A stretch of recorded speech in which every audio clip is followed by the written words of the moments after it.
and bites and the car wiggles. I think most of these guys are fighting a little bit of a front grip problem.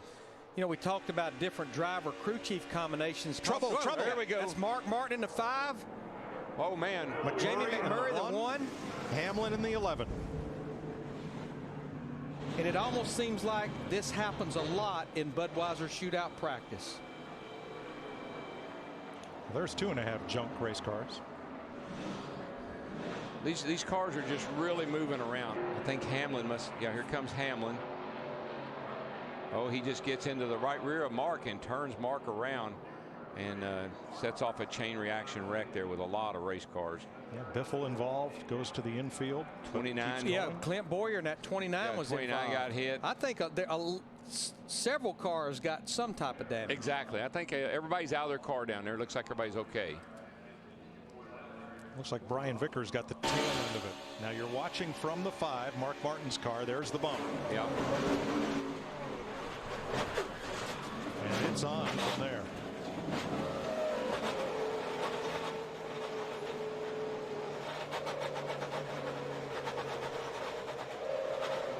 All right, let's have a look at it from turn 1. You see Mark's kind of in the middle there, and Mark starts to move over just a little bit. And quite honestly, the 11 car just, it wasn't even that Mark crowded him. He just got into the back of him. And the 11 had his teammate Joey Logano, the 20, actually pushing him. Exactly. Well, that's what drove the 11 into Mark, was it the 20 was laid into him. Well, and Logano had Matt Kenseth pushing him. Yeah, that's what happens. You get these chain reaction deals. You see that outside line. Everybody's coming. And, wow. Boy, McMurray, Mark, the 11.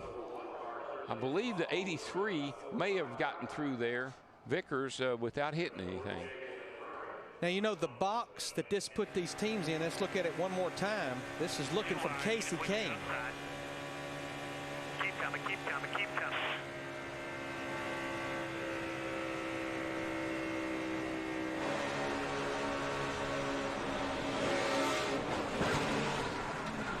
Okay, we just had a wreck. There's 9 innings worth of hits there. Got a feeling there's going to be some guys not happy with some guys here until they maybe get back to the garage. Cup champions not yet in the race. Then the pass. Trouble's front straightaway. Kurt Busch in the 2 car. He just got hooked. And that will be a backup car. They'll be going to. He made a lane change right here. I just turned around from our opening here, and I saw him kind of turn in front of someone. I couldn't tell you who it was. And Andretti, looks like that maybe the 42 got into the back of the 2. I think that the 2 ran up on Andretti there and maybe had to try to make a lane change. Maybe this will show us how it got started.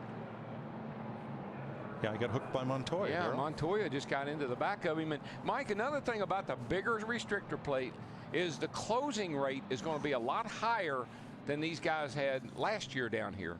And so now you're going to close up on the car in front of you a lot faster than what you have in the past.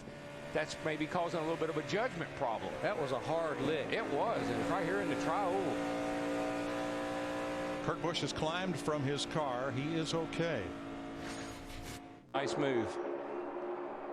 Inches apart, 190 miles an hour.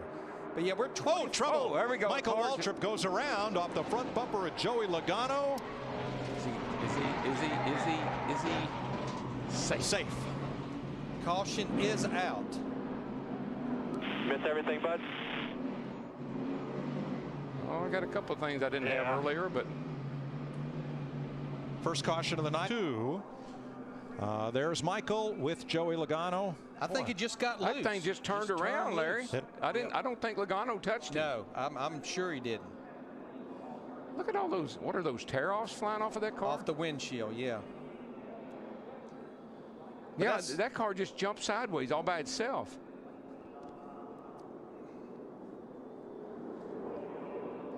Oh, you're right. There was no contact until just there. Yeah, well, Logano did get in him, but that wasn't what caused it. No. Right.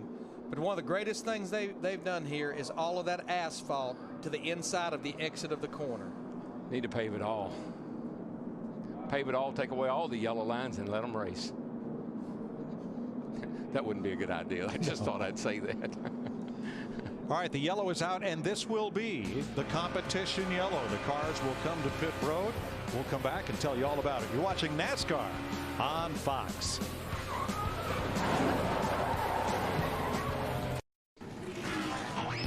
The Budweiser shootout on Fox. 83, and see how he does as we get closer to 25. Yeah, that's kind of the magic number, Doc. I mean, you know, somewhere around 15 to 25. Oh, got a car. Kurt Busch. Holy cow. Got tipped, slides to the grass. Caution is out.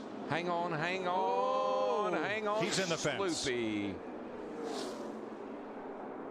5, clipped it, Scott. Let's see what happens here. Left side of your screen. He was squeezing up that outside. Ooh, he just. Mark was in the middle. I mean, wasn't it? Mark, where's Mark going to go? He can't go up, he can't go down. He was sort of in the middle. That was kind of strangers in the night there. And with the hood up over his windshield, Kurt Busch couldn't see where he was going. Tried to scrub as much speed off as he could. Yeah. Kurt is out of the car. He's okay, but look at this wild ride.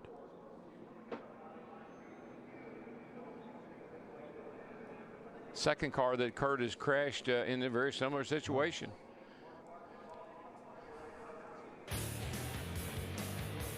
Caution out as Kurt Busch finds his way into the barrier for the second time this week. I think Mark was trying to squeeze in behind him.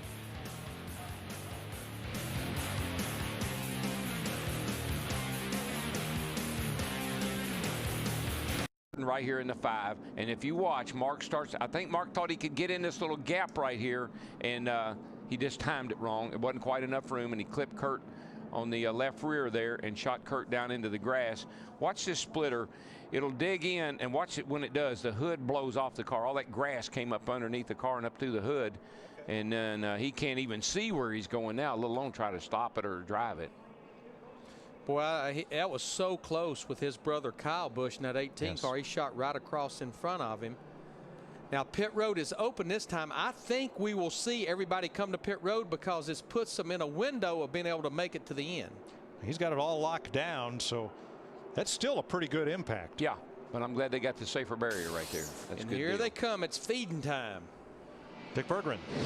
Ryan Vickers pits out at the 4th position. Kind of caught in the middle here. The 31 is. I'm not so sure. He might probably. Yeah. He got hit from all angles. Yeah, it's Kenny Schrader in that 82 car right behind him, and I think you're right. I think he's got a left rear tire rub. And the caution is out. That's because Jeff Burton spun it off into the infield. This time around, it's for Jeff Burton. After contact, you saw the puff of smoke at the right rear, and around he goes. The Budweiser Shootout on Fox is sponsored by Budweiser. It didn't rev up, but it shut off. So Martin is a quarter lap down as the battle's on. Oh, whoa, whoa. Stewart got a bump. Was it from Vickers as he tried to battle the 29 of Harvick? Did he get in the wall? I didn't see any dust or any sparks, but man, it was close if he didn't. And Matt Kenseth has come back into play. He's the second car on the inside in the 17. But he hit the wall, but apparently he didn't because the car looks like it's all right. Stewart alongside Harvick, and yes, there was contact. But he did not hit the wall. Wow. Ryan Vickers. That was a bump draft that went awry. He did hit it with the right rear, but I think where he hit it, it hadn't hurt anything. He kissed it. Just slapped it. He just get a little kiss on it. But now remember, during the offseason, NASCAR told almost unless you get a good bump draft and get knocked by the guy in front, looks like he can hold off the guys behind him. We've seen it with the 99. We've seen it with the 29 here. Harvick. Whoa, we got Michael Waltrip, the 51 car. The 50 sideways. Caution is out. He hit the wall pretty hard back there. Man, Mike. I can't believe that just happened, man. John Andretti may also have some damage. Slowed way down and dropped to the apron. Right back here. There's Mikey. Ooh. Yeah, 39 just hooked him. And he got hard into John Andretti. He went over and got on top of John. Ooh, I'm not sure about that one. That was definitely a misjudgment on Newman's part.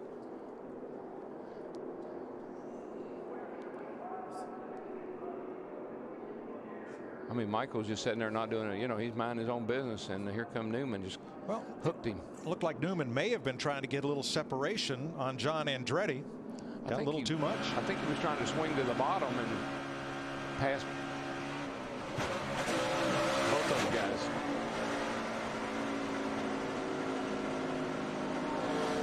Inside.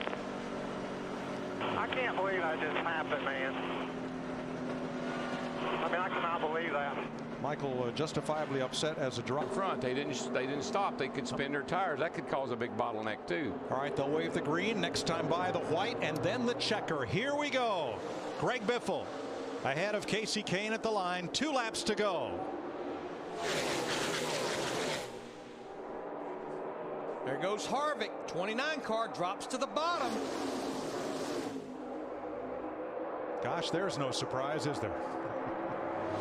Tell you who's up on that outside and come up with a big head of steam is that 24 car. I've been watching him. That car's fast on a short run, particularly. There you go. Harv's going to get a good bump from the 9. Come on, 9. Yeah, come on now. Oh, there goes Biffle. There you go. All right. Too much Caution's out. Caution's out. So the race is over. Wherever they were at the time of caution. Race is over, and they're all wrecking. This looks like Days of Thunder all over again. And Kevin Harvick will become the 4th driver to win back-to-back. But Waffle on the outside ahead of Jeff Gordon. Getting a big push from Gordon right here. And, of course, Kane gave Harvick into 29. I don't know if the Biff had a right rear down or if he just got lifted off the ground, because the 29 was all, I mean, the 24, Jeff Gordon was all up in the back of him getting in the corner.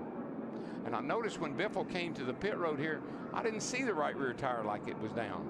I think he thinks that's what happened, but I bet he changes his mind when he sees the replay. It might be because it was completely off the ground. Yeah, like see you can see right there, it's not flat. And look, he spins right up and in to his 2 Roush Fenway teammates, Matt Kenseth in the 17 and the 99 of Carl Edwards. I don't reckon I can remember how many cars we've torn up here in the last couple of days.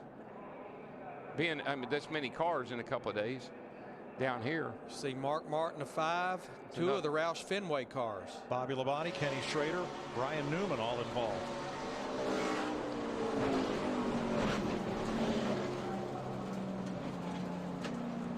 '16 car looked like a punching bag. The action was all. Ooh, he got pushed. Got a bump from Denny Hamlin. Hamlin is having trouble with that first turn down there. And I'm going to tell you what, had he gotten sideways and hit that wall, more than likely we'd be unloading about a dozen back up. Yeah, and gosh, that was close. Oh my. And there's one there around. goes Brian Vickers down in turn 1. Actually, that happened on the short chute between start finish and turn. First, let's have a look at this. Back in the pack back there. With Vickers. Man, he just gets, it looks like he must have gotten a shot coming out of the tri-oval and sent him down into the, fortunately, that paved area there. And he was actually very close to the back of that pack. Yeah, I think so. Most likely he got a little nip from the back. Oh, he's away there. Now, that's the entrance and then the exit of the infield road course. That's why that area there is all paved. Darrell talks about it so much. And we need more pavement. In my book, there need to be a blade of grass on the inside of a racetrack. But had that have been grass, he might have been in bigger. 3 wide back here in the middle of the corner, and a lot of cars moving around, not handling good. There you go. Oh, one goes around in the wall. Mike Bliss, Joey Logano, Jimmy Johnson. Boy, Kyle Busch just barely gets through there. Did you see Kyle Busch? Wow. You could smell that happening, though, through 3 and 4. Just what I just said. This is what got my attention when I said that. Some cars up there, they're not real fast, being overtaken by some cars that are. The 36 car gets loose, and away he goes. Boy, I want you to watch this 18. Look where 18 is. He's right here. Watch him weave through here. Yep. Yep. Wow. And he had slowed down, but he was still carrying the mail and doing all that weaving and wagging. That's 150 mile an hour slowed down. You know what? Mike Bliss was going to hit that wall hard, but that 20 car was there to slow it down. Yeah. Now Jimmy's, well, here, let's ride with Joey. Going to come right in front of him. He got nowhere to go. Always had a pretty event. Look at that 18 car. That was amazing that he could get through there. Now, Jimmy Johnson says he didn't hit anything, but that cone did a good bit of damage. Well, he got in the back of the 11. Yeah, he got in the back 11. Not hard. In front of you. Then he spun, as he said, and he's got 4 flat tires. Stay next to the grass. And let's ride with Denny Hamlin.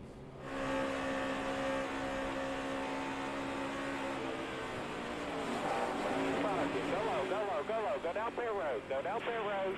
Just slow up. Nice. Slow up. Car inside.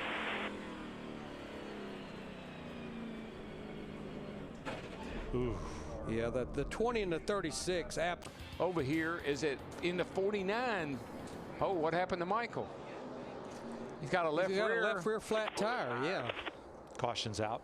I'd say he got hit in the left rear and cut that tire down, maybe.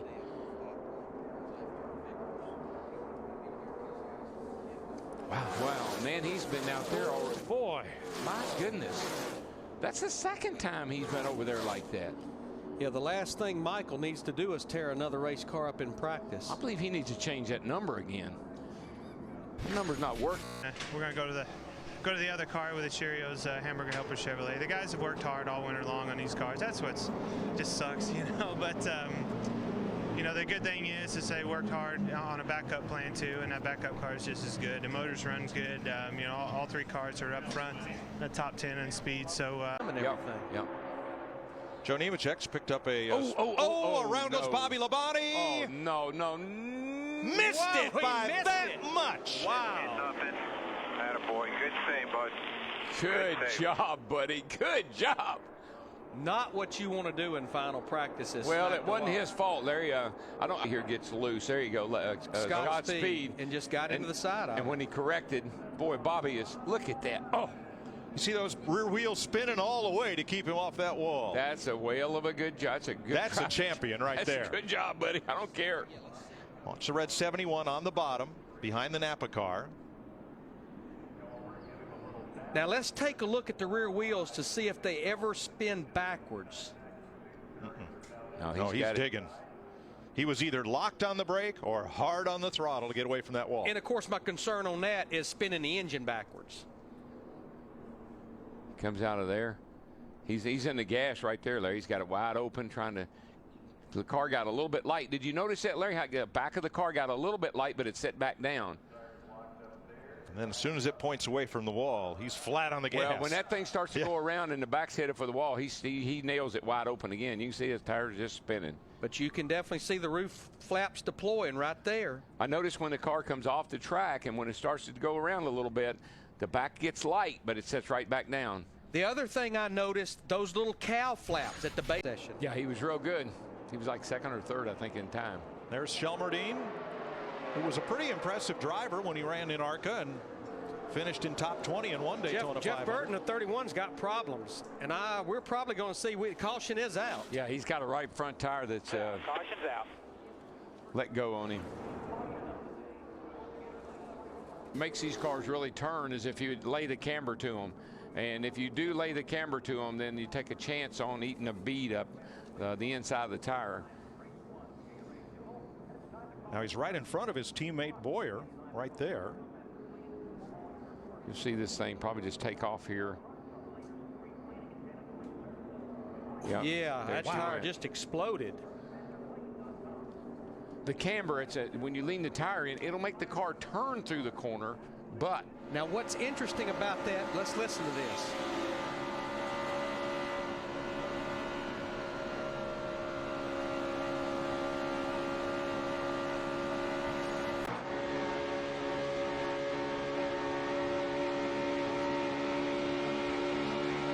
Oh, trouble.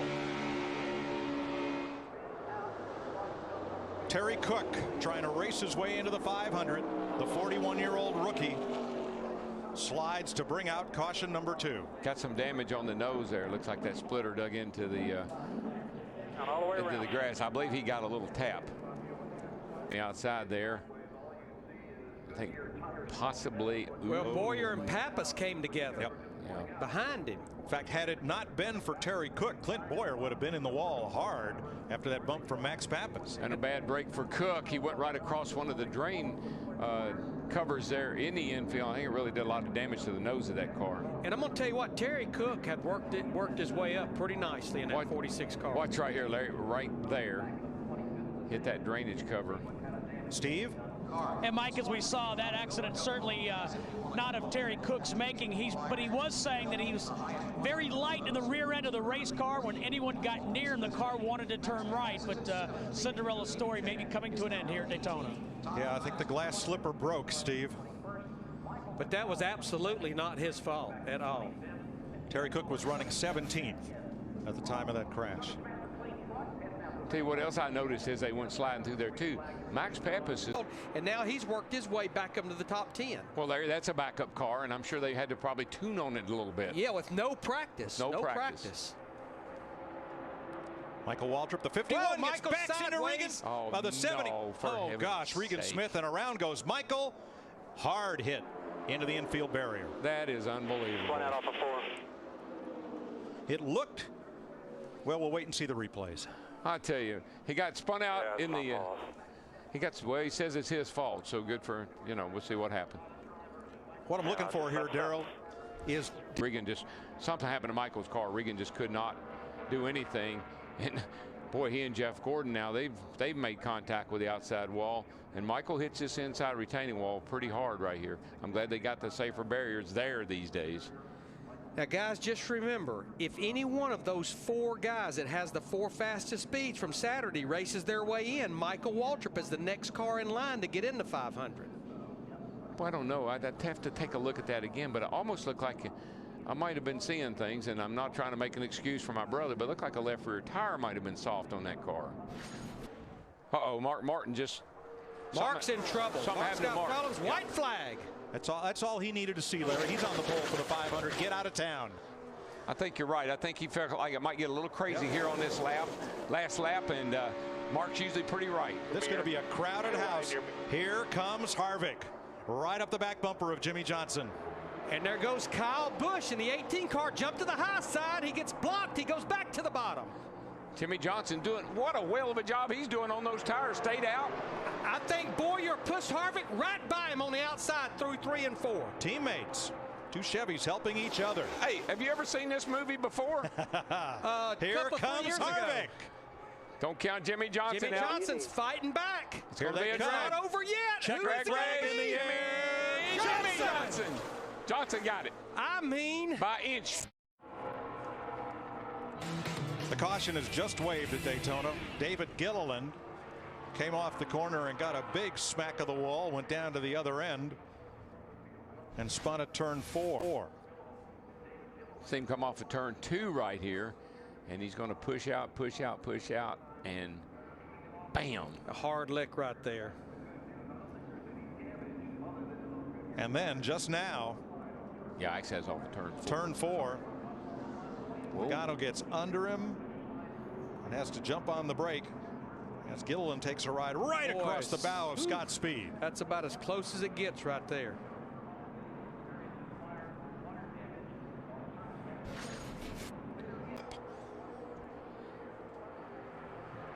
I think, like you said, that 14 and that 2, if they could possibly get hooked up here, and here comes Matt Kence's. Help is on the way, Smoke, if you just hang on to her. And all Casey Kane and that 9 can do is just try to work him back and forth between him. I think the low place is where he needs to be, as long as they don't get the run on the high side. Looking back from the leader, Casey Kane. Here comes 14 on the outside. And he's going to get a shot from Montoya. Watch him through 3 and 4 on the high side here. That's all it took right there, just that extra little boost. That 2 Chevys hooked up. Here we come. Slingshotted Tony Stewart right alongside Casey Kane. Looks like the first race. The man on the inside won the first one. Let's see what happens here. All right, who's going to make the Daytona 500? I believe Stewart. Now Kane's fighting back. It's Kane, I believe. Got it. Casey Kane. Casey Kane now in the second row inside. Got a smoker down in turn 1, guys. Car spins and gets collected down off the banking between turns 1 and 2. Regan Smith is in it. Brad Keselowski and Keselowski's teammate, the 77 Sam Hornish, are all involved. And I mean, Jeff Gordon in that 24 just squeaked by. And, you know, most of the wrecks we've seen down here have actually started mid-pack. And you see him just get a little loose right there. Gets up into the wall, collects Smith and Hornish. I believe that 12 car had something happen to it, like it may have lost a right rear tire or something. There's really no reason for it to step out like that. So Roger Penske had 3 cars in this race, and that gets 2 of them, the 12 and the 77. There you see Gordon just squeaking by in that 24. Remember, Carl Edwards is one of those who had to start this race at the back of the pack due to changes. Right here in front of you. A lot of smoke. Slow it down. Slow it down. And he goes to the apron to ride through this off the 31-degree banking. There's one thing about a car here. It's going to go up the hill, it's going to go down the hill, and it just might go back up the hill. So you got to miss it twice if you try to go low. Keselowski and Hornish have taken their cars to the garage. Some of the others have come to pit road for repair, like Max Pappas.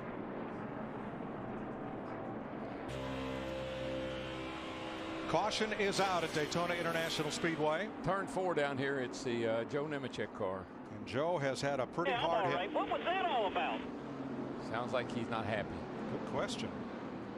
The unsponsored Toyota of Nemechek. Well, I say unsponsored. He picked up England Stoves there yesterday.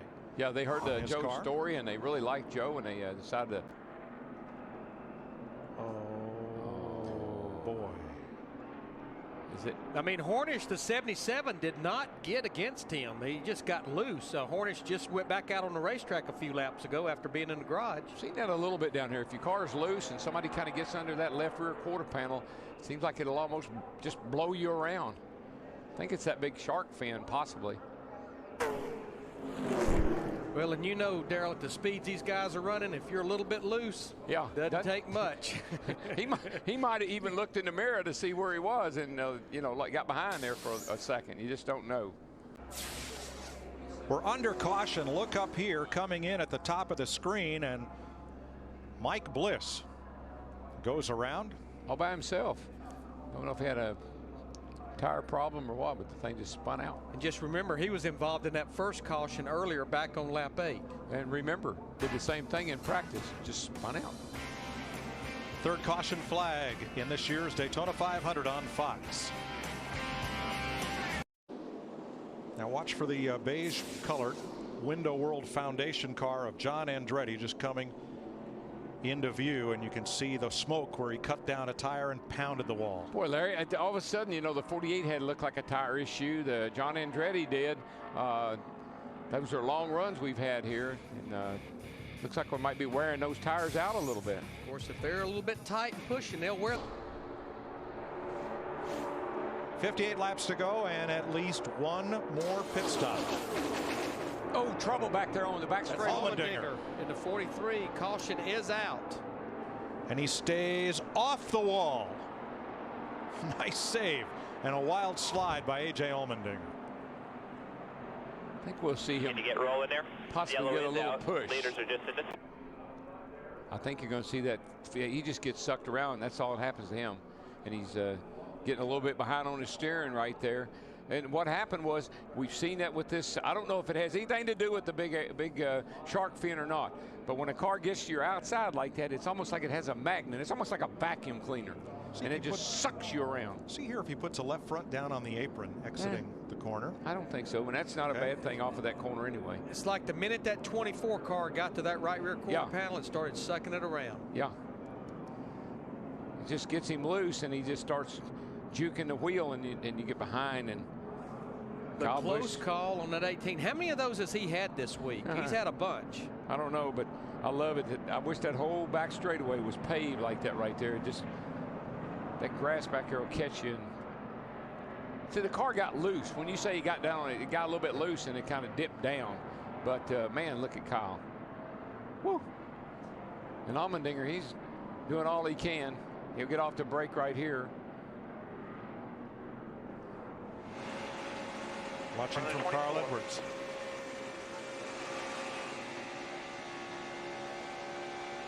Green is still out. Yellow's out. That's just how much on the edge you are. When you're running beside of somebody, that's how much on the edge you are. Finds himself back in 21st now. Right the middle. Oh, man. Wow. Right into his teammate. But you could just see the back of that car being sucked around the bottom. They got two cars. Wreck. Big wreck. 3 cars around in the middle of the back straightaway. Ryan Newman is in it. Through the grass goes the 37, excuse me, Travis Quapple. Newman's car destroyed. That's the army of none right there. None left. And there is Travis Quapple. A little bit wadded up back in there. Boy, it was a hard lick. That was a hard lick for the 39 car. Somebody turned. Elliott Sadler got loose. Yeah, he got loose, and here they all come and just piled in. The 19 of Elliott Sadler. Look at that 39 car. Those splitters, they're like snow plows. Wow, Bill Elliott just missed Quapple. What a miss. Top of your screen. Yeah, you see Sadler, he just gets loose as Newman's going by, and he clips Newman in the right rear and just turns him straight into the fence. I know Ryan Newman won this race a couple of years ago, and we're getting a report Newman's out of his car. Everybody's out of their cars. But I'm telling you, other than that win in the Daytona 500, restrictor plate racing has been hard on Ryan Newman. Not good to him. I still have visions of him flipping over down the front straightaway here a 3 years ago. Talladega flipping over. There's Ryan Newman in the black suit in the Daytona 500. Here we go. Green flag. It's all on the line, boys. Harvick got a decent restart. Harvick wants so badly to clear that 16 car and drop to the bottom. That would be what would work for him. Still there. You're clear, you're clear, you're clear. Now, I see the 33 has the option. Do I stay in the high line? Do I stay in the low line? He can work both sides of this deal and go with the car that's coming the fastest. Well, he jumped back up in front of his teammate. But here comes that inside line. Boy, that was a team player right there to jump out there and help Harvick like that. He's going to have about one more chance. And you as see Greg Biffle takes the lead, and Bill Elliott gets piled up in turn number 4 with, I believe, Joey Logano. Caution's out. The caution's out. The leader has not taken the white flag, so we will go into overtime. Imagine that. Just a lot of cars back in here, a whole gaggle of them. Bill looks like he just took it, almost like Bill had a flat tire. He just washed up the hill right into Logano, and here comes Boris Said, who's been kind of riding around at the back, staying out of trouble all day until the last lap. But definitely Elliott's car, the 21, just it looked like four-wheel drift almost. It looks like maybe he got, see how it takes off back there? It looks like he's got a tire down to me. So the 1985 and 87 Daytona 500 winner in the 21, Bill Elliott. Joey Logano is just a victim of being in the wrong place. Oh, yeah. I thought I could see the right front a little soft on Bill's car. I'm not sure. And I think Joey could see it happening because you could hear him starting to get out of the throttle, but too little too late. Here's the reaction from Greg Biffle's pit. Not what they wanted. Pace car is in. Green flag. Green-white checker. Here we go. Oh, boy. That 56 got a great restart. And he's got Harvick pushing him when he took the green flag. He's got Harv all up behind him. Harvick trying for the bottom. Made it. He tried to put the block on him, but Harvick was there. That's what he wanted. Wham, bam, and here we go. Here we go, boys. That's why Harvick had to get to the bottom. His car is junk on the top. Look at McMurray in that one. Jump to the bottom. I got another wreck. Dadgum. Casey Kane. Caution is out. So we'll try Casey it again. Kane in the 9. Robert Richardson in the 38. Now I want to know who the visionary was that said we better try this 3 times, because once ain't going to be enough. On that last restart, he squeezes in front of Biffle. Truex says, no, you can't go there, and that was Not a good move. When Truex came down in front of him and got squirreled up, it took all his momentum. Here comes McMurray and everybody else. And look at these guys wearing each other out behind Biffle because he lost his momentum. But yeah, the door was open just wide enough for that one car to jump back in. Middle of your screen, the 9 of Casey Kane. Boy, Jeff Gordon, well, that's it just got bottlenecked in there. Jeff gave Casey Kane a little, in the 9 car, a little bump, shot him into Mark Martin in the 5, and then they rebounded from there. Now, because of this overdrive, this green-white checkered, another attempt, we're being told that Martin Truex Jr. is being told to save fuel. Okay. I'm sitting up here in the front of the field. What do you want me to do? Under caution. What do you want me to do? Darrell, the way that accordioned, Mark Martin in the 5 got hard on the brakes. When Casey Kane hit him, it squirreled him up. And then Jeff Gordon got in the back. Here's what happened, Mike. Jeff Gordon bumped the 9 in the middle of the corner there, shot him up to Mark Martin, and when he uncoiled off of Mark, he got hit. You'll see Jeff Gordon, I believe, come up here, bump the 9, shoot him into the 5. Boom, right there. That shoots him into Mark, and when it did, it just got him out of control. Because when he came off Mark Martin, the second contact from Gordon, Kane wasn't pointing straight anymore. No. Agree. But that was right down in the middle of the corner when he did that. Oh, yeah. Not a good place to be bump drafting, I might say. From Martin Truex, Harvick makes the move. Truex tried to come down and block, couldn't do it. Nope. And you see how squirrely everybody is here because of all that. You know, I think it was Jeff Gordon that gave, who was it, a shot at the last lap of the Budweiser shootout. Greg Biffle. And I've got to say this. Back at Talladega, Jeff Gordon was the one that went to NASCAR and said, you've got to stop the bump drafting. In the corners particularly. I know. Here we go. Green flag. Pretty much a dead heat. It looks like Kevin got a little bit of a jump on the 29, got a little jump on the 1 car, and there's dad-to-be Carl Edwards right in the back of the 29, pushing hard as he can. Here we go up to back, 2 by 2, except the cat out front. But look at the run. McMurray will get down that back straightaway, getting bumped from Greg Biffle in the 16 car. Biffle's all over the back of it. Edwards looks in the middle. Whoa, I think that'll hurt Harvick. Might have been Harvick, kind of gone to the outside and gone with that fast line. Here comes Truex fighting his way back on the outside in that 56, but not a lot of help out there. 3 wide. Here comes Dale Jr. pushing Clint Boyer. Where'd Junebug come from? This will be the white flag. Jamie McMurray is in front to try to win the 500. This will be the last lap. Whatever happens now happens, folks. They can all wad up down here, and somebody's going to leave out that second turn, the winner. Junior on the bottom with Boyer. Biffle ahead. Truex trying to get up there and help McMurray, but Boyer's right there behind Biffle in the 16. There goes Boyer to the outside. Look at Junior. Come on, Junior. Come on. Can they make it to the flag? Nah, no way. They'll never get through this third turn. Junior got squirreled up right there. No, it's just perfect. He's flying through there. Dale Earnhardt Jr. unbelievably has caught Jamie McMurray as they come to turn 4. He'll have to go to the high side, though. McMurray will guard that line. Crash at the back, never mind. Green flag still out. Checkered flag in the air. The 52nd Daytona 500 to Jamie McMurray. Yes! Little Jamie, baby. Hook, line, and sinker. Yes, sir. Billy Bass. How about that? Jamie McMurray, Teresa Earnhardt, Chip Ganassi, Felix Sabates went way down the back straightaway. I really thought that Kevin Harvick would watch and see which line was coming and the outside was, and he would drive up there and block it. They were trying their best.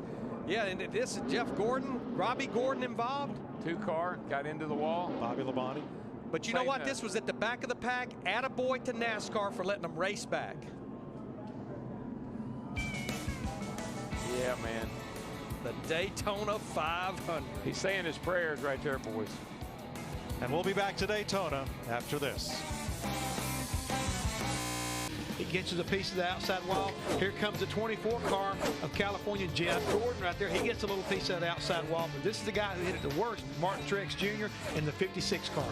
Well, when we went to break, the battle for the lead was 1.1 seconds ahead of Mark Martin. Now, oh, Casey Kane goes for a ride through the grass on the front straightaway. Second caution of the day, and it's for the Budweiser Ford. I don't see any damage. He didn't hit the wall. Got a lot agricultural racing. Yeah, they got a lot of work to do there. On it. The right front corner of the splitter's been up. Kane was running 8th when this happened. Watch the white car. Oh, he just gets under Juan Pablo right there. The 42 car on the outside pulled him right around.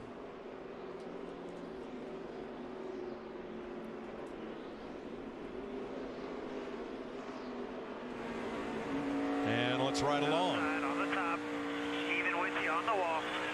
Too wide outside. You and the 42. You got it. You got it. In the grass, guys.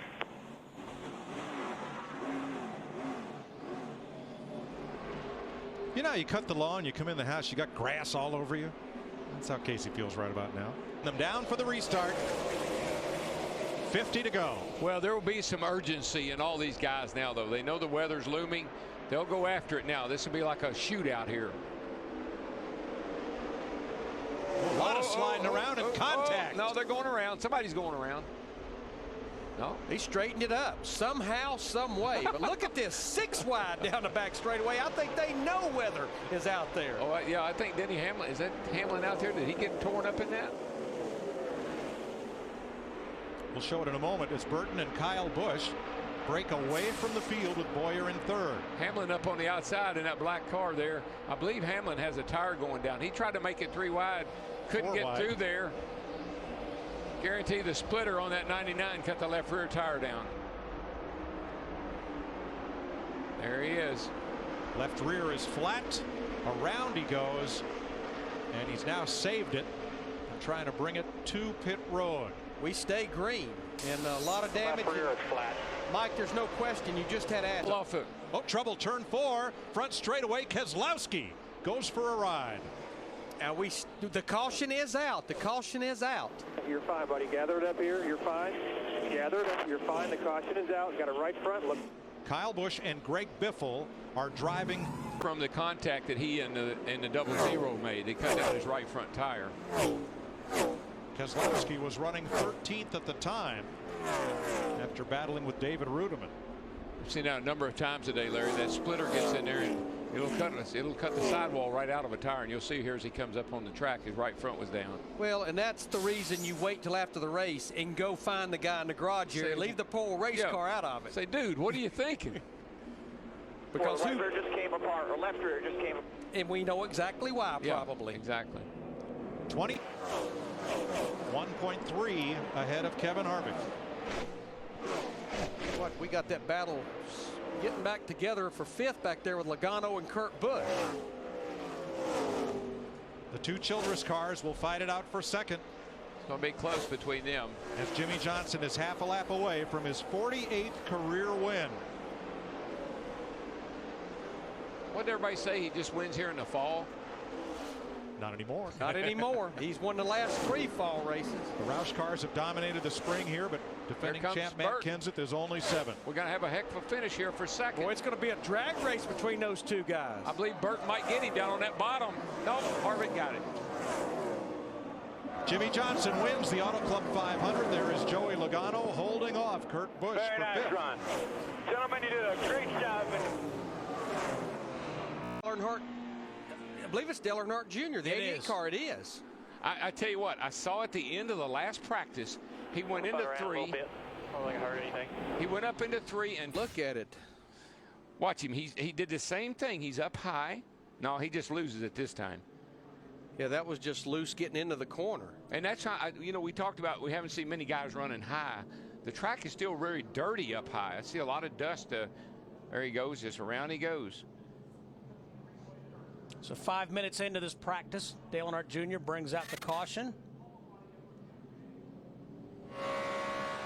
See what this looks like. This ought to be 29.74. That's your quickest lap so far. And he will back that up with a your slowest lap so far. He was just about to go back to the gas when it broke loose. Yeah.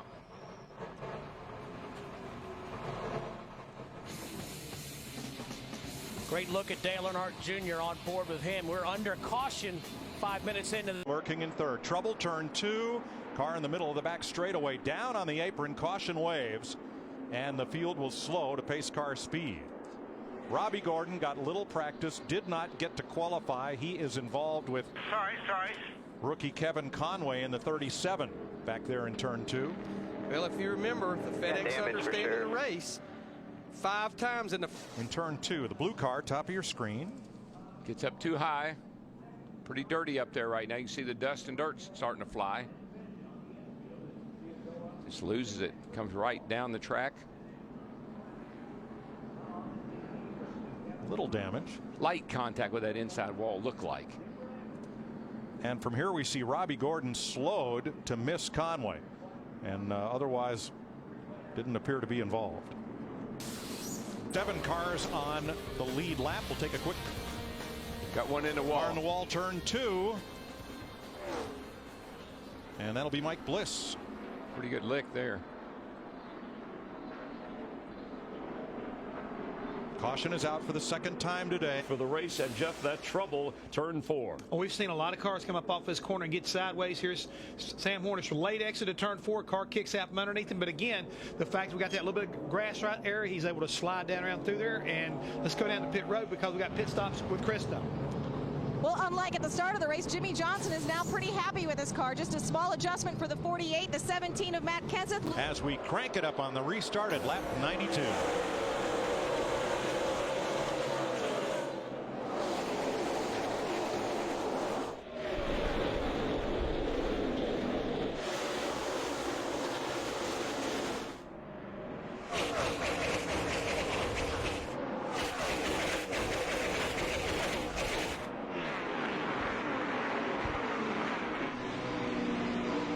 Turn 3, Montoya in the fence, along with Jamie McMurray. Took his teammate. That's teammates right there. And Kurt Busch, the 2 car, was heavily involved. That'll put us back under caution at lap 94. Right front damage. Going up really bad. For McMurray, that's his assessment of it.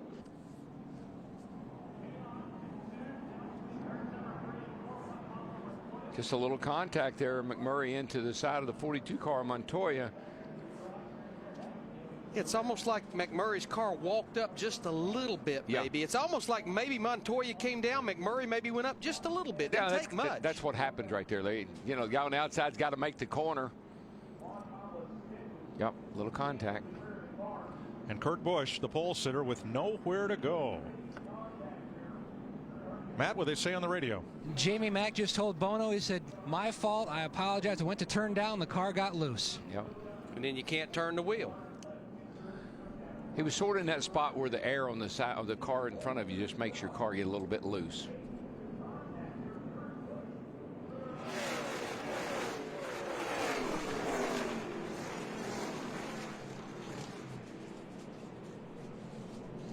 You know, these cars are kind of evil sometimes on low air pressure. They'll be a little bit on the free side or the loose side.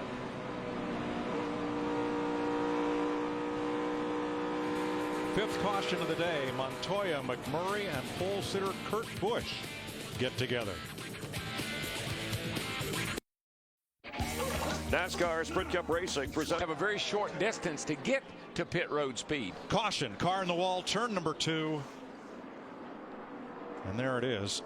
That is Kevin Conway, who brought out the first caution of the day back at lap number 3. That's a huge break for everybody. Number 49, white flag. One more lap. She's over.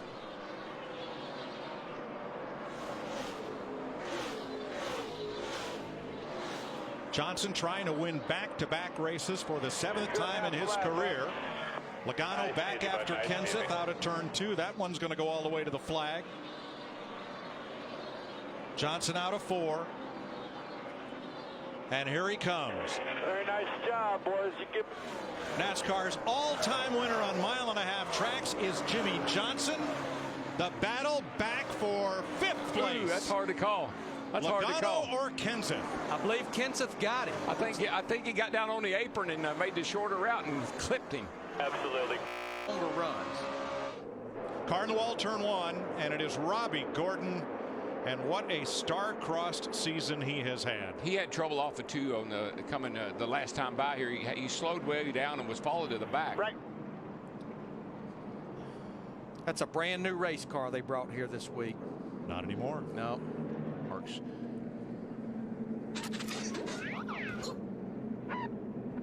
Oh, he's sideways before he ever gets to the corner.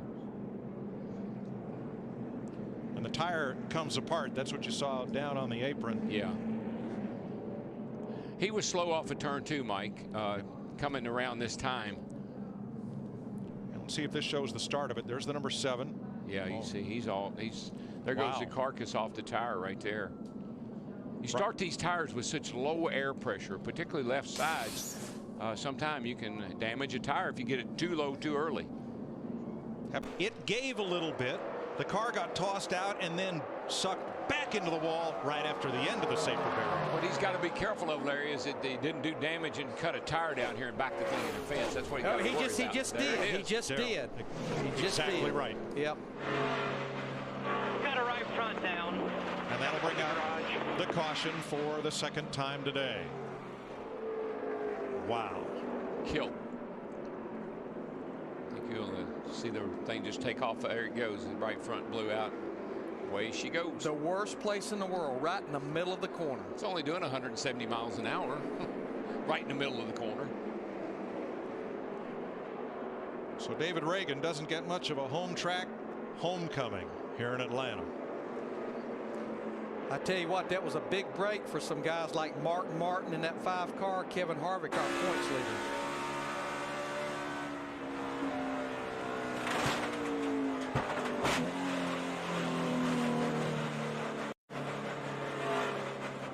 Got a right front down. Coming to the garage. Did you see that snap when the car hits the wall? You don't just, it doesn't do. For the restart, Casey Kane elects the outside, and we are good to go. Green flag at lap 39. I got a feeling that Juan Pablo Montoya is going to be working on our current leader, or our former leader. Oh, 2 cars in the wall in turn 2. That's Joey Logano, the 20 that's up there. And Carl Edwards. And the caution is out. Now there's a lot of, looks like. Watch this again and see who did what here. Logano on the outside, Edwards in the middle. Ooh, Carl got clipped by Brad Keselowski. Just run him up the hill, couldn't save it, and got into Joey Logano in the 20 car. Another look. Watch that red number 12 on the bottom right there, getting it.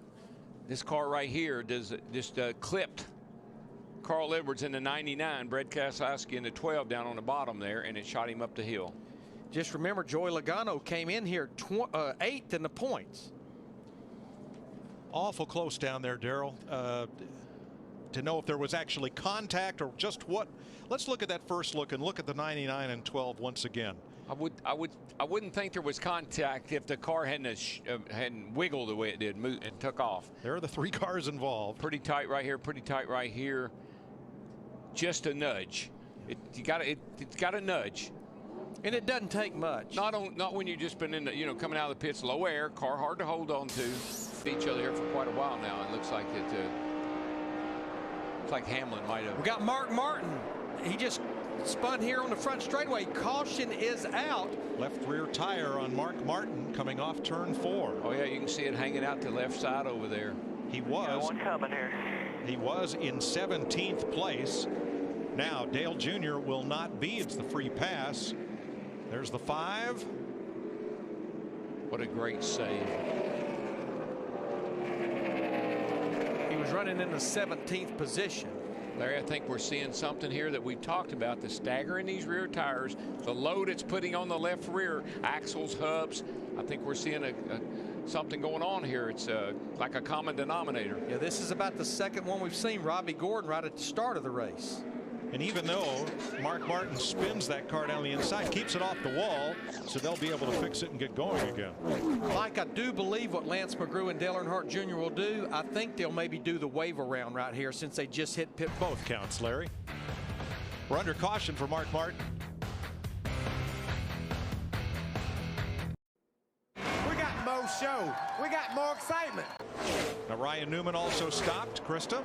Oh, Joey Logano just cut it right front down. Now remember, that car was heavily damaged earlier in the crash with Carl Edwards. Cautious out. And Brad Keselowski. But they're just stepped over it today. Some serious damage. Yeah, it has destroyed that hood, the fender, the nose. Digger. Joey had the problem earlier when Carl Edwards. And here comes everybody. Caution waves. Yeah, there's no way the 13's got a right front tire coming apart. Well, all those wave around cars, that's what they were banking on right there. A lot of them got back on the lead lap, Mike. And there were about a dozen of them that got waved around. Mark Martin, Bill Elliott, Bobby Labonte, Jeff Burton, bunch of guys. Oh, somebody hit Elliott Sadler, and he got turned right in front of Max Pappas. Sadler in the white car. And you could just see him get turned. So easy to spin the tires, miss a shift, and get run over from behind, and that's what happens. You get a chain reaction. The free pass car is Mark Martin. Probably front bumpers. We're going to have a little bit of lap traffic up there in front of them. They're pretty scattered out, but they may catch those cars up there. Boy, this is it right here. This is where Montoya really makes up huge amounts of time. Montoya, boy, he's struggling. Searching his Put that pressure on him now. 3 to go. First oval track win. He won it in Infineon 96 races ago on the road course. And half a second. And the 99 has turned over Brad Keselowski. And we have a caution. My goodness. I don't know if I'm okay. Keselowski was on track for a 6th place finish. Boy, and we're told there was contact between Edwards and Keselowski. And have we seen that somewhat? At lap 41. A little crossover move here by Carl. Clean here, clean here. Just slight contact. Look at that thing go. That looked so much like Edwards' turnover at Talladega off the bumper of Keselowski. It really did, and I'm so wondering and hoping that when they put the spoiler back on these cars, they'll quit turning over like this. Keselowski's put the window net down. The roof flaps deployed, but it did not sit that car back down. I'm like you, Darrell. I'm going to be so glad to see that rear spoiler back on these cars. I think that's it's got to be something to that. That car took a hard hit in the left A pillar, the windshield post right in front of the driver. You just see how that wing sticks out so far out the back of the car, behind the car. It almost looks, if it'll create downforce with the car going forward, it's got to create a pocket of air behind it when it gets around backwards. Guys, you saw it right there. Those white gloves, they made a turn to the right. Brad Keselowski has climbed out of his Penske Dodge.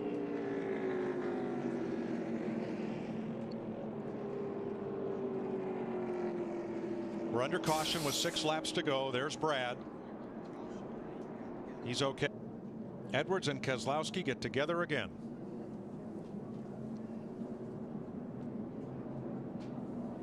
All the flaps came open. The cowl flaps came open below the windshield. The roof flaps came open. I think that if you just, you know, we didn't know this, had no way of knowing this until these cars started getting airborne like that. That rear wing sticking out behind the car so far.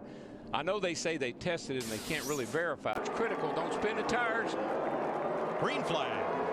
Menard did not get going. Look at Montoya. He's going to try to thread the needle up through the middle. 3 wide going into 1. Busch through the middle and probably to the lead by the exit of turn 2. Yeah, look at this. It looks like a Daytona restart. That was the move right there, to get the 3 wide, get down in there and get the lead. Here comes Montoya. Here comes Kane on the bottom. No out of bounds here at Atlanta. You can go down below the yellow line. That was McMurray and Boyer get together. Kurt Busch is in it. Here we go. Another green-white checker. Mark Martin in the fence. If we got anybody left. Caution before the white flag. And you're right, Darrell. If anybody's able to get going, we'll do it again. Do that to me one more time. Once is never enough. And below the yellow line, that forces the one up. And when he forces the one up, I think he gets into Boyer. Jamie was trying to block, but he realized he was going way too fast. Here comes Kenseth. Oh, yeah. One just walked up the racetrack, gets into Boyer, and it was on from there. Little boy, Mark Martin came in there and hard lick on Martin Truex Jr. Ambrose, nice job to miss that one. Greg Biffle, too. 48. And Gilliland. 48. I don't know how he got through there. Watch that 48 car up on the outside here. This all happens right in front of him, and he wiggles his way through. Well, McMurray was on 2 tires, and when Kenseth got to that left rear quarter panel, it just sent the back around on this car, walked him up the racetrack.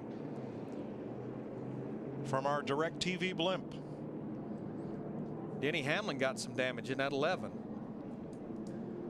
Getting down below that yellow line, getting into 3. That's why we have a yellow line rule at Daytona and Talladega, and you can see how it just really shakes things up when you do that. All that smoke, and where do you go? Boy, how about Kevin Harvick and Scott Speed just getting through? Look at the 48. He just winds his way around. Want to ride with Martin Truex? I don't want to. You do it.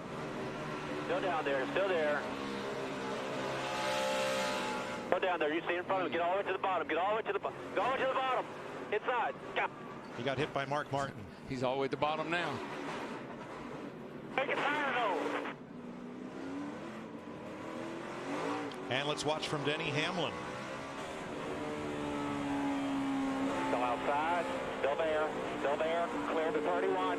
Go low. Go low. Go on the apron. Keep digging. Keep digging. Wow. Oh. He almost. Good job. Good job. Come on. Come on. Come on. So we will have another one. If the leader takes the white flag under green, the next flag ends the race. Oh, big start for Kurt Busch. Yeah, and the 9 car got in the back of the 42, and Kurt Busch is long gone. Here comes Kenseth way on the bottom past Menard.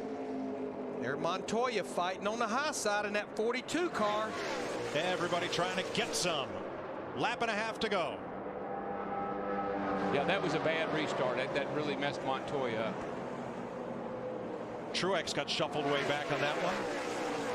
And Kurt Busch is running time trial laps. He doesn't have Kenseth on his bumper. The next flag ends the race. All right. We're in the money lap now. Menard holding a top 5 against Allmendinger, Vickers, and Biffle. And he's holding a top 5 with only 2 fresh tires right now. Kenseth closing the gap. Kurt Busch off turn number 4.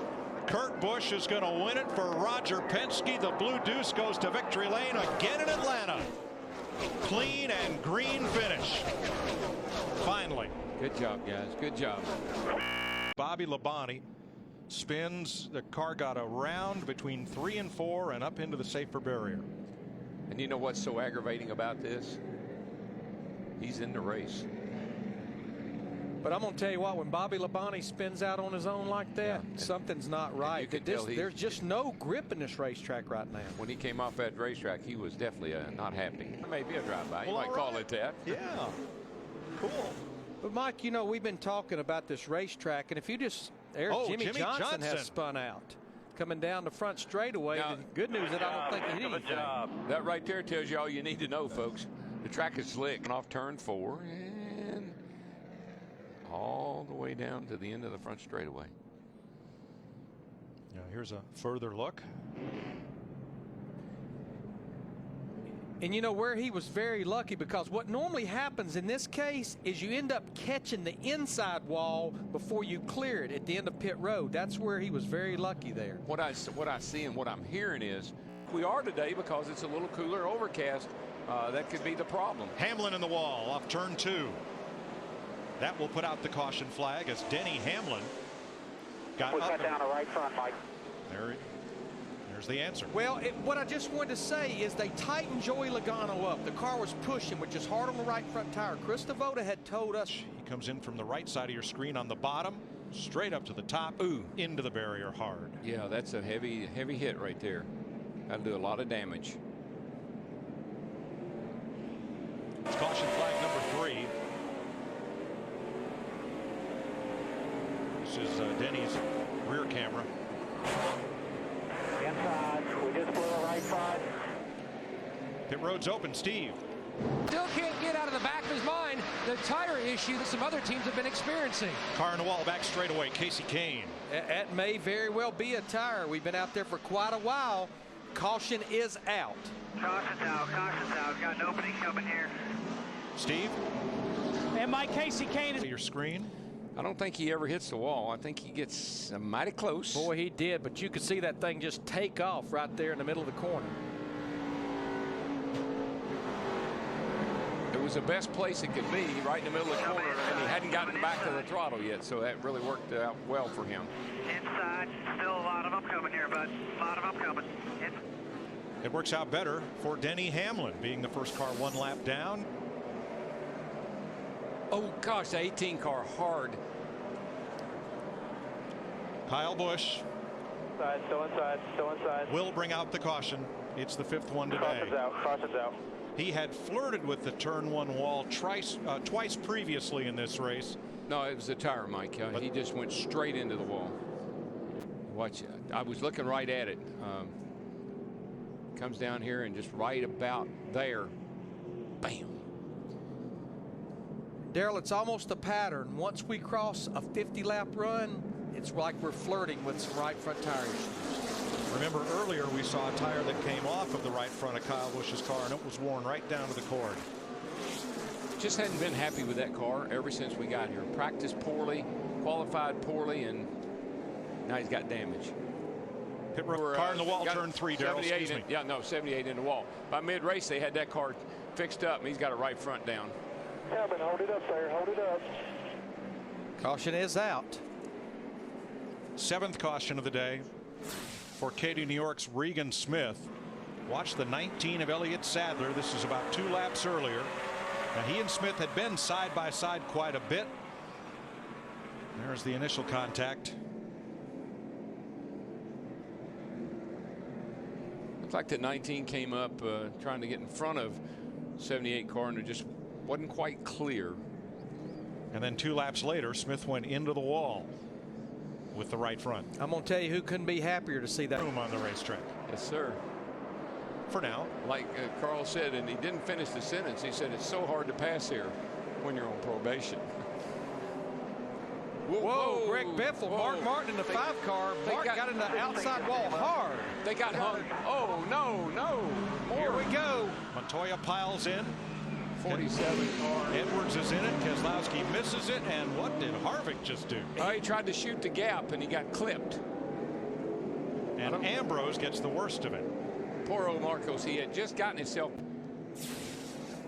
See, watch these 2 cars. 16 and 5. They get hung together right here. Bam. Mark hit that wall hard. And he was trying to get down to pit road, and you can see he's all the way down on the right front. Actually going a little fast for the condition his car was in. He goes right up in front of Jeff Gordon. Ooh. And they just start stacking up from there. Watch Harvick. He sees an opening right here. Shoot that gap right there, and he got clipped a little bit, but I think he's okay. Speaking of shooting the gap, Carl Edwards, he shot the gap with that 99 car. Logano, a lot of left side damage to his car. Watch Jeff Gordon, nowhere to go, and when he gets sideways, that stacks everything and everybody up behind him. Boy, another guy that did a great job getting through there was the 12 car. Yeah, Keselowski did a great job. Edwards got some damage to the front end off of the 47. The move that Harvick made was a really pretty cool move. If you watch him, he was going to get some pretty serious damage here if he hadn't have made the move that he made. Watch him right in the middle right there, and he gets clipped in the right rear, but he fortunate that's all he got. This is where it starts. Mark's up Martin on outside Biffle. And you just see right there, they're just stuck. He couldn't get off of him.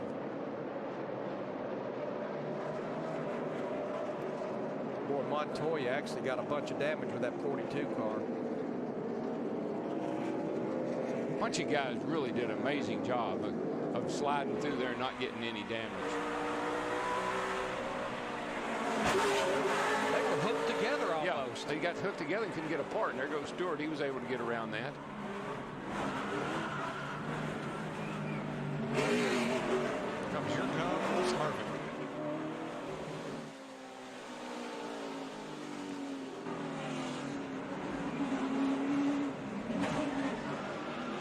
Took a shot in the right rear, but I don't think it hurt it. But Darrell, I think you said it. Just Mark was way too fast. Too fast, yeah. He had the whole right side torn up, and he just couldn't hold the car down with that right front down like that. 8th caution flag of the day with 156 laps to go in Bristol. Kurt Busch, who is going to run out of time with more fresh tires. Well, they said when the race started, get the champagne out. And that's Earl Barbin, the same guy that wanted to stand by the lady with the blue feathers at Las Vegas. Here he comes off at turn 4. Checker flag. Jimmy Johnson scores his 50th career Sprint Cup win. Great job, driver. Great job, buddy. Awesome work, everybody. Yes, yes, yes! At Silver 87. I think a tire just went down. You see it just take off to the right. Yeah, the car never turned. Pretty hard hit for Nemechek. Now, this will count as the competition yellow, which means the cars. Under caution for the second time in Martinsville. David Stremme went around as he was trying to pass Mike Bliss. There was contact. Watch those two cars come into turn 3. And Mike, that's classic Martinsville. One guy gets his nose just up to that left rear quarter panel, and then you got to decide, do I cut in or do I let him go? One taker among the lead cars, and it is Tony Stewart. Now, Reagan's also in along with Montoya. 3 wide in the corner, and that will put us under caution. Mike, I'm not so sure that wasn't a product of all that banging up there in front. It kind of chain reacted back. And Rudiman stuck on the curb. The grass is so wet at Boyer. And this really is what starts this whole mess, because they get together. And when somebody behind you starts to see Mark Martin and Logano, it just backs up till somebody gets spun out. That somebody was David Rudiman in the 00.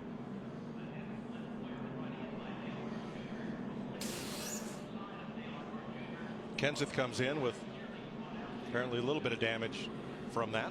Up and almost formed like rumble strips. Watch what happens here. Marcus Ambrose gets underneath Sam Hornish. Yeah. Bam. Gave Marcus enough room, but up he went. Kyle Busch jumped underneath, and that cost Sam about 4 positions by the time Tony Stewart also got past him. Marcos has made a few people angry. Yep. 4th place, here comes Jeff Burton. And Vickers and Jr. were racing side by side, and that will draw Kyle Busch to him. Another one. And you know what it is? I think it's beads. I think the 42 blew a bead from, they're driving hard. He was particularly, got too much heat in that right front and blew the bead out. Jeff Gordon, let's have a look at Robbie Gordon's trouble that have put us under caution flag number 4.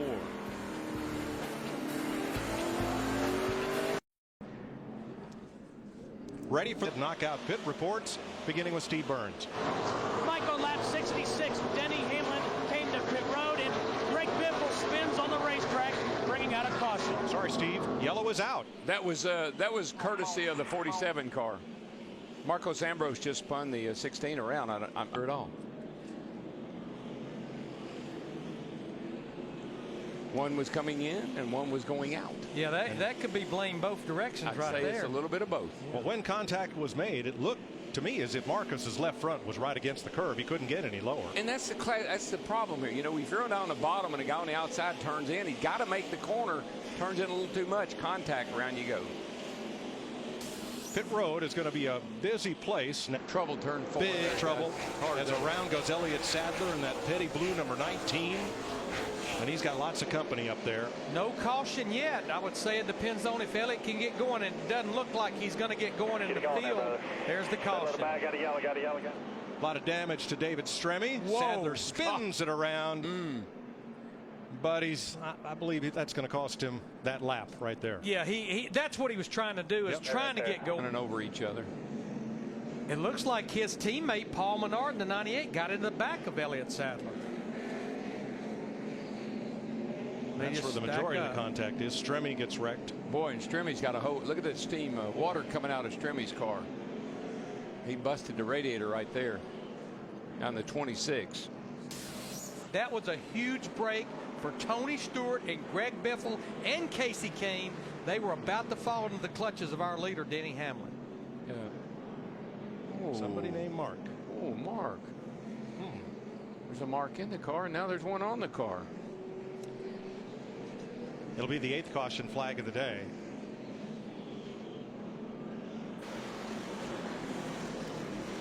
Boy, Reagan gets into the Ambrose, and around goes Marcos. Yeah, his car shot up the racetrack and just got right in the side of the 47. No caution yet. And he will get it going. We stay green.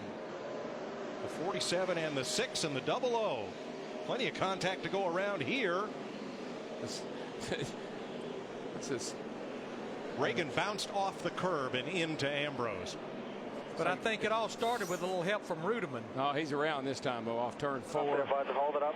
And this time there's a caution. I believe he's got a tire, may have a tire down or something, because he just spun around that time. Second spin. Yeah, he's got a tire down. I think that left rear was down, and yeah, you can see it there, I think. And you saw Tony Stewart go by, so he was very glad to see the caution finally come out. Getting into Kevin Conway. Here they come into the corner. Conway leaves plenty of room on the bottom, but Marcos just turns him around. Marcos has had several encounters today. It's been a very adventurous day. Going to be down laps, 2 laps after that unscheduled pit stop. You see the 48 car, Jimmy Johnson, not far behind Joey Logano. Right now, Johnson's back in the 9th spot. There it is, in the wall. And we're on 10 to go. No, caution's out, caution's out. The caution waves for Jeff Burton. Now, you know,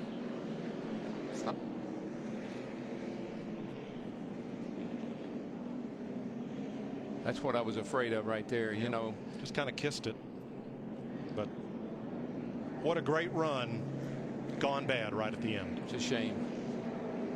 But now what makes this caution very interesting is you know, it's a no-brainer for the top 8 to 10. You know, we're too little too late. Going to be harder from here. Yep. Matt Kenseth in 3rd, Newman 2nd, Gordon trying to win his. Kyle Busch is sideways. More time, not just smooth. That's going to bring the caution out. Now it's going to get interesting.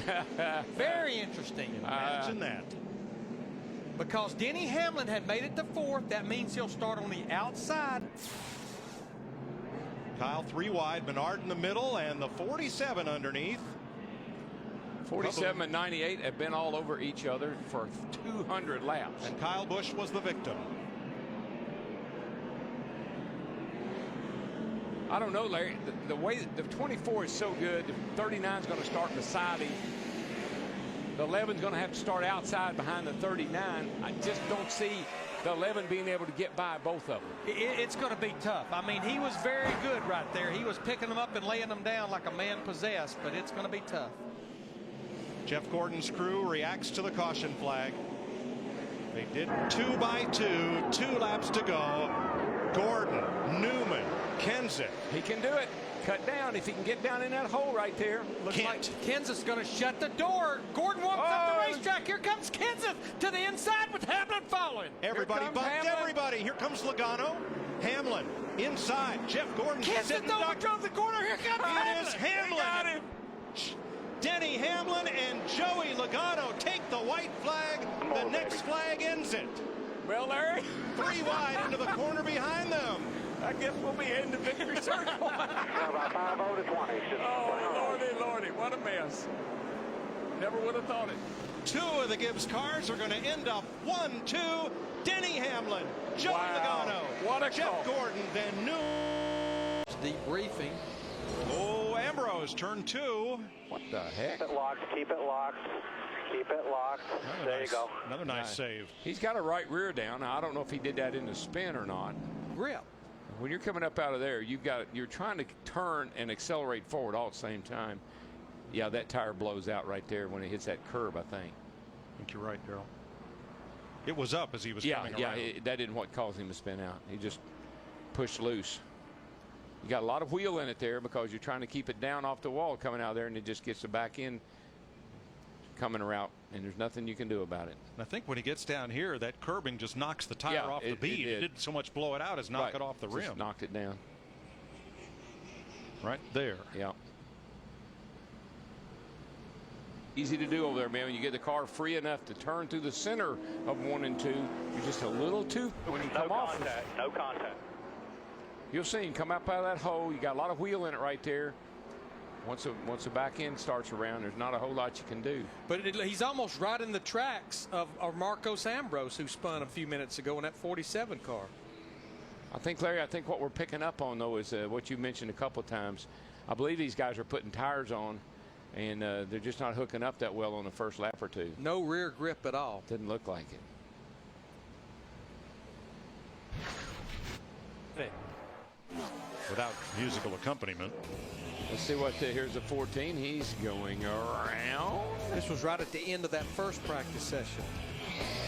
Comes the 18. He's going around. Kyle Busch just ahead of the 9 of Casey Kane. Happy birthday, Casey. Then Kurt Busch, Kevin Harvick. Whoa, that was a crash right there in turn 2. Boy, Denny Hamlin in that 11, I don't know if the 2 car got into the side of him or not when he came down off the banking. It was close. I don't think did the 2 hit anything? It looks like the car might be pretty clean. You can feel the contact from the onboard shot. Let's see. Kurt dives to the inside. Oh, he just gets a little loose, chases the car up the hill. I don't believe the 2 hit anything. But the 9, she's killed. Watch Harvick and Keselowski. See, the 2's already stepping out, Mike, right there. Yes. And he just got to have room to go up the hill, and the 9 happens to be there. Yeah, the 2 was almost like in a 4-wheel slide. He's lucky he didn't. Oh, he did get the 11. He did make a little contact. Yeah. Just in the right door. Kurt Busch is on pit road as here's another look at it. Yeah, he's got a lot of damage, Mike. The 2's got quite a bit of right front damage. And look at Keselowski thread the needle in the 12. He gets away without damage. So does Vickers and Mark Martin. Now Casey Kane comes to pit road. No birthday gift here. I think we just had a huge mistake by Martin Truex Jr. in that 56 car. He came to pit road. Pit road is still closed. Kevin Harvick in the 29. Green flag. Larry, I don't mind trying anything when I got time to overcome it. Exactly. If it doesn't work. Yeah. Boy, Stewart in that 14 got a great run on the high side through 1 and 2. I know in the Nationwide Series race last night, the outside line seemed to be the place to be on a restart. Watch that 77 car, though. Man, he came off at 2. Up the back, that car is hooked up. Newman holds second. Yeah, we got Jamie third, McMurray. and it's McMurray in the wall, turn 4. Caution waves. Back her up and go. 33, turn us around, guys. Doesn't look like he hit anything, though, guys. I don't see any damage yet. I think McMurray in the 1 is okay. You heard the spotter call in to the crew chief that knew.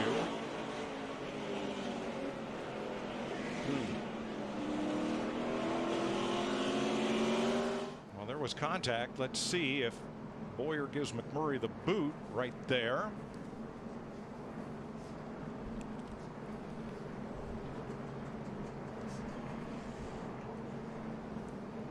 Yeah, what happened is the 33 Boyer just bumped the back of the 1 car. McMurray, man, Kevin Harvick in the 29 sure was a lucky guy. Here's a better look. Yeah, There's there you contact. go. It was slight. Yeah. Just enough. Right there in that point in the corner, if you touched it with your finger, you'd spin it out. Boy, Denny Hamlin, the one fella here driving her in the early going, he has been right on top of every incident. That's the way it always goes that way. Second caution of the day in Phoenix. Win a Ford Mustang or maybe even $1 million. To preview some of those trouble turn 3, car in the wall. Brian Vickers in that 83 car. That car just snapped around, Larry. I'm not sure. I'm not sure what happened, but it just snapped on him. I believe I heard him say he lost a rear tire. Well, it must be a left rear. He thinks he thought it was a right. Let's have a look at it in progress. He's coming down into turn 3. Here he comes right here. You're right. I mean, it just turned around. I mean, fast. You can see the left rear. There's the tire, and it's off the left rear. Larry, they run this air pressure in these tires, left side tires, somewhere around 10 pounds. 10 to 12 psi. It's not a lot of air in those tires. That tire was off the rim before he hit the safer barrier. Exactly, which makes me wonder if he didn't cut the tire, maybe made contact with someone and cut that tire before it came off. Vickers has failed to finish 2 of the last 3. Off turn 2. Here comes Montoya in the 42. Yeah, the 48 has definitely got the nighttime setup working now, Larry. Oh, we got a car. 2 cars up in the wall. Truex just misses it, and it's Keselowski. Caution is out. Right side damage. We got in the wall. Shouldn't be all that bad, but we're going to definitely work on it. And he lips to the flag. Keselowski does. Holding on to panels. Every time one of these cars gets into the wall, it pushes the back of the car over. It pushes the blade over. I think 3 wide down the back straightaway into 3 may have kind of helped this to happen. It's never a very good idea. Well, and Keselowski slid up in front of Truex in the 56, and Truex got into the back of the 12. Just being a little too aggressive on these restarts. Happens so much. There's the contact. Yep. Boy, Truex did well to save it in the 56. But that view right there, that's similar to what the spotter has, and you could tell. It would be hard to tell that 12 car clear high. Let's watch from Truex's onboard camera. It could have been a little give and take right there. They could have avoided that. Keselowski was trying to give Stewart room on the bottom, and just ran out of room. Everybody did. So it's the 6th caution flag, and the beneficiary of the free pass will be Paul Menard.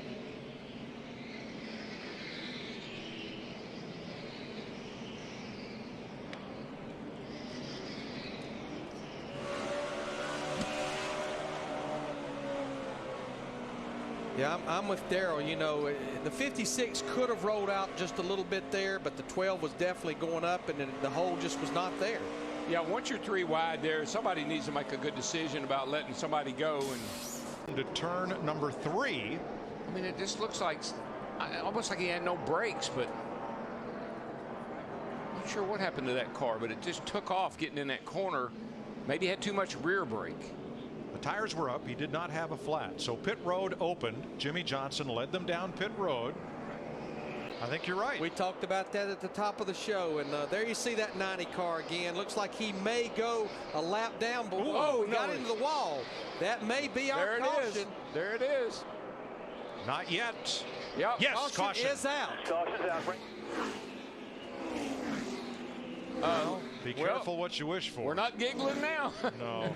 And neither is Scott Riggs. No, he had a great run going, and it is spoiled right there. He was in 25th place. Lost the right front. Oh, yeah, it definitely lost the right front. You see him just ahead of the leader. Watch him right here in the middle of this corner. It just takes off up the hill. You saw the brake rotors all glowing red. He was trying to get it woed up. Not a great sight for Kyle Busch, who was within 7 laps of the checkered flag. Just right in front of our leader. But Darrell, this is what I'm thinking. You know, your way of thinking, my way of thinking, Jeff Hammond, no way we're coming to pit road. But the problem is double file restarts and possibly 3 attempts at a green-white checker. That's what. It's Gordon, Ryan Newman, Matt Kenseth, Mark Martin, Earnhardt, Allmendinger, Kyle Busch. Who's going to win it? Green flag. Like all these people that were standing up down there. Boy, Jimmy Johnson taking it 3 wide down into turn 1. He's got to, Larry. He's got to go. Allmendinger has to give. Montoya shoves it off the corner. But Ryan Newman in the 39 car, he gets the lead off turn 2. White flag when they get back around. That's all they got to do is take this white flag. If they can make it through this turn, get to the line. 3 wide in turn 3. 1 car way up high. They're gonna make it. And the leader at the white flag is Newman. White flag, nice and smooth. Hello, Newman. 3 wide deep in the pack. Next flag.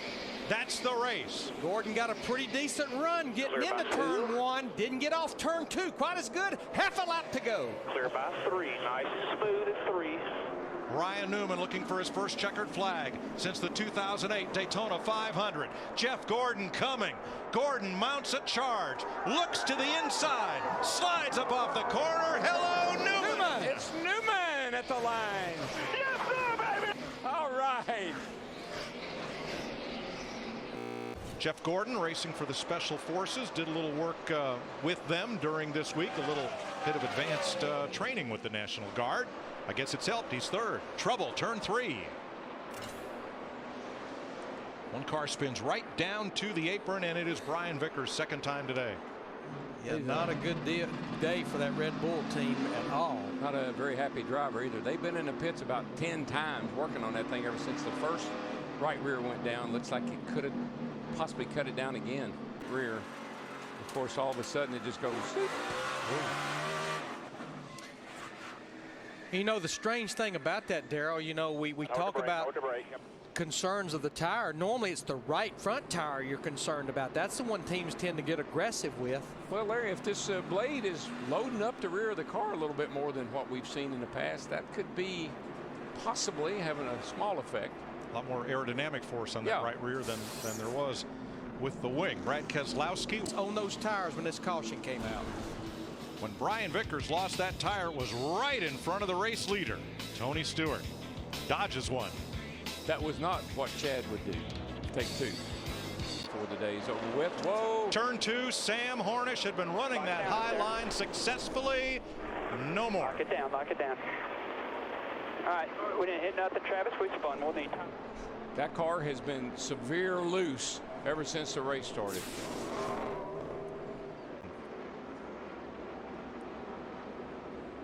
Just there she goes, loose in like that. There's nothing you can do. Loose, folks. See those rear tires smoking? That's loose. Darrell, he almost saved it and then locked her down.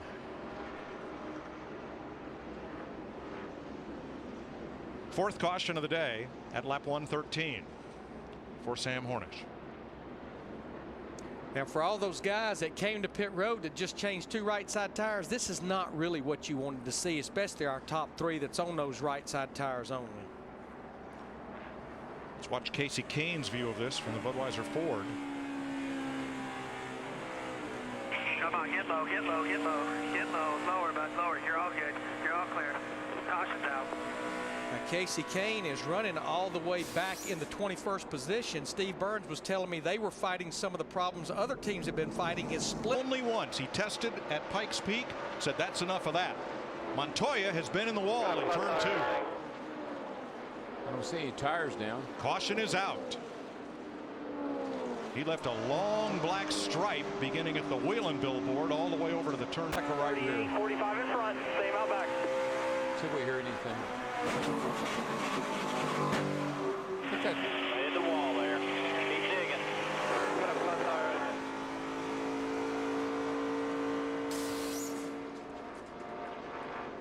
Got some grip on the top side of the racetrack. Let's get that thing wound up. 18 to go.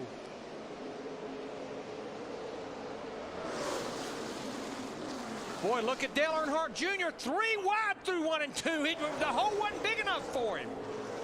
He had to lift, and maybe so did Tony, because here comes the inside, and it's the Gibbs Toyotas. Hamlin and Busch to the inside. Junior regains his momentum. He may be able to hold on to third here. I think the 24 is going to get boxed right here as they try to go 3 wide. 4 wide. 4 wide. 4 wide. Stewart Slick. Oh, Gordon's no. hard into the wall. There's Edwards. Allmendinger. Oh, no. What But Gordon and Stewart, and then cars trying to sweep by on the outside. Menard, Montoya, McMurray, Harvick, or rather Boyer, all get caught up in it. What a wadded up mess. The big one in Texas takes the pole sitter and the driver who's led the most laps, Gordon. Tony Stewart, can't remember. Let's see. He's on the Stewart's outside. in the 14. And here comes Biffle on the bottom. Yeah, we're going to go 3 wide. We're going to try to go 3 wide right here. You see Gordon forces his way by right there. Then Edwards got into the back of Stewart and got him into Gordon in the 24 car. Allmendinger, there's McMurray. And there they all go. Boyer. Logano. Boy, look at Ryan Newman. Great job. Scott Speed. Just snuck through there. That's called bobbing and weaving. You see here, it gets just so bottled up. Not a lot of room to work. Trying to go 3 wide right here. Here comes Carl with the run up on the outside. Carl on the 99, Edwards. I think Gordon touch Stewart just a little bit. But touch there. But then when he does, Edwards has got a hit into the back of the 14 to Tony Stewart. I don't think Gordon got into Stewart enough to move him. The contact from Edwards, though, I think what happened was Stewart broke a little momentum. Edwards had it in the 99, had that great run coming off 4, and they got together. Oh, I agree. That's why Edwards got into Stewart. Gordon and Stewart getting together breaks the momentum right there. You see the green car Edwards back there. He's trying to find a place to go. That was a hard lick on that 24 car. It really was. And now watch them all sweep up through the quad oval and crunch the outside. Menard and Boyer. Harvick got through. And Scott Speed, here he comes, right the here. silver car. Whoop, whoop. Incredible job. Jeff Gordon led 100. He's got a hole here up on the outside coming up on the back of Stewart. But when the 24 of Gordon bumps the 14 goes up the hill right in front of Edwards. They come together there, 24 of Gordon and 14. And you see how it cocks the 14 a little bit sideways? That's why Edwards got into him. So there really is nowhere to pin blame. No, close racing, contact, loss of momentum, big crash. And it's all on the line. This is what racing's all about, folks. This is when you give it all you got, take no prisoners. Sometimes it doesn't work out so well. Wow, Newman cut hard left and missed both Edwards and Allmendinger. That 82 is the one that amazed me. Scott Speed in the 82 car, just absolutely. Here in real time, you see it happening. We're showing you all these replays as the red flag is out. Hard hit on Montoya. Watch the 82, the silver car there, almost gets into Gordon. Able to work his way through there. Let's ride with Montoya. Get to the bottom. Watch from here. Get to the bottom, get to the bottom, get to the bottom. No. Oh, easy. No. Yeah, hold on. Got in that wet grass, and when he did, took off. How about Ryan Newman? Wait till you see this crank it left and hang on. Crash in front of you. Go high, go high, go high, go high, go high. Go low now, real low. Where did everybody Good job, go? man. Come on. Casey Kane. Up here a little bit, get this in front of you. Get low, get low. Stay high, stay high, stay high. Keep coming. Get through there. Get through there. You're good. Get low. You're good. Man, missed that 42 there. Nice job by he and Harvick. Actually, a very good job on those spotters park to help those guys get through there when there was mud on the windshield, smoke. You can see very little. Coming down. Right in the middle, right in the middle. We're in it. But you know, you mentioned that, Darrell. I know that was an in-car camera shot from Ryan Newman at 39, but his windshield was getting the same mud thrown on. Oh, yeah.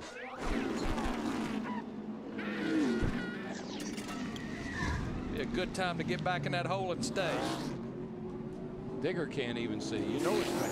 17 laps to go. The race has been red flagged. They are still.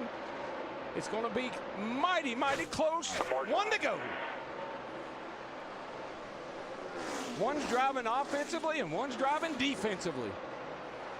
Last week, Denny Hamlin had to be helped into his car. He's got to get half a lap more out of it. Man, Johnson closing hard. Look at the run he got off turn 2. He'll go to the high side through 3 and 4. He's going to be right on his bumper, but he isn't going to make it.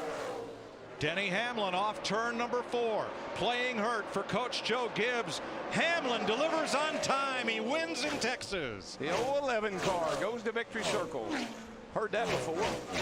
He's won 2 out of the last 3 races. Ryan Newman's Haas Automation Office Depot car. Watch the 39, but also watch what happens in front of him. Coming in your see picture. Newman on the inside, 4th in line. Right back here.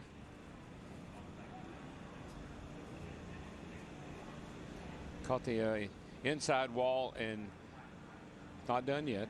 No, he's going to smack Bam. the outside wall. So I would say they will be going to a backup car for this 39. Watch the 48 and the 98. The 98 and the 43. Newman checks up and Mark is into him. Yeah. That's what happens if something in front of you happens, you end up being the victim. A big spin down into the tri-oval by last week's winner. Denny Hamlin has just brought out the second caution flag of the day in Talladega. Watch the black number 11.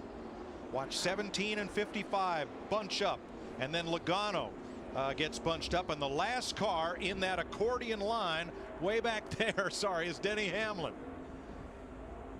Tries to save it, and around it goes.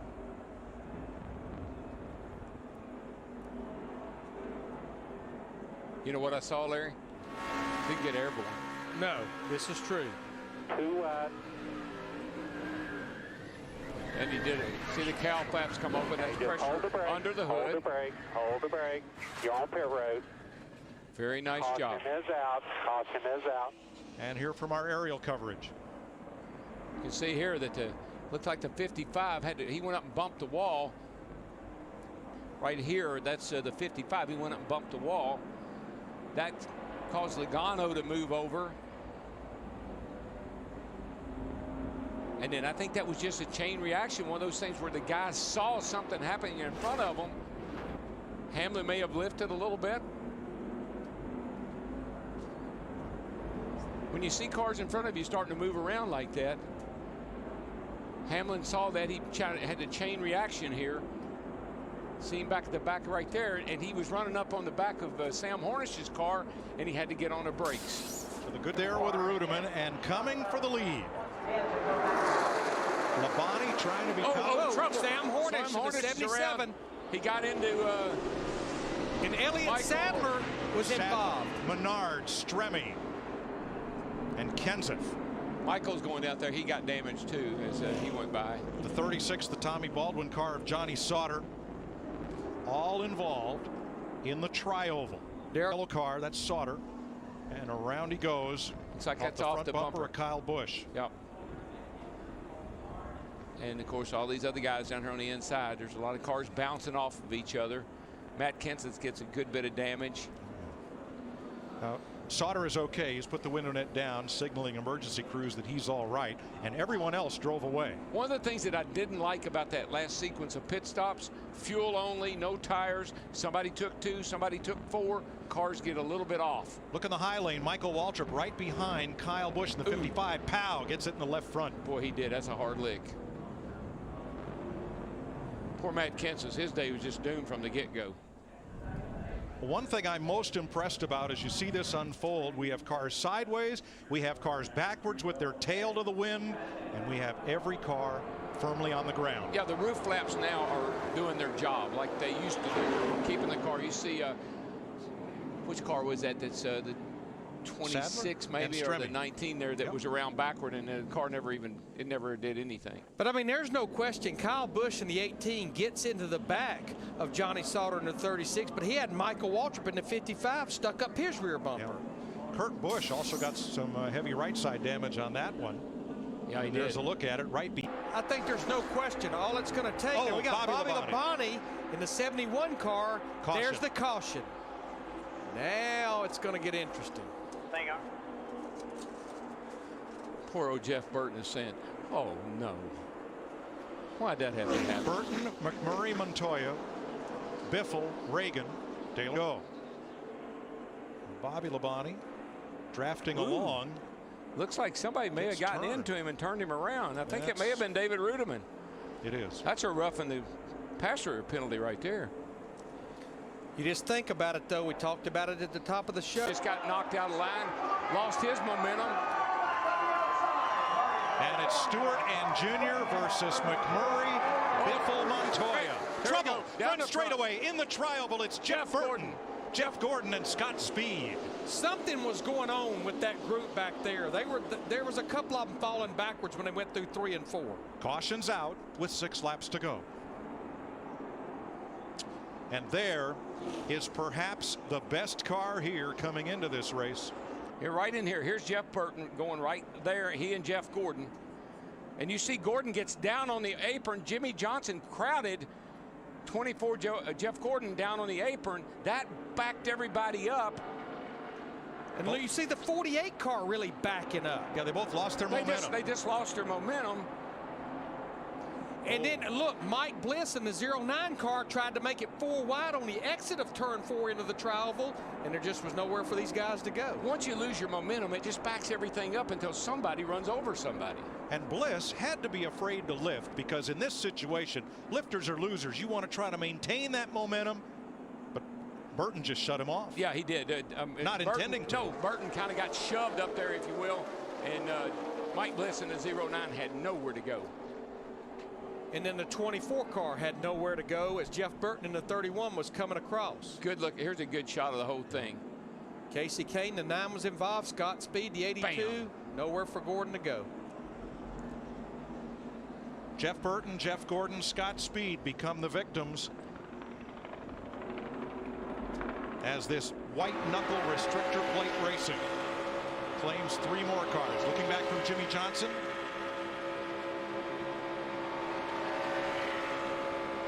Under the 5th caution. Jeff Gordon's crew chief Steve Kerr. Here we go. Green flag in here. They get a little bit of an advantage. That inside does not much. You know, the other thing he may have considered, Larry, look who's the 3rd car in line. His teammate.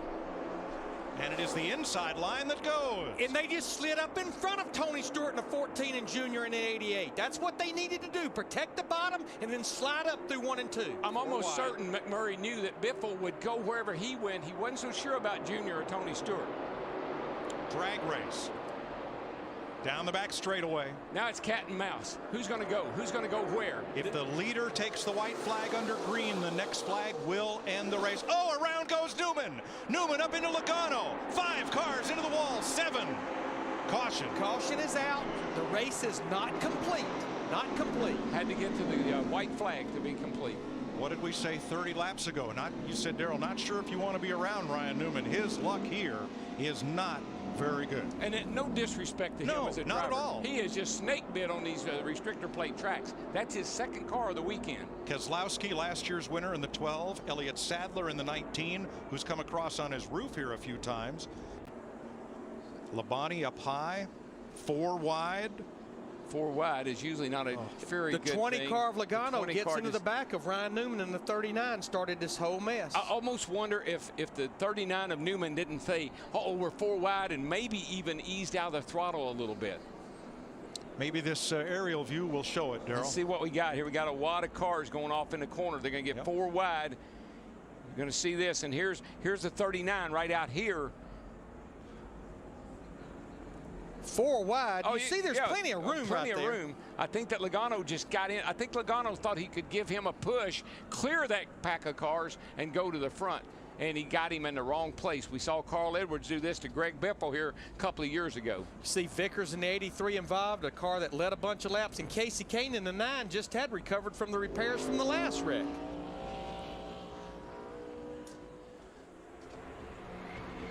Tell you what, that's a hard lick on some of those cars. So many times, you know, we kind of slow things down so we can see what the fans at home and everybody can see what's going on. When it's real time, it's real violent. Riding with Jimmy Johnson. In front of you, spin in front of you, spin in front of you, spin in front of you, spin in front of you. Stay to the bottom, stay to the bottom. That man was lucky. Clear. All right, it's reported that all drivers are out of their cars and are okay. Let's get out in the 20. Yeah, they come here. They come into the corner. You can see them up here high, and I guess that Logano in the 20, this orange car right here, I'm guessing he got into the back of the 39. But daggone if it didn't look like the 39 was kicking up a lot of dust and getting mighty loose before they made contact. The back of his car definitely looked yawed out before they even turned into that corner. So I'm not so sure. I wouldn't want to place any blame on Joey Logano in the 20 car right there until I saw that more and hear from the drivers. But you know, Mike, just to follow up on talking to Kevin Mannion, right now, as we are still under caution, it doesn't look like we're going to get the 1 to go. We've actually got 4. That's a strong outside line there, or inside line if they got enough fuel. Green flag. Short shift it, man. Get it into high gear as soon as you can. That'll save a little bit. Greg Biffle in the 16 looked like he wanted to tuck in front. Kevin Harvick in the 29. He couldn't get down there. No. Made an evasive move to the outside. That Junior backed everybody up. Biffle's in trouble. I think Biffle is out of gas in the 16 car. Yeah, he's one of those cars there that could not get up to speed. Looks like he's here comes Junior to the outside. Everybody else to the inside. There's and around goes the Jimmy. 48. And Biffle, yellow flag is out. We still don't have a race, boys. That is not what those guys at the front wanted to see, though. This is really going to make it tough on them. They just about got to come to pit road now. I just don't see how you can stay out there and run a couple more. There they are right there. Jimmy Johnson in the 48 on the inside. Biffle in the 16. It looked like he just could not get going. And then Jimmy Johnson tries to jump up in front of him, but did not have him clear. He just wasn't clear. That's it. Pretty hard contact to that inside wall. Yeah, Biffle was in trouble from the get-go. He just couldn't get up to speed. All right, the free pass will be Jeff Gordon. There's a free pass car on every caution flag all the way to the finish. Here's another look. Yeah, I mean, Biffle really and truly never moved there. If anything, Biffle may have moved up a little bit.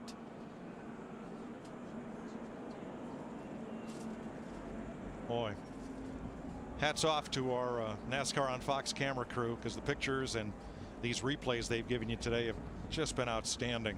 I think Johnson thought he was so much faster than Biffle right here. He needed to get out of that box and couldn't do it. Just made his move a little too soon. All right, in Jimmy Johnson's defense, I'm pretty sure, maybe we can even play it again, heard Earl Barb and his spotters say, outside only. Kurt Busch just missed it.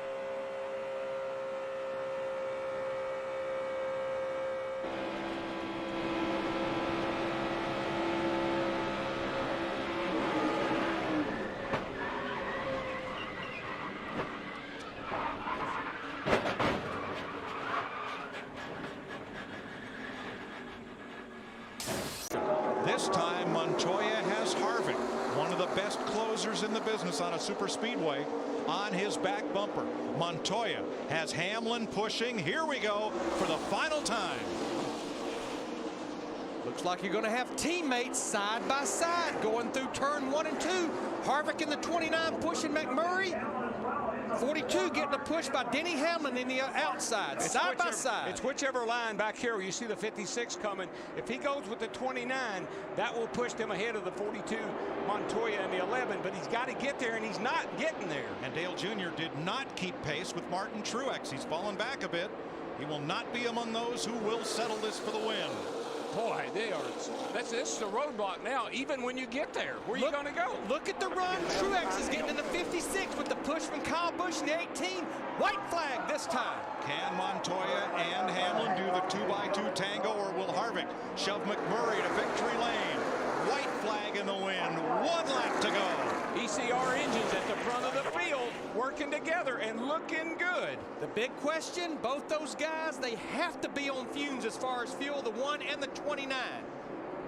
I don't like that. There's a little bit nervous getting a big lead out here. You got to be careful, but with these guys 2x2 behind them, it might work. Staying to the inside, the 2 leaders have no drafting help, but they are scooting away from the pack. 3 corners to go. Now Harvick, he'll keep pushing him, and he'll get over here to the tri-oval, try to make the slingshot on him. As soon as he knows that he doesn't have to worry about that 3rd place car of Montoya, he probably will try to make the move, although I don't know if it'll do him any good or not. Last chance through the tri-oval. Here he comes. Here they come. Harvick! It's Harvick! He got him. He timed it perfect. He got him. Where did he come from? Wins Talladega. Down. Got it right front He's got down. a right front tire that is down. And he's hit the wall. Yeah, he's made contact with the wall. 1 more to go and then cut it down. Cut it down. Trying to get, and caution comes out as Joe is shedding debris down the front straightaway and into turn 1. The night, which comes out for the 87 of Joe Nemechek, cutting down a tire and hitting the wall. NASCAR Sprint Cup Racing on Fox is sponsored by Budweiser. Join Budweiser as... I tell you what, he may have lucked out because we've got a car spinning down the front straightaway. Elliott Sadler. He just, I think I heard a tire blow. Dig. Leader's 24. He's got it right behind you, right behind you, right behind you. Right rear is down on Sadler's car, so's the left. That's a huge break for Mark Martineau because he had not come to pit road to serve that pass-through penalty just yet. They're all down. I think, I think you'll hear I heard something that sounded like exploded, like the right rear might have blown out. Yeah, you see there, he just starts around. I'm thinking he had a tire down.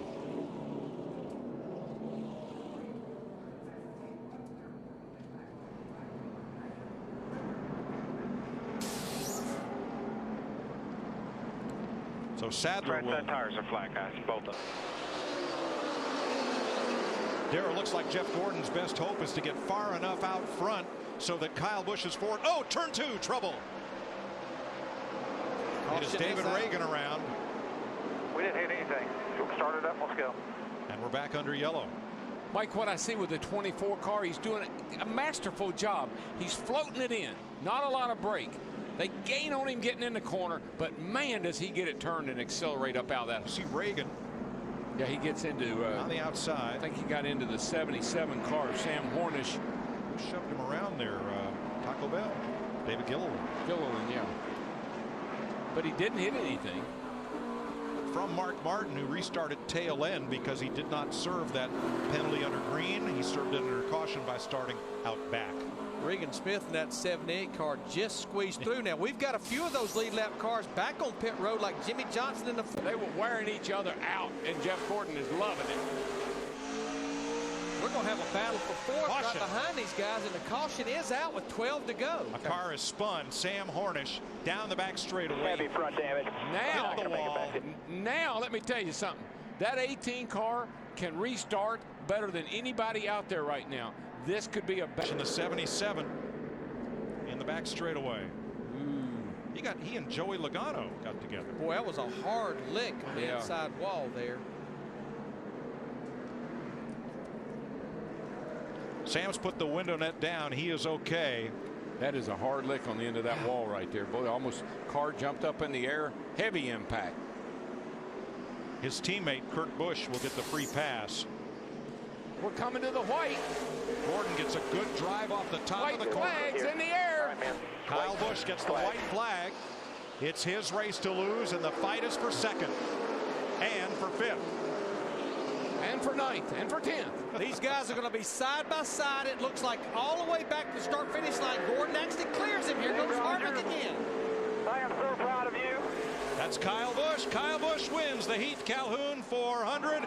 Gordon, Harvick, Burton, Edwards, Montoya, Truex. Jimmy Johnson wrecks. Clint Boyer wrecks coming across the line. They're wrecking more. That's Robbie Gordon. He didn't really wreck. He just spun it out. Wow. I knew that restart. I knew that cat right there. And now coming across the start-finish line, back where this is Clint Boyer and Jimmy Johnson. They get sideways coming off of turn 4, coming to the line. That was for 10th place. I think some other guys get run into back here. Yeah, Robbie Gordon got run over in the 7 car. Wow. I tell you, these finishes are unbelievable, guys. Let's begin. Dale Jr.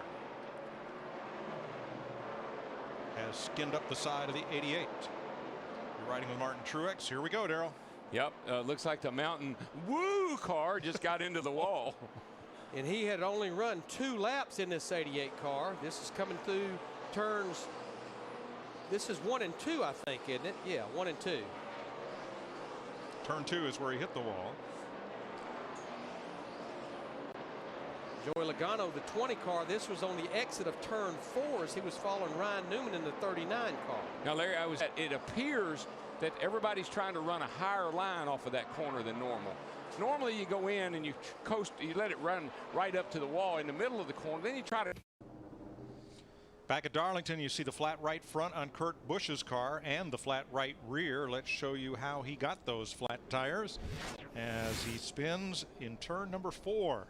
Second car coming into frame. Now he's pretty low on the racetrack, and when you get down that low, there is a transition, or at least there used to be, between the two grooves there. It almost looks like he had his car pinched down too much, and that's what got him sideways and loose. But the good news is the only damage was those 4 flat tires on that 2 car. You can see they've got it to pit road, and now they've changed them out. And the heartbreak of that is not how hard he hit, but that Joe is one of the few remaining driver owners in NASCAR. And so not only does he get the hit, he gets the repair bill as well. He needs to blow up. He's got the right front all locked up and fluid running out of the car.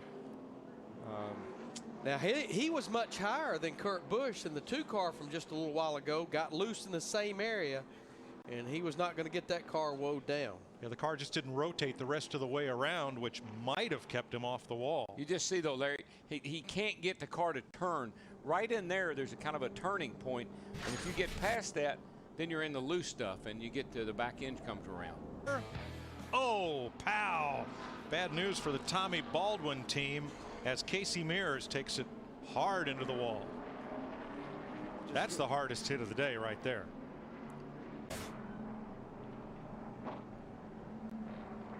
See what happened? Oh man, he got loose way back in the middle of that corner and hits the end of that wall right there. That's a hard lick. Now that's down in 1 and 2. See where he got up in the outside, and the spoiler knocked the trunk lid off, and then the inside wall did the rest. Sure did. But you know what I like? Another thing that NASCAR has done over the last few years, if you notice, that deck lid was not connected to that car with nothing but those tethers. Keeps that deck lid with that race car. He lost that baby getting into 1. It's pretty sporty. That's what I'm telling you, Larry. These speeds, and I think that's one of the things that's getting these guys in trouble. Did he hit the wall? Kyle Busch? I think he did. Smacked it. Spoiler looks okay. So he was coming to green for his mock qualifying run. Let's see what happens to this bad boy. Whoa, it just took off up the hill and wouldn't turn. Well, that's odd. Just gets up there in that loose stuff. Right where the wall juts out, Darryl. Right where that little swell is in the wall. He got it. He got it pretty darn good, too. That's number 4. Yeah, you can see just there on the front corner that the right front is shoved in, but when we get a shot of the whole right side, you'll see the back of the car is ripped off. I mean, you can see the right side is shoved over again. He had it till that happened. 6th with a 27.98. Oh, boy. Oh. I think I'd have tried that second one. That hit pretty hard. Great. Just great. You are definitely overshooting the laws of physics right there. No question. You got way too much speed for the landing room you got. There he goes right there. He just gets the back end stepped out. And he didn't really hit it that hard there. Just skimmed it. Now this is trouble. This is where that wall jumps out in turn 2 there. It just grabs you. Well, that's a driver trying to make up for what happened in turn 3 and 4. He drove it into 1 probably harder than he should have, and the car got loose on it. And up into the fence. Thing had a look that maybe it had a tire going down. That thing just shot straight to the right. Boy, it sure did, but that can happen in the second turn, I can tell you. The pits are open. How about Krista with 6th place Jeff Burton? That car, you can see all the bars in the back of the car that are all bent in. In fact, he's got a tire down. Yeah. And around he goes. No caution yet. You know what, Larry, as big as the apron is here, and a car just takes a slow spin like that, unless there's debris on the track. Joey Logano spins off turn 4 and crashes the inside wall. That will bring out caution flag number 2. Now, I wonder if it had anything to do with Bobby Labonte. Bobby Labonte had trouble off that turn just a lap before. What happened to the former champion, Bobby Labonte, in the 71? Here he is right here in the 71. Oh, that car just, I don't know any other way to explain it. Got in, did he get into Logano? No, no contact, I don't believe. But now watch the orange Toyota of Logano do the same thing in the same place 1 lap later. That thing just came around. I mean, just snapped around just like Bobby Labonte's car did. But Darryl, he looked awfully high in that corner right there coming through there that time. Logano looking forward at Labonte. See, Bobby's car just the back end snapped. Mike, I saw this in practice and qualifying on new tires. the cars would be a little squirrely for a lap or two on new tires. It happened to Joe Nemechek in practice, and he climbed out. Car here going down into turn 3 and 4. You could hear him starting to really pedal the throttle. The thing just got loose with him. Yeah. Elliott Sadler snuck by on the inside there. And Logano, Matt, I don't know how hard a hit that was to the inside wall, but he got it pretty good. He tagged it pretty well, Mike. As you see the replay, Greg Zipadelli asked him what happened. He said the car was just way too loose. He said, was it the track in that section or just the car? He said, just the car, too loose. Logano and Labonte on pit road in the 88, and Martin Truex in the Napa car. Oh, Paul Menard goes for a spin. Turn 2 and down the back straightaway. Caution, number 3. Now that was created by a chain reaction. A couple of cars got up there in front of Menard. He slowed down. He got run over for this start. So the 98 or the 43 and the 78 make a little contact. Now you see here's the 77 a Hornish, and when Paul Menard in the 98 tried to stay off of him, he got spun out. Yeah, Tony Stewart in the 14, it just started stacking up, gets into the back of him. So much contact, it's hard to show it all. Let's go back to what we were going to show you. Watch the amp and the Napa car. Bam. Wow, that's Martin Truex trying to stay away from A.J. Allmendinger in that green car on the inside. It's pretty hard contact on that right front fender of Truex in the 56. It's just such a narrow racetrack. Biffle at turn 4, and you'll see why this caution is out. Here's a Biff up here in the 16. You see he gets loose and he gets the car around. Truex looks like he tries to put the brakes on, maybe locks up the rear tires a little bit. He comes around. Jimmy Johnson in a 48 slams into the 56. I really think the 48 got the worst of this deal. Yeah, you can see Truex gets loose, and then I think Jimmy Johnson tried to get on the brakes, and his car was a little on the free side as it was, and he just gets into the side of the 56. A lot of damage on the right front of the 48. Johnson was turning hard when he and Truex made contact, and that bent the steering on the number 48. Yeah, you can see how he's got the wheels turned right there. Boy, Dale Earnhardt Jr. was right behind that. Now watch Jeff Burton in the 31. Whoa. Not quite. Bam. I think, as we put it, entrance speed exceeded grip level. No caution. And now look at Paul Menard as Mark Martin loses a bit of traction. Boy, that's a good bit of contact with that wall. But wow, that's some pretty heavy contact. Happened off turn number 2. Watch Sam Hornish come off the corner in front of the leaders. Yikes. Now 3 cars behind him, and then race leader Denny Hamlin trying to lap past Jimmy Johnson. And they all stacked up, headed for turn 3. So really, aside from Jimmy Johnson in the 48 car, who this caution really benefits, Tony Stewart in the 14, Dale Earnhardt Jr. in the 88, because they were going to be coming to pit road. Cycle as Hamlin gives the boot to Jeff Gordon on the backstretch. Running 190 mile an hour in the 3rd turn. Yellow flag. Caution's out. Caution's Spinner out. and hard hit in turn 3. 48 car. And A.J. Allmendinger, Jimmy Johnson, and A.J. hard up into the wall in 3. Boy, look at that thing. Now the caution had already come out when that happened, and look at that 48 is junk. I have never seen a 48 car torn up quite like that. There goes the 37 up and around. It's Conway. He makes slight contact with the outside wall. But then that's up in 2. Down in turn 3. Oh, here comes a Jimmy Johnson just nowhere to go. The 43 car of Allmendinger just coming back up the racetrack right in front of him. That is a huge hit. So the caution apparently was for Conway into the wall. Yeah, look at Not sure why Allmendinger was so far down on the racetrack. That's brutal right there, man. That is a hard lick. Jimmy Johnson climbs out. Matt? Mike Stewart has said absolutely nothing on the radio. Spotter Bob Jeffrey gave him a couple different updates to let him know. Oh, around he goes. Stewart trying to ride it out, spins it in the front straightaway, and he gets the caution he hoped for. Sam Hornish around on the front stretch. There's something has come over this racetrack. All of a sudden, cars are hitting the wall, cars are spinning out. It's like some big change. It's like the lady in black has stepped on her hem. I think two of them. This was the beginning of the caution right here. Tony Stewart, you can see the car go up the hill, gets loose. He's going to spin down onto the apron, and this brings the caution out right here.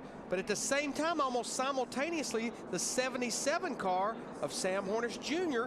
coming off of turn 4 gets loose. You can see totally by himself, and he's going to spin out, and that definitely is going to bring the caution. But the good news is Tony Stewart in the 14 stays on the lead lap right now. I don't know how Sam's driving that 77 car. Remember how badly it was torn up a few laps ago, wrecked off turn 2? Carl Edwards will be the free pass car, primary car that he wrecked on his qualifying lap. There's why. Little scrape to the wall. He's getting it right now. Remember the race he won here about a year ago? Caution, Darrell. Bobby F. Gordon, Harvick and Newman, McMurray, Keselowski, Earnhardt and Hamlin the top 10. Green flag with 24 cars on the lead lap and 136 to go. This is big. This is going to get big, guys. Oh, Truex did not go, and they stacked up. Somebody ran. There was people running over each other all back in there. You see the 6 cars smoking. Something's wrong with the 56. We stay green. Oh. And everybody's running into, the back end of each other. You see these 3 guys here all bam into each other. That's the 6. A couple other cars. And Reagan hit the wall pretty hard. And you can see that Truex there in the 56, he's down there on the bottom. He can't go anywhere. Watch on the outside row, 6 rows back, the Napa car stacks him up. He missed, I believe he missed his shift. I saw fire fly out the tailpipes like he may have missed his shift. Let's ride along, Darrell, and hear what it sounds like. Everybody's rolling. Side inside. Side inside, outside, inside and out. Inside. Tonight got involved in a crash, worked his way all the way up to 4th, and then suffered a driveline failure. Backstretch. A big crash involving Bobby Labonte and David Gilliland. And that'll bring out caution flag number 10. And that'll be the night for Gill's view.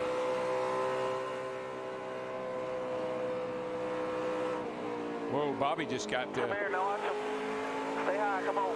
The 71 car. Bobby Labonte just gets loose coming off that corner. Bobby's had a little trouble tonight. Labonte has taken his car to the garage. Casey Kane will be the free pass car.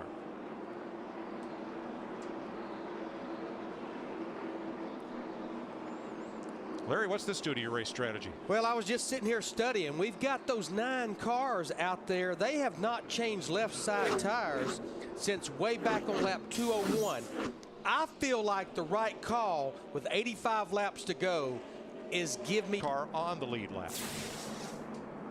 All right, this is why the caution came out right here. 6 off of 2, you'll be clear behind him. Off the wall now. Joey Logano just had left pit road and was trying to blend in and just lost it. Come on. Caution's out. And that's what brought the caution. You know who's going to be in really good shape? I think the 5. The 5 car. You know how he won this race last year? By being out front. A late pit stop got him out front. Will make you run like he's been running. I'm getting both of mine done. Coming for the white flag. Hamlin says the worst part about the recovery from surgery, he has not been able to do his cardio training. So the best training he's done has been behind the wheel. A winner last night and half a lap away from his first weekend sweep in NASCAR's top 2 divisions. If this is the toughest track we go to, this cat has tamed it last night and tonight. Off turn 4 for the final time. Denny Hamlin. All we do is win. Wins the Showtime Southern 500. His 11th career victory in fight on the outside pole to Kyle Busch for tonight's Truck Series race.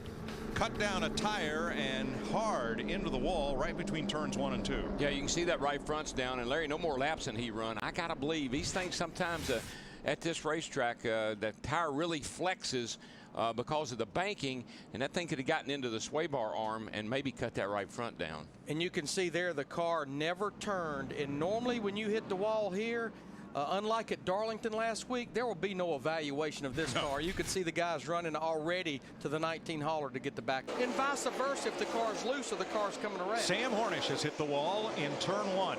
And caution waves for the first time today. Clear right there. I'd gotten a report. Caution here, bring it on down pit road. I talked about Ryan Newman. I got a report. Toward turn number 1. You'll most likely 3 cars ahead, and there he goes. You see that right front definitely went down as he entered turn 1 there, and it shot up the hill into the wall. Hornish qualified well. He started 10th and is now a lap down 35th as he makes his stop under caution. That caution was a huge break for cars like Dale Earnhardt Jr. Turn 3, car in the wall, Matt. And the caution waves for the 47 of Marcus Ambrose, who got up into the wall between turns 3 and 4 and just pancaked the whole side of his Toyota. A lap down. I think the 43 wasn't so lucky, though. He was in the pit when the leader went by. Ambrose in the 47 up the hill. Right front. Yep. You just kind of know it when you see it.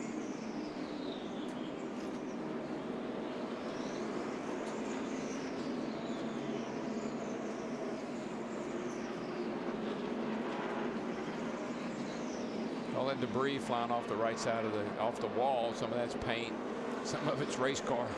But you know, Darrell, back to the 43 car of A.J. Allmendinger. Right now he's showing 2 laps down. One thing we absolutely out for this kind of condition is the guy that's going to be going on to the bank. 48's obviously got car in the wall, turn 3, and again it's the 47. And that will bring the caution, which is obviously the caution that A.J. Allmendinger, the 43 car, was looking for. Deja vu all over again. Just see him take off up the hill. The exact same spot as earlier. So this will be the 3rd caution flag of the day. Just to review the free pass situation, caution 1, there was no free pass because it would have been Sam Hornish, but he was the car that brought out the caution, so no free pass. It was Carl Edwards on the last one, and this time it is A.J. Allmendinger, who fought Ryan Newman so hard to get in the free pass position. Allmendinger will get back on the lead lap. Ambrose will go to the garage. One to McMurray. Now here's why we are under caution. Look way to the right of your screen. Here comes Sam Hornish. Way back here, coming up off the corner.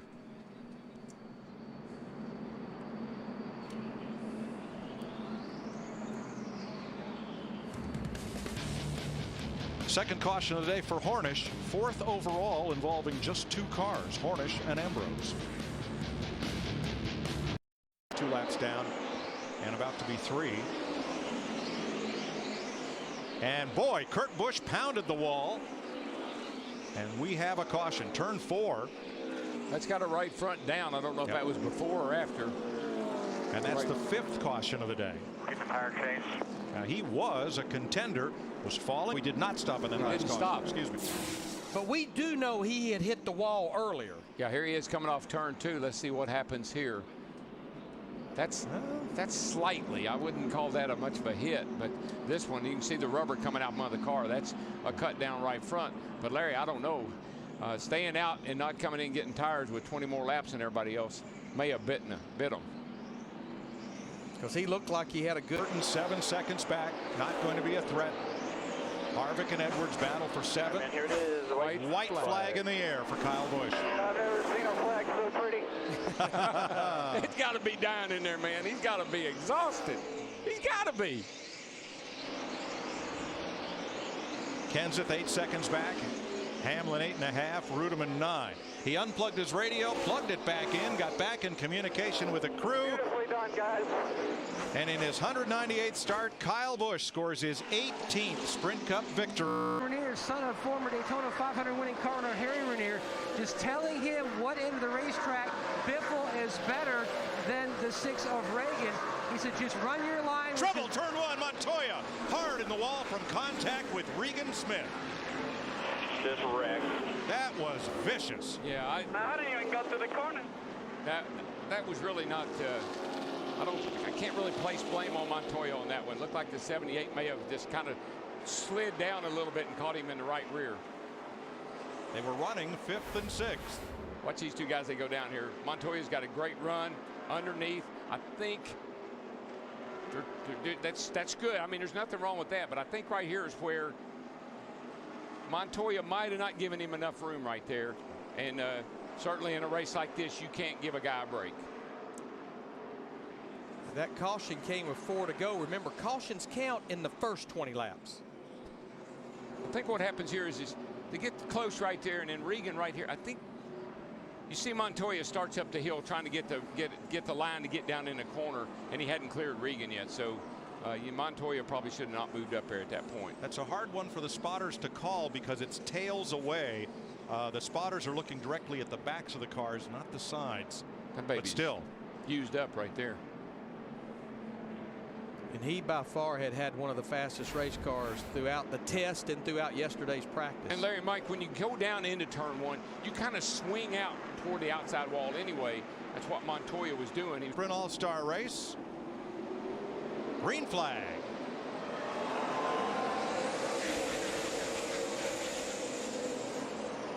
Boy, Greg Biffle in that 16, he looked like he had a weak restart in the beginning, but boy, did he carry it on down into turn 1. But Allmendinger went up high, opened the door for Menard and Hornish, and AJ's going to lose some spots here. One thing I've noticed about that 16 car, Larry, that thing will scoot down that back straightaway. He's got some speed down the back straightaway.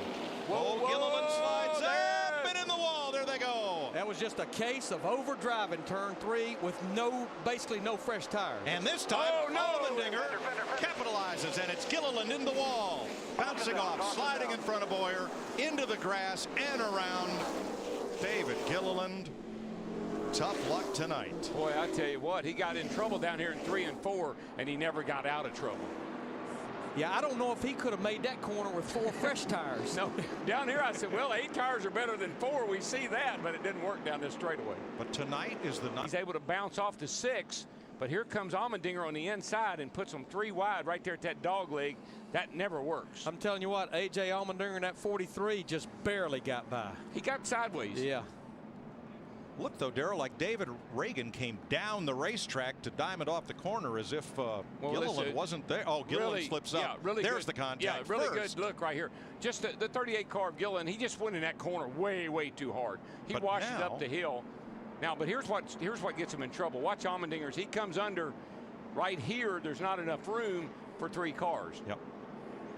See that happen there a lot off of that corner. Watch how close Clint Boyer in that 33 just sneaks by.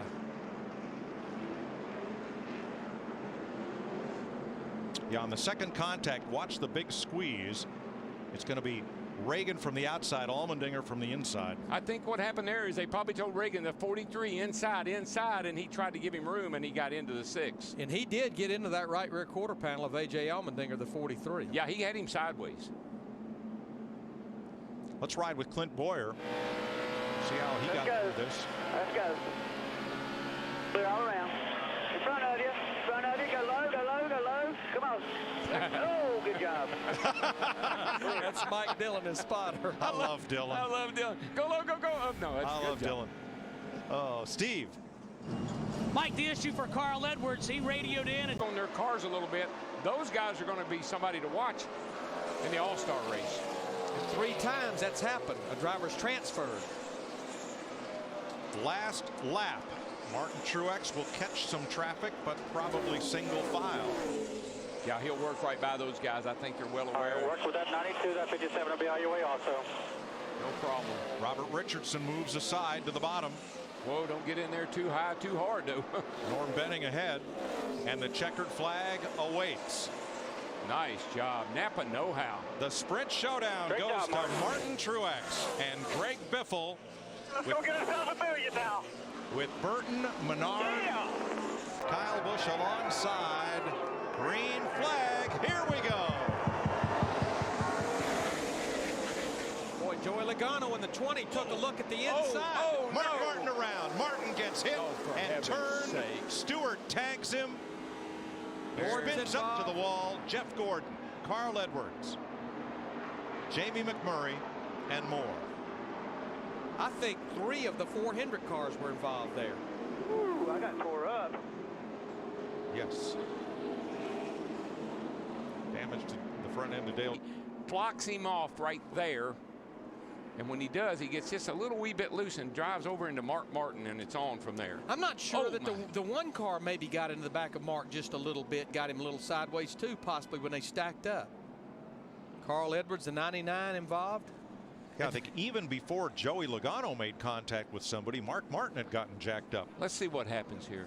You see the 20 car, the orange car, jump out of line, and there he's already in the grass, and that's wet and muddy right there. Yep. And I think that, I don't know who jacked up who, but that really is what started the whole thing. It's like as Mark was making that turn out of that part of the quad oval, the one car got into the back of him and jacked him up a little bit.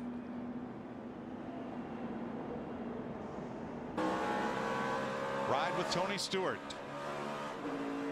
We got a spin here. Stay left, stay left. Excuse me, inside, one inside. Kurt Busch. Watch him. Clear high. Keep digging, keep digging, keep digging. Clear. Awesome work. Caution's out. This is Tony Stewart. We got a spin here. Stay left, stay left. Mark took a hard hit from the 0-0 of Ruderman. And I think Ruderman was even in the grass. Stewart has made it back to pit road. So has Dale Earnhardt Jr.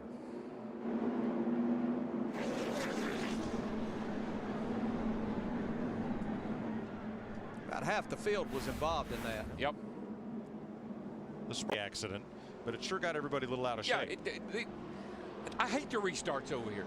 Every time I come over here, I say, watch the restarts, watch the restarts. And we have this happen almost inevitably on a restart.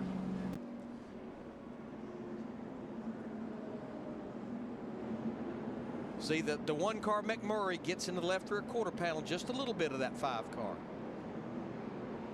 And it looks like McMurray's going to be home free here, Larry. He's getting down, he's going and going, and all of a sudden somebody slides up in front of him.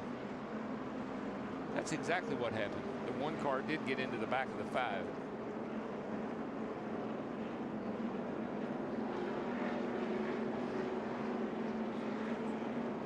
McMurray gets in the 5. Edwards gets into McMurray.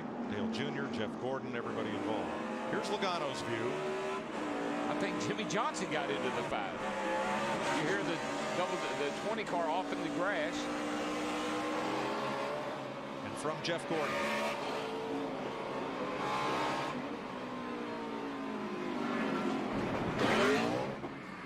My goodness.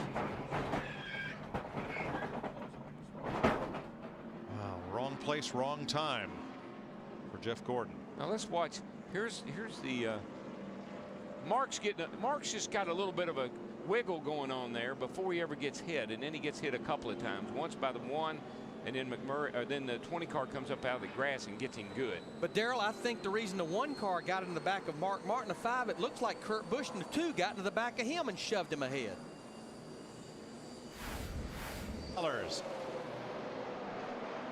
Hamlin is good on the bottom, but that 18 is good on the top, and he blocks him. Oh, he put a block on him. He put him in the wall. He put him in the wall. But he's not going to quit, but here comes the 48 and the 2 of Kurt Busch. Oh, man. Car in the wall, 2 of them hard, turn 1. And it's Casey Kane and Kyle Busch. Ooh, I believe the 18 got into that wall. When he got in the wall over there, in an 11 car, it must have cut a tire down. Well, that heavy damage. This changes everything. Everything. Derby, Larry. Here's what happened. I think that right front tire just finally went down. It finally blew, and the 9 car was just in the wrong place. Ooh. It was the right side window. Yeah. And the back wheels of Casey's car came off the ground. Well, that 18, that thing blows a tire right there, and he clips the back of Casey Kane.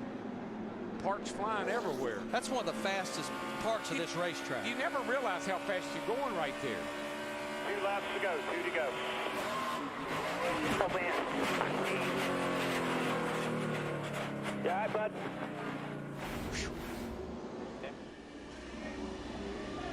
Busch, Jimmy Johnson, Dodge against Chevy, green flag.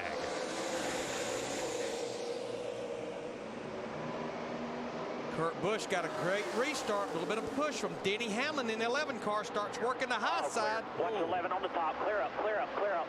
And here comes Truex on the bottom from out of the transfer spot in the showdown. Nope, he got left. Here. I think they can come from where they want to. That 2 is burning it up right now. Oh, Logano slipped up, got a little piece of Matt Kenseth. Oh, got another Johnson. car. Johnson's around. Yellow flag. And I'm telling you, that was so close. The flagman had the white flag in his hand, He just about waved it, but he threw the caution before Kurt Busch. Johnson's down on the bottom. I think you're going to see that the 11 just sucks the 48 right around. I think two things did it. He was below that white line, which is a little different banking than the corner, and then the 11 car right on the outside. But you just watch that 11 as he goes by. He brings the 48 right around with him. But that's how close they run that car to being on the edge all the time.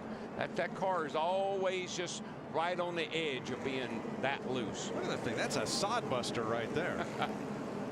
Whoa. Yeah. And of course that overheats the 48. He is the only car on pit road.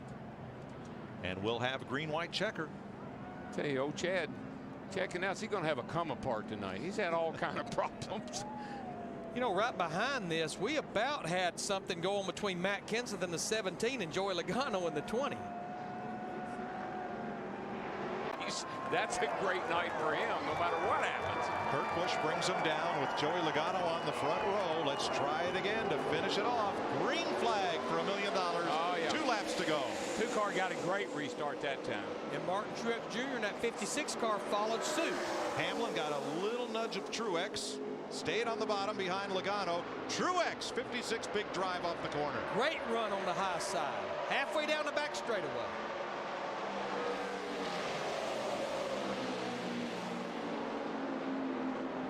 How about that? The 56 car wins the showdown, and here it looks like if he can make it around one more time.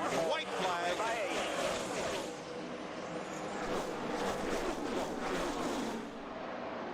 And Tony Stewart in that 14 car has worked his way to 5th, working on 4th with the nose caved in on that thing. Stewart's come out of nowhere. No mistakes right here for that cool million. 9th try for Kurt Busch.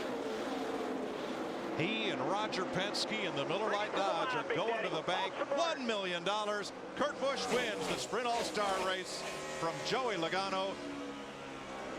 Or rather, Martin Truex, Joey Logano, Denny Hamlin, and Tony Stewart.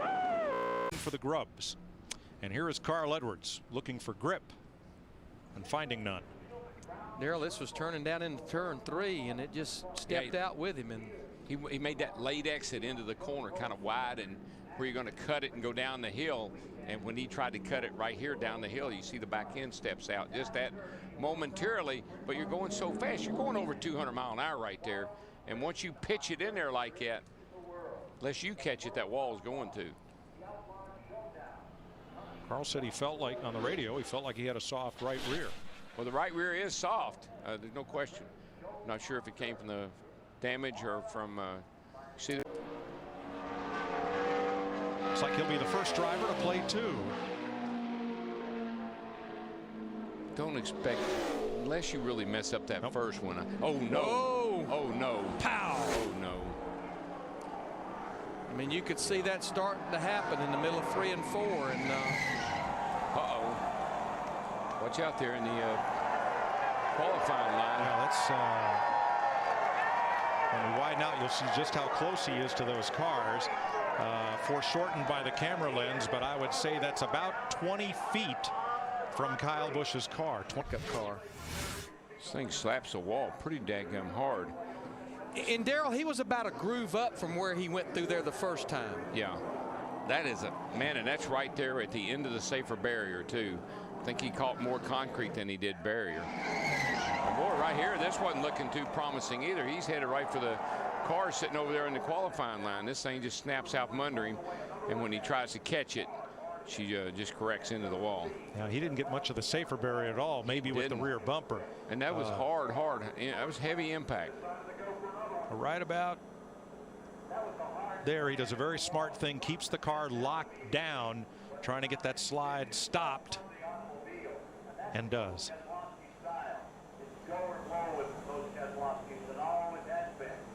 Yeah, the first time through there, he was hugging that white line. Yeah, you know, it's a chance you take on a second lap. You're going to lose grip, and unless you messed up that first lap. That was a hard lick. I'm telling you, you couldn't have probably hit it any worse spot because it's right at the end of where the safer barriers. And you hear the cheers. That's because Brad is just now climbing out of that car and walking around to survey the damage. He's a little slow getting out. Yeah, he's but that was in more than a year. And let's catch up with Dick Bergman. With Matt Kenseth, fastest man in Charlotte at least so far. Did you get everything out of the car that you wanted to? Yeah, out of 7 cars, you know. Spin for Reagan out of turn 4. He stays off the wall and brings it to a halt. Yeah, for the time of day. Just, I was a little bit worried about this car. It didn't look that happy in practice.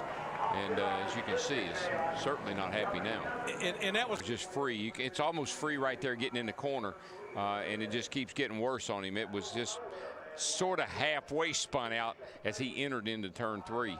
You can see the tire blow out right there as it was sliding. But yeah, 4 out of 5 times you spin in turn 4, you're going to hit something inside or outside wall. Just stays in the throttle and just keeps it gassed up to keep it from backing back up the track, which was a good move.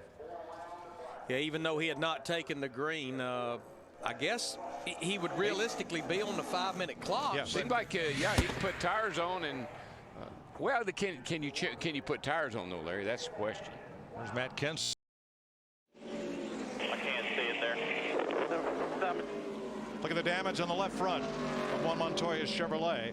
Coming off turn number 2, the car snapped loose, spun down to the bottom of the racetrack and into the wall, Darrell. Let's see if we can maybe has a soft tire here. No, I think it just gets out from under him.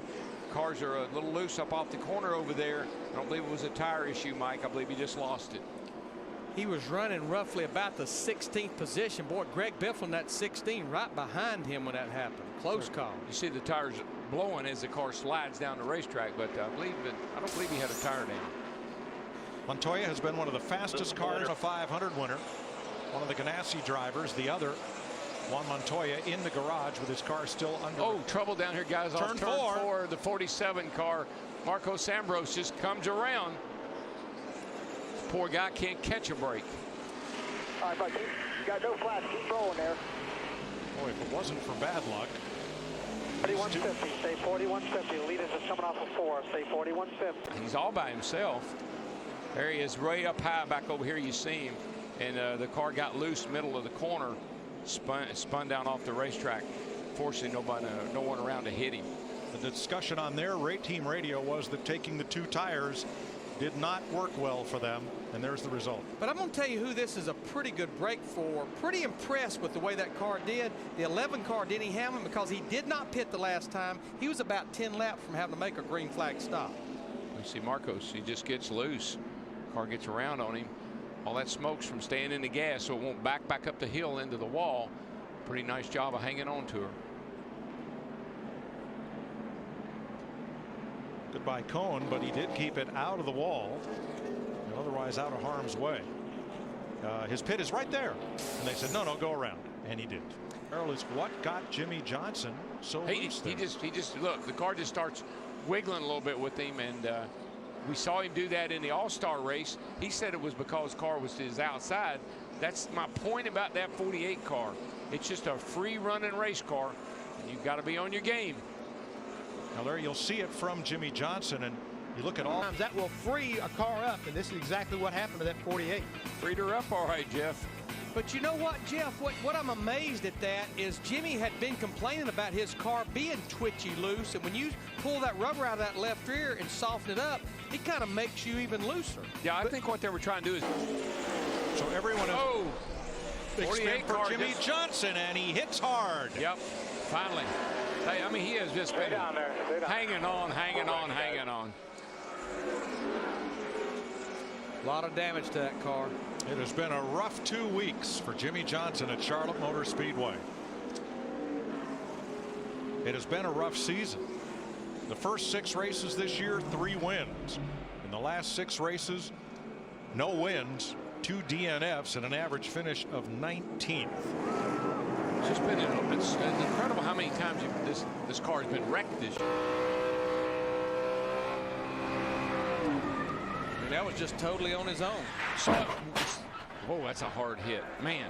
Saw it wiggle just a little bit, Larry, like it started to push. When it pushed, then the car caught and the back end came around, and he smacked the heck out of that fence. See right there, and he just can't. The car is so loose and so free, he can't hang on to it. Of course, you know, Larry, there's the other thing. There's a leader right behind him, probably pushing as hard as he could, trying not to go a lap down. That is a very hard hit, and if they are unable to repair that car, it would be the 4th did not finish of this young season. The car has not been very good since early in the race. There's a replay. Oh yeah, he gets loose. Just to get that slide like that, and you just can't catch up. Well, he is mighty lucky he didn't hit that wall. He had about 2 or 3 good chances right there. Good. So far, so good. Way nope. down, way down. Caution's out, there Mike. It is. Yeah.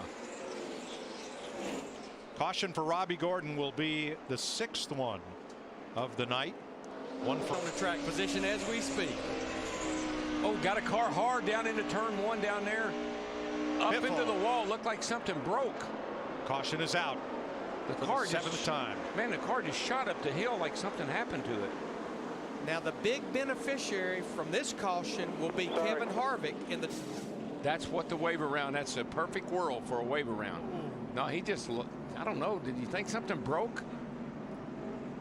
No, but he hit it spoiler first, and that has really rearranged the rear end and the right side for Biffle. You see what happens this 16, and he's going off into turn 1 here, and I know he's backs off good. No problem there. God, the thing just dipped down and got loose.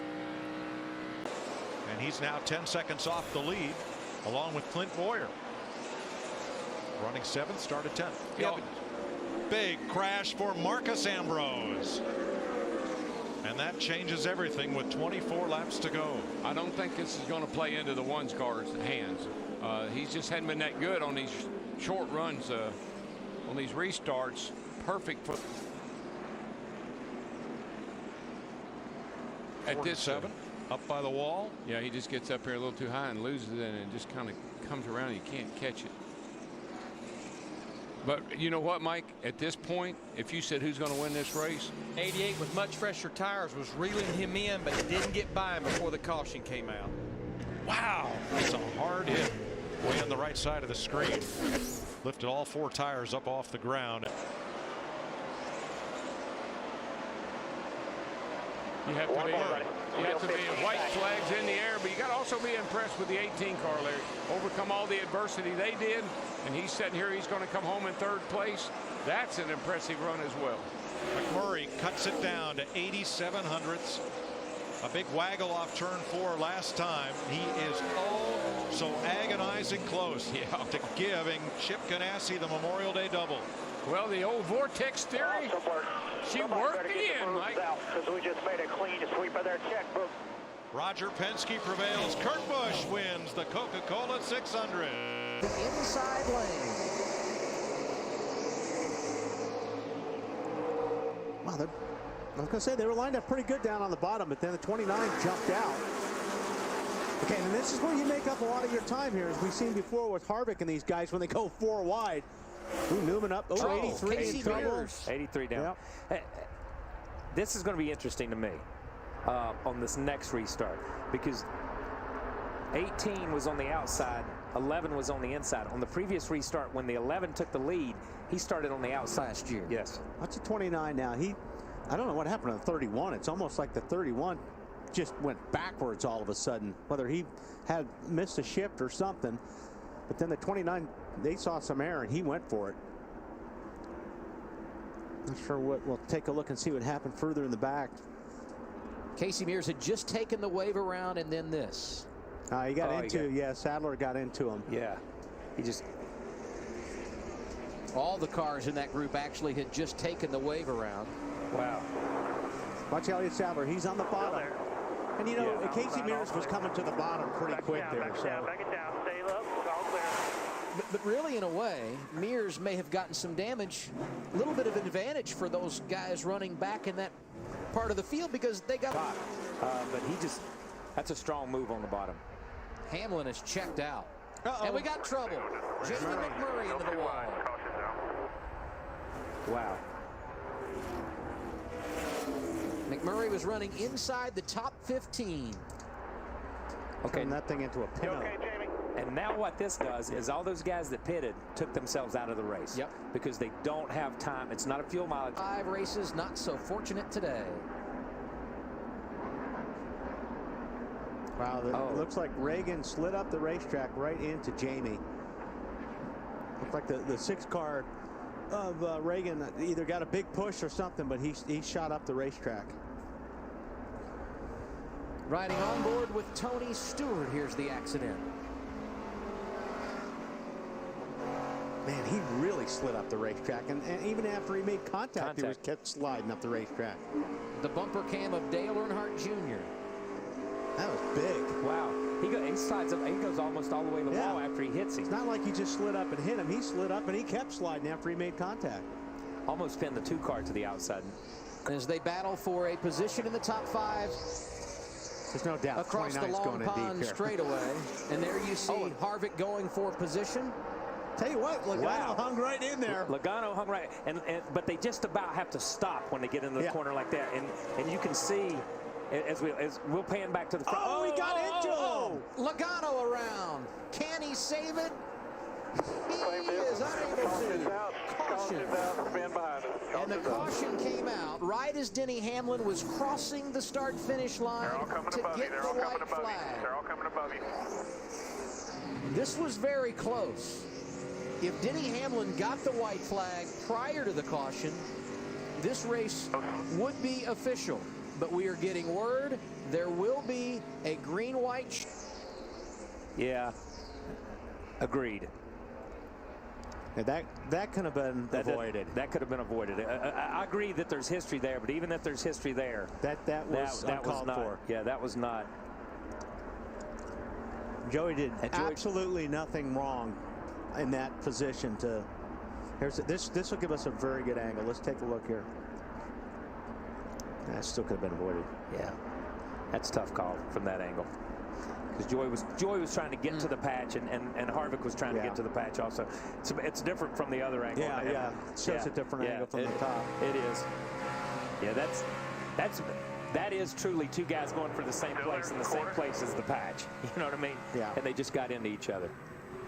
You hate to see that happen for Joy, and hate to see it happen, period. Tough break for Joey Logano, running in the top 5. Denny Hamlin leads. We get a green-white checker finish when we return to Pocono.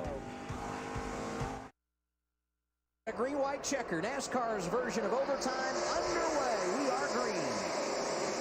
Great start by Hamlin. Yeah. Here we go. Hold your breath. Harvick was inside, then outside. Boy, but Denny got through there really, really good, and that's what he needed to do. Everyone clean through turn 1. Kyle Busch working on Tony Stewart for second.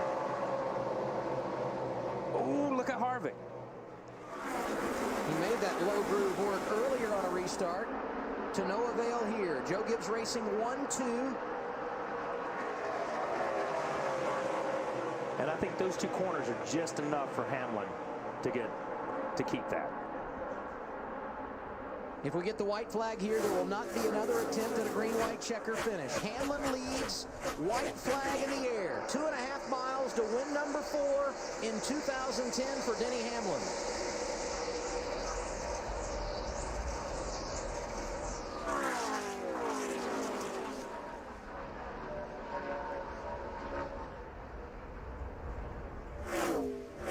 Harvick's car is just a little too free to run up on Tony. He got a little bit loose right there in the middle. Is Kyle weaving the car? He had been cutting it. Big. Casey Kane gets turned around. Greg Biffle involved. Mark Martin is there.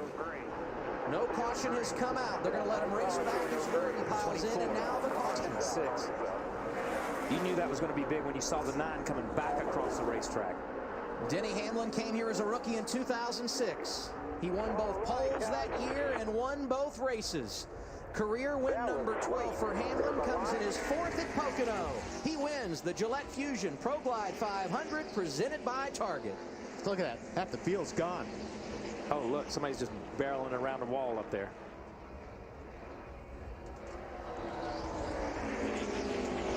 Newman. a 2.5-mile speedway with short track characteristics and short track tempers when the race is over. Yeah, you know, and here's Joey's team trying to keep him calm down, and this is probably best. That's Joey's dad. Joey's dad wants to get in on there. Go in there and tell him. That's why Joey's dad's got his hard card pulled a couple of times. Let me just go ahead and say that. Yeah, but no, you know what? He needs to do this. He needs to vent. I mean, problem with it. Okay, here's what happened final lap. Casey and Allmendinger put a big block on him, and that's what it was. Oh. He put and man, once you get that grass, you're done. Yeah. Wow, that was a hit, man. Wow. That was a hit. That was a hard hit. The 16 and the 5 just drove into the side of the 9, had no place to go. The Mark Martin and Biffle took the hard hits right there. And then you see 24 come into it. 26. Yeah. Take another look here. Watch. You see Casey Kane in the Budweiser car. He's going to make a run, and Allmendinger is going to take him all the way to the grass on the block. Yeah, and I think Allmendinger, I think AJ felt like, okay, I'm this far down. He's not going to be there now. And I mean, right in front of Mark Martin and Biffle. Who's that? Is that Truex in there too? Yeah, Truex is in there. Yeah. Here's a 39 that we saw come off of turn 3, just in the gas. Oh, Ambrose hit the inside guardrail a ton. A wild final lap crash. Joey Logano picked up some positions here and finished 13. Your race winner today, Denny Hamlin. We'll talk to him next.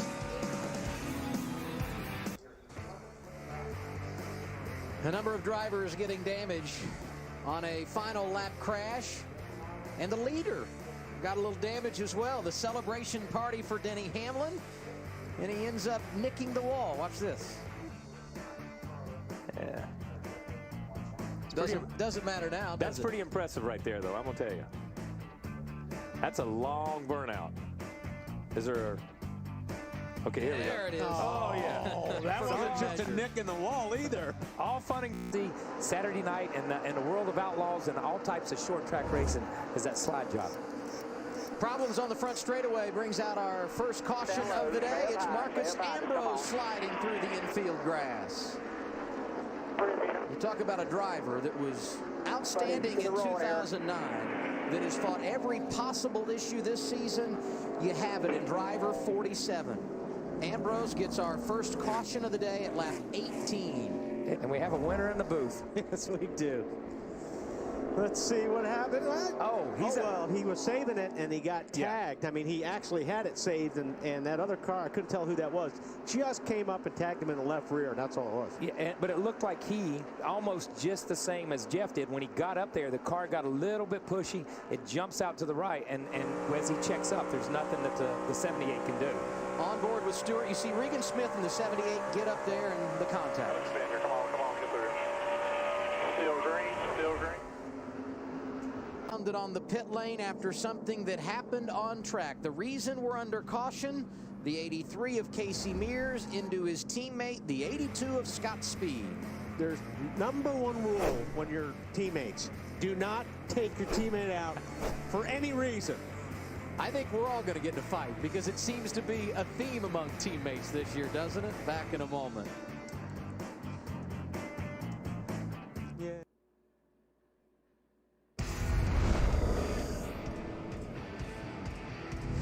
From the 2, and so on. I mean, these guys are spaced just about the same. White flag for Denny Hamlin. 1 lap to go to getting the win here today at Michigan. You know, 2 or 3 races ago, Denny in Victory Lane, or on the radio when the race was over with, he said, all we do is win. That's what we do. And I'm going to tell you what, since that time, he's backed it up week in and week out. All they do is win. It was a tough start to 2010 for Denny Hamlin. A win at Martinsville, a knee surgery, and the domination has kicked in. In the last 10 races, no one has been more dominant than Denny Hamlin. And the domination continues today. Win number 5 for Denny Hamlin. He's been saying that a lot on the radio. He's been saying that a lot on the radio. That's good. Way to go. mile, 2.5. That we were talking about. That's a corner we were talking about earlier, that Wally, that you pointed out, that said you've got to get off that corner to make a move on somebody. But when you get through that corner wrong or hit that off and you get in that grass, you're going to hit something. See, he's turned back to the left right there. Yeah, he's already sideways. And then when this thing drops out, see how the wall comes back in him? There's not enough room for you to spin and stop this car. We've seen cars from David Ruderman a couple of years ago up on those tires. So many drivers have been up on those tires. He did a good job of getting it this in the gas. Just nowhere to go. To getting it this far down, he didn't get into the tires. He got into the wall. I'm not sure I've seen anybody get in the wall that far down in a long time. But I mean, he fought the thing all the way. But once you get in that dirt, there's nothing. One more look at Sam Hornish Jr. Yeah, it's even if he would have stood on the gas, Yeah. I'm not sure he would have missed that wall completely. But second caution we've had in this practice session, the first for Kevin Conway. And that's pretty easy to do if you stay on the course. But here's the problem for today. Now you're getting ready to race. And these cars turn into a little bit different animal when you get ready to race. You untape the nose, you lose a little front grip, and you're on long runs. You don't know if you're on low fuel. You don't know if you're full of fuel. And A.J. Allmendinger ran off the track. Appears that maybe there's a little fluid in this turn, possibly from the 34 car. You're going to see the 88 here pull off, and I'm not sure if Allmendinger is, I'm not sure he wasn't distracted by the 88 car, but they say there might be some fluid in that turn. Getting a report there's some fluid down between turns 4 and 7. Over-rev the engine. About 4.5 minutes left in this final practice, Whoa, and we have trouble. Looks like Kyle Busch off the track. Second time. And just as we went to break. Looked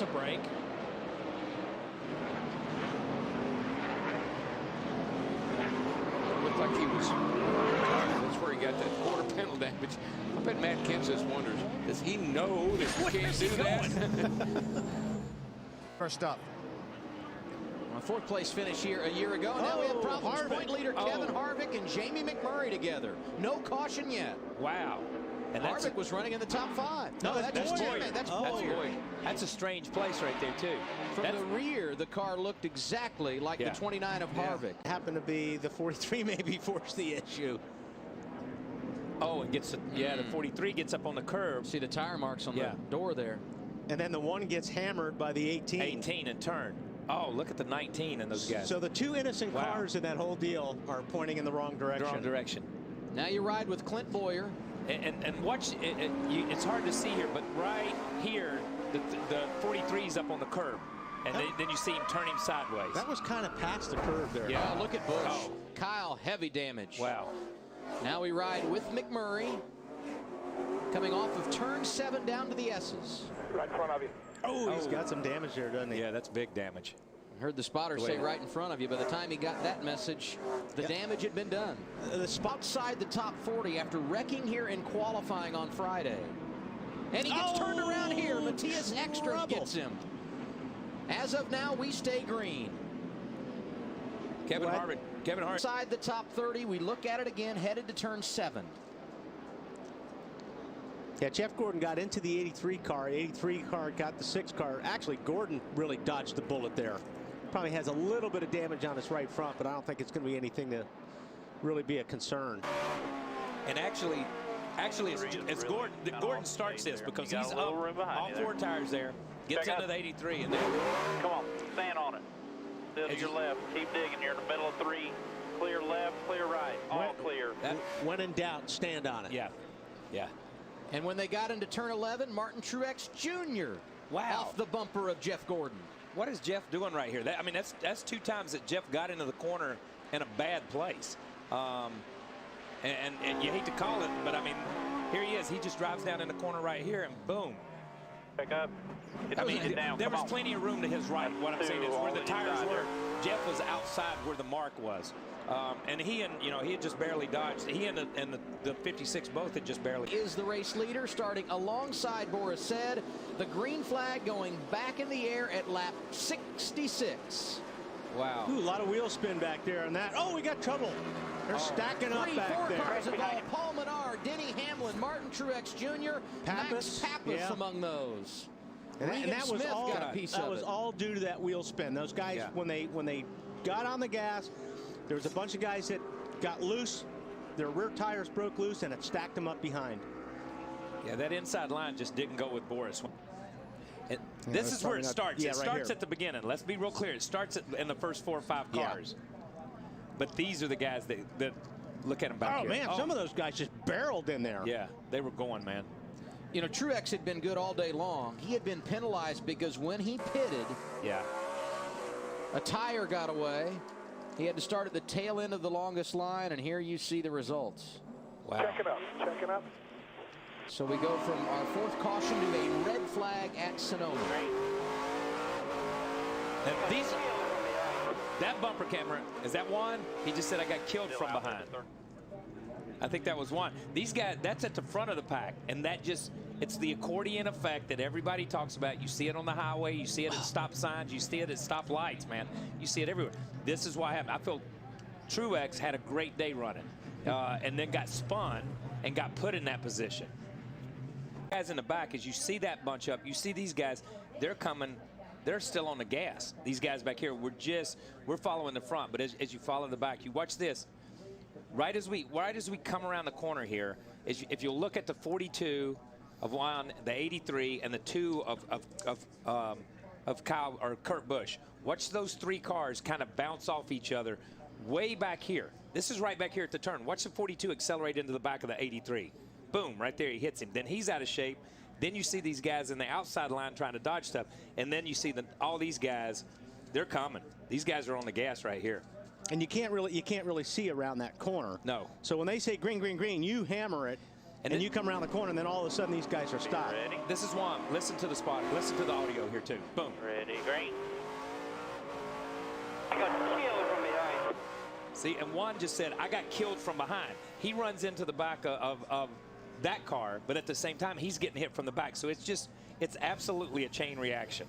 So it was Kurt Busch that got into the tail end of Juan Pablo Montoya. Matthias Ekstrom was the 83 car right in front of Montoya. And it was not his fault or anybody's. Here's what amazed me about this wreck. I want you to see where the wreck ended up, all the way down here past the start-finish line. Clean race, and he's trying to put himself in a position to be able to, for once, race these guys at the end. Joey Logano sliding off track. No caution. Yeah, I'm not. And now we have the caution. Wow. And it's out for our 5th time today. That was a bad place where he ended up stopping. Yep. It's hard to see it on a road course, but he just gets hooked right here a little bit. A little bit? He got run over. He didn't get hooked. It doesn't really get any more intentional than that. That's pretty blatant right there, because he got tapped a little bit, and Joey, they were already too wide. That's not a great place to be too wide. This starts back at the real tight corner up there, and you see Juan stuff it down in there. This is not a place where you pass right here, unless you're Juan Montoya. Okay, let me say that. But he's free right. Yeah, he let him go. He let him go and then ran back into him. That's not. Come on, clear. I guess it's okay. Have at it, boys. I don't know about that. This is have at it. Oh, listen. I mean, he hit the curb and got in the 42, which kicked off the 42. That's right. And, you know, when Montoya gets mad, that's it. Yeah, he stays mad. That's it. That's it. But see, you see right here where he's at. You saw those cars go through there. He's driver's door in the dust. And they're flying. And they're flying when they come in. This is a high-speed area. And right here, he's driver's door. And you can't see anything. So they have to throw the caution as quick as they can. All right, stay on the track. Because it's a bad thing, man. See, he's just sitting right there. I'll tell you what, McMurray has been, he's had a... Welcome back to Sonoma, 6th caution of the day, and it's for the man you see on your screen. We bragged on him, Matthias Ekstrom, but he got turned. We got position, okay, but he brakes early and lets the 12 drive back to the outside of him. A Cup driver would have just drove on in there and let it wash out all over the 12. The 12 clips the corner. They come to the same place on the racetrack and they get together. You're not gonna. Nobody's gonna give you a quarter at that point in time. Yeah, but I'll tell you what. if Too wide inside 38. If it would have been a regular in that 83 car, that would have never happened. Because the 12 wouldn't have clipped them. Yeah, but the 12 right here would have been out in the dirt, because the 83 would have drove back in and just slammed him back out to the outside of the racetrack. Yeah. Come on, stay where you're at. Come on, keep coming. You're still green. That's Cup Road Racing 101 right here. You know what I mean? He just learned something. Yeah, don't be nice. Yeah, don't be nice with 20 laps to go. But these guys, you know, You see the 12 jump back across as he comes across the curb. They're almost in the same place on the racetrack. So that's I didn't even see that part. I didn't see that one either. I missed that. Wow. It's David Gilliland in the 38 that went around. Yeah, that's a get away from me. I mean, brakes locking, smoke going everywhere. Casey Kane does a really good job getting right through that. Look at that. That was close. Who ends up clipping Gilliland? Oh, it's Carl Edwards. Carl Edwards. They're still running hard because the caution's not out. You know, the caution was not out at this time. Let's be real clear. These guys are still racing. Wow. So as we have a caution, we step aside. This is the 6th time we've been under the yellow this afternoon. Out 5-day for Kevin Harvick. He says we've just been down on rear grip all day, loose.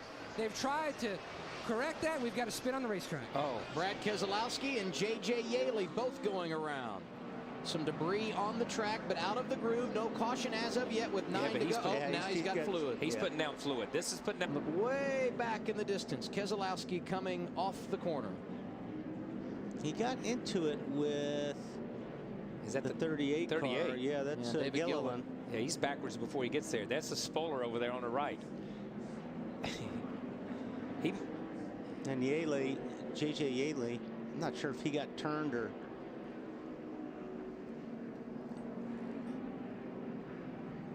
There's the 46 car right there. Looks like he got tagged by Elliott Sadler. Sadler perhaps taking out his frustrations from the incident that he was involved in a moment through here. But if you're going to pass me, you're going to have to do it on the outside. Yeah. And Robbie's in protection mode and getting that thing straight. He's getting that thing straight and getting on the gas. He's really beating the 29 up off the corner because he's getting a better exit. The 29's getting a better entrance, but the 7's taking his line away right now. No green-white checker today. Last time by was the white flag for Jimmy Johnson. All he has to do is nurse it home, and he will celebrate victory for the 4th time in 2010. Let's see. We'll watch Robbie in this next corner where he's been smoking that right front. And what he's doing is he's taking a protective line, too. He's down on the inside. Not this time, though.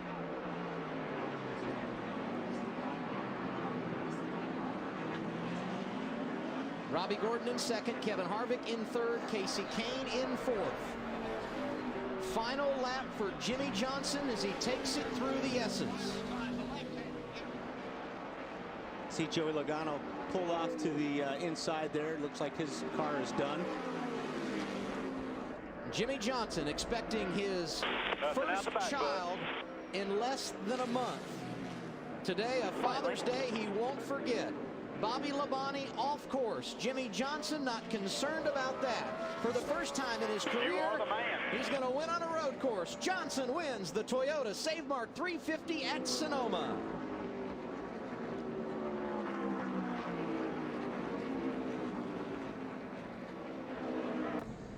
Right to the right.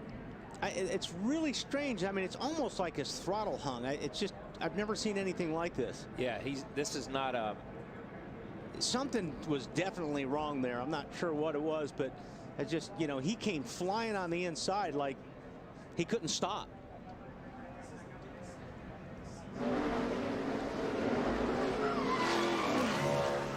Yeah, he backed it in there pretty good. Man, tore the tire barrier right weekend for the Sprint Cup Series here at Sonoma, and trouble down the front straightaway. Bobby Labonte driving the 7 car right at the start-finish line. Wow. Gets a piece of the wall. And it really looks like something happened coming out of 4, and the car, if you look at the marks, they go across the racetrack into the inside. Deal there. Here he is coming off the wall, or coming off the corner. You see him there, the car just jumps and turns dead sideways.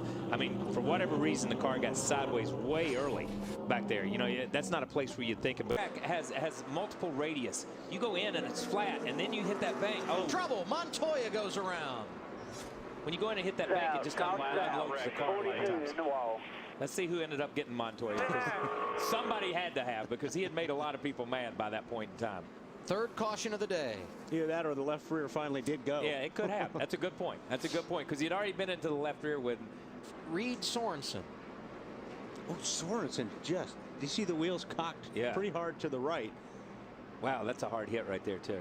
Montoya ought to be happy about this. Yeah, he's not going to be happy about this. He's not going to be happy about this because Montoya was a lead lap car in the race, and the 83 car of Reed Sorensen was down. And Reed just goes in, and the car, same thing that Montoya had done to the other ones, and we just talked about Junior. You go across that flat, the car kind of unloads itself a little bit. You have to chase it up the racetrack, and Montoya is so close, they're just into each other. Good to see Montoya out of the car. As Kyle pointed out, it was a hard hit. Around my door, and I got really loose. And we ended up tangled a little bit at the splitter rolled up, and I was really tight. Just trying to stay on the lead lap. We got a caution, and it's a shame when somebody a lap down and an ex-team may come and do that to you, but not surprised. Did he have anything against you think? Was it payback? That I'm aware Trouble now, on but the track, Marty. I don't know. You know how racing is. Jeff Burton and Kyle Busch went around. We get our 4th caution of the day. And I didn't see it. But whenever you get in a situation where you got everybody else on fresh tires and you're out there just hanging on, we'll see what happens. But a lot of times, it's hard over. A look back at what happened from high above. They were racing for 3rd. And 31 just got loose getting in, and he got into the 18. And again, you're trying to race these guys on older tires when they all have fresh tires. It's a tough situation to be in. Kyle did a great job. Jeff did a great job. You could tell Jeff just got into him, and we saw this with the wreck with the, well, maybe not with the 83, but we've seen it a couple times. You see Jeff's got cocked to the right. He goes up, he hits the 18. 18 did a really good job of staying out of the wall. Jeff just stopped and let him gather it up. You know what I mean? It wasn't a bump and knocked you out of the way. It was absolutely just I got in the corner too hard. He went from 3rd to 23rd just in somebody else's mistake. I mean, that just killed the 18's race. Yeah, and the 31. And the 31, maybe he'll take tires now. Come on, low. You see that from clear, one inside, caution's out. You hear the spotter, you see it from the 88 car. You know, here's 8 or 10 cars that go by the 31 and the 18. So they go from 4. Look at this 14 right here, just digging on the inside. Tony Stewart, who started deep in the field, he's making a late race rally, battling Kurt Busch for 2nd. White flag has gone out. Final lap at New Hampshire. Ooh, Tony got a little loose. Look at him wash up the racetrack into the 22 right there. Smoke off of turn 2, able to slide in front of Kurt Busch. He now has the runner-up spot. Jimmy Johnson pulling away. For the 52nd time in his career, he's going to try and claim the checkers, and he's going to do it back-to-back. A win last week at Sonoma. Today, he does it in the Granite State. Johnson wins. You got to have a second pair of eyes out there. Not only what's around you, but what's coming. Six Gets cars turned. Around. And there he goes. And the 18. Oh, here's 11 right down in the middle of it. Hamlin able to get back down and avoid the action. David Reagan got turned around. Kyle Busch, wrong place at the wrong time. Coming to you. And the just going to mention, Busch has not had a good run lately. Struggled late last week at New Hampshire. He was one of those cars that looked really, really loose early. He's sideways right there. Yeah. So he had been struggling with that even earlier because he was one of the guys I saw in the pack that looked like his car was really loose. And the 18, you see the 18 never got to him, never got into him. I don't know who that is behind the 18, but it's like he gets hit. The 18, right, it almost looked like the 18 got tapped by the 99, and you can't tell from that angle. That's a bad angle, but when the 6 got loose, the 18 had no place to go. David Reagan has become quite a restrictor plate racer. Some of his best runs have been at Daytona. We've seen it from several angles. Now we ride with Kyle Busch into turn 3. Yeah, he's already sideways.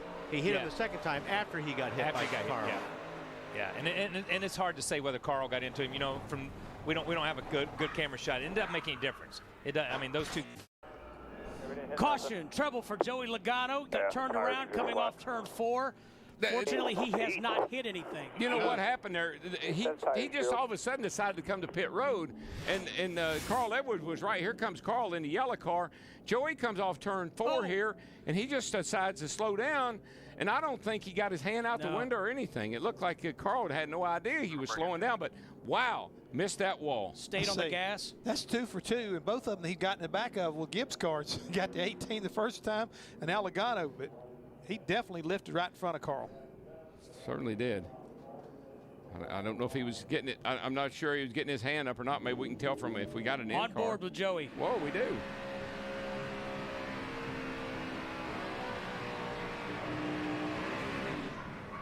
You can tell he was in the throttle pretty far off the corner before he started to slow down, so I just don't think Carl had any idea. Normally, you would drop down going into the third turn, and slow down and give a guy behind you a little hand signal. And Darrell, I think actually the first few we saw. Watch this 20 car up the hill. He went right there, probably on the brakes trying to slow down, and Carl just didn't have any idea that he was going to go to the pits at that point. And he really didn't have any place to go. He couldn't swerve up. There was a car coming to the inside of him, and he couldn't cut to the bottom of the racetrack either. Both of them turned out. It was very lucky to get away. That's a lucky break for both guys. Right. A lot of times when I'm in a situation like this, I like to write down the guys you're running with in the pack, so that you can kind of come back in and say, look, you know, you were out there with these trouble guys. Back straightaway. Big trouble. Big wreck. Denny Hamlin's involved. Tony is 14 got caught up. Tony's in it too. God damn. I thought Tony was going to save his car, but he got down that loose stuff and it just turned on him. A lot of damage to the Toyota, the FedEx Toyota of Denny Hamlin. Something happens here as we start down the back straightaway. Ooh, the 11 car. Reed Sorensen in the 83. 18. Paul Menard able to duck by there on the bottom. I mean, like the 37 got into Tony.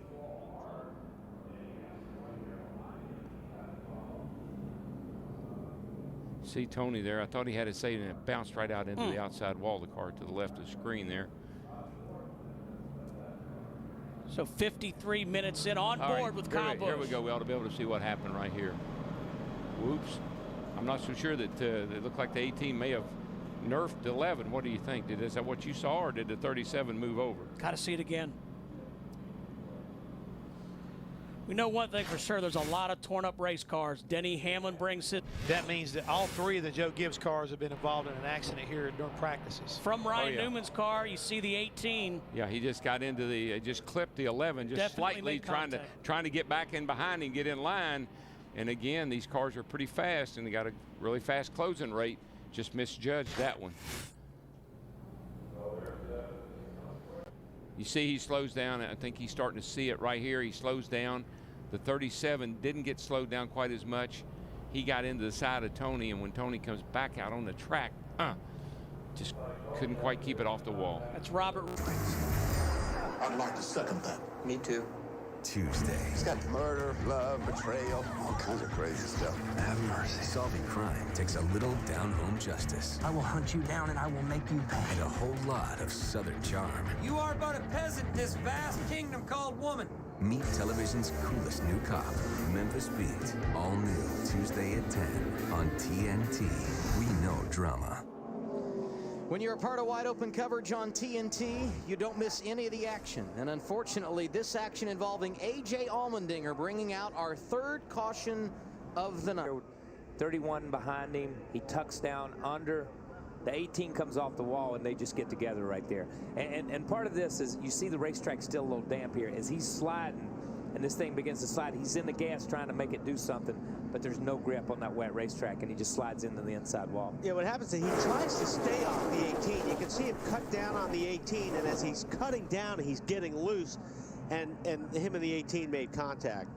It was Bobby Labonte that went right behind Allmendinger as he slid down. Watch the inside lane.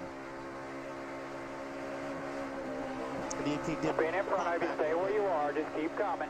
Caution's out, caution. Right in there with Jeff Burton, and now Watch Tony clock in to sell the Smoky Cheddar Steakhouse XT July 19th. Oh, he just turned us. Kyle Busch into the wall will bring out our fourth caution of the night, and there was no question he got turned. Wow. Yeah, there was definitely no question there. You all right, Kyle? He's got his neck down before the car's even stopped. He is hot. Yeah. Kyle Busch leading this race. Caught a big break early after having to make an unscheduled pit stop. And you know, that's kind of, and as we see these guys, you see the 18 get the run, and they just hook bumpers right there. Wow. How can you hook bumpers going down the back straightaway? I'd like to see, I want to see this angle, because you see Juan going over to him and Kyle coming up. You hook bumpers when both people are crossing each other. Yeah, you know what I mean? One's going left and one's going right. I'm not, you know, that's a bad deal, but I think the 18 thought he was cleared, and I don't know what the 42 was thinking at that time, but you know, it's going for the same place on the racetrack. But that's definitely, it always amazes me at Daytona. We have so many crashes in the middle of the straightaways. And we really do. We have so many crashes in the middle of this super stretch over here. You see the 11 down below the line trying to get out of the way, and they just hook right there. Happens virtually every time we come here. It's going to create for some interesting situations. As you're right outside you. Kyle here. Too wide here, just two. Corner. Hanging on your corner. Oh, you just turned us. 42 just turned us. And you hate to bring this up, okay? But it's kind of the same situation that the 18 did to the 11 the other day in practice. They just hooked bumpers. You all right, Kyle? They were crossing each other. Kevin Harvick, one of those that had made a pit stop the first one lap down. He will receive the free pass as we get one more look at the accident that has brought out our 4th caution of the night. You see Denny looking in the mirror. He's pulling way out of the way because he sees these guys 4 wide. And I think the 18 thought he had a good enough run where he was going to clear the 42. The race leader is Jeff Burton. Here come the leaders down pit road. When they pulled that right front off, he obviously run down the back. Oh, and here's a big one. David Reagan into the wall. McMurray and Truex get a piece of it.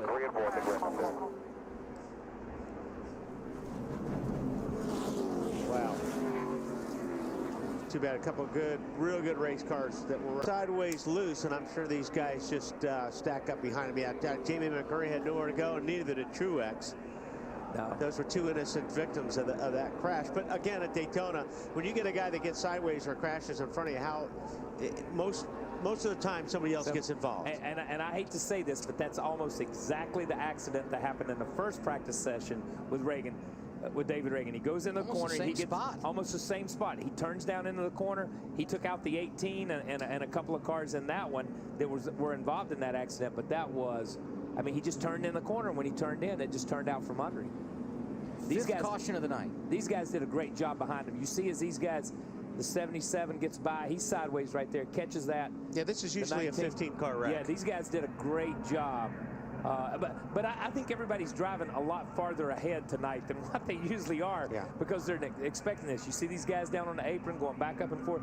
Joey Logano, great job of avoiding that. And behind these guys, Casey Kane trying to get slowed down to avoid the accident, got a piece of the wall. And he really got pit road. And he couldn't go down. There was nowhere for Jamie to go. There was cars on the low side. So yeah, you're clear low. They're wrecking. Stay low, stay low, stay low, stay low, stay low, stay low. Get low, low, low, low, low, low, low, low, low, low. Guess he wanted him to go low. I think he wanted him to go low, but I mean, when the guy's screaming at you, you're doing all you can. You know what I mean? Message was delivered. Not sure if it was received.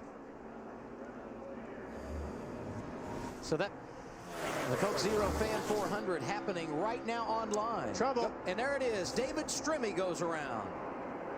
You okay there, David? 6th caution flag of the night. You're going to lose either spot. I don't know. Something happened there. That was pretty big. That's Robert Richardson Jr. sliding through the grass.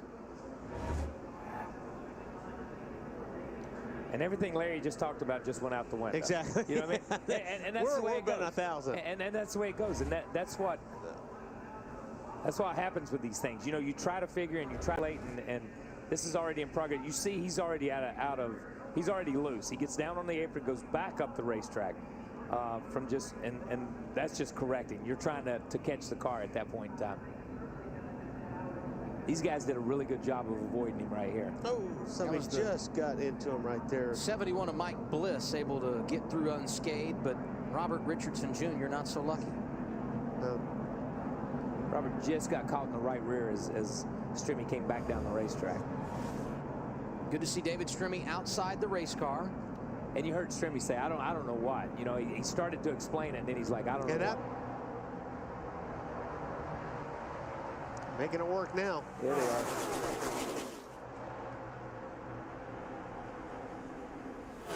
Well, we got problems in the back of the pack. Elliott Sadler, and it looked like Matt Kenseth.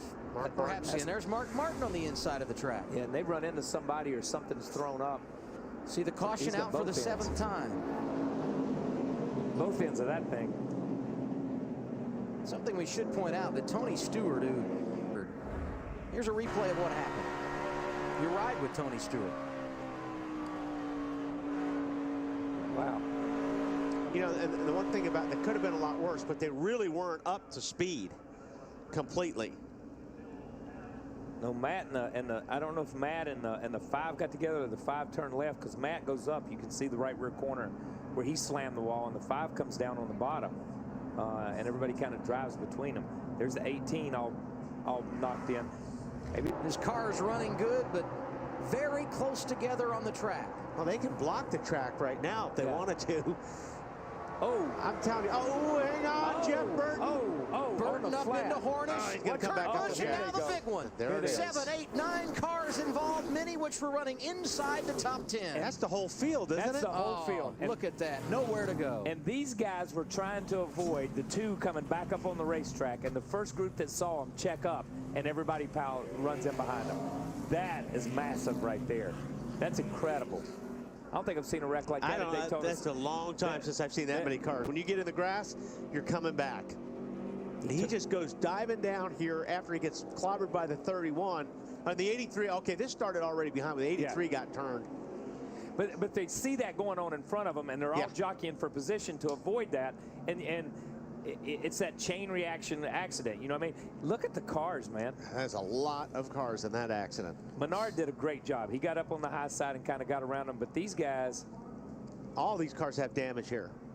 You see the first group when you don't pay attention to what the 2 cars doing. Watch everybody behind them, because this is where the wreck. Well, see what happened. The 83 checked up, the 12 checked up, and it looked like Montoya got into the back of somebody. And but there's nothing you can do about it. I mean, it's just like you said, it's a chain reaction.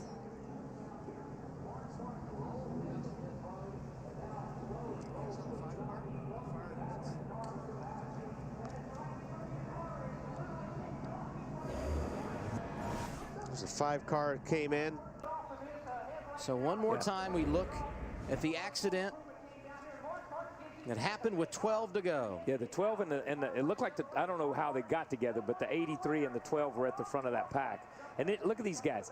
They're packed in there. Montoya's headed backwards, and you can't see. I mean, they kind of slide out of the way, but they're 4 deep and packed on top of each other, and they're still coming in behind them. You see the 12, you see the 42, you see these guys.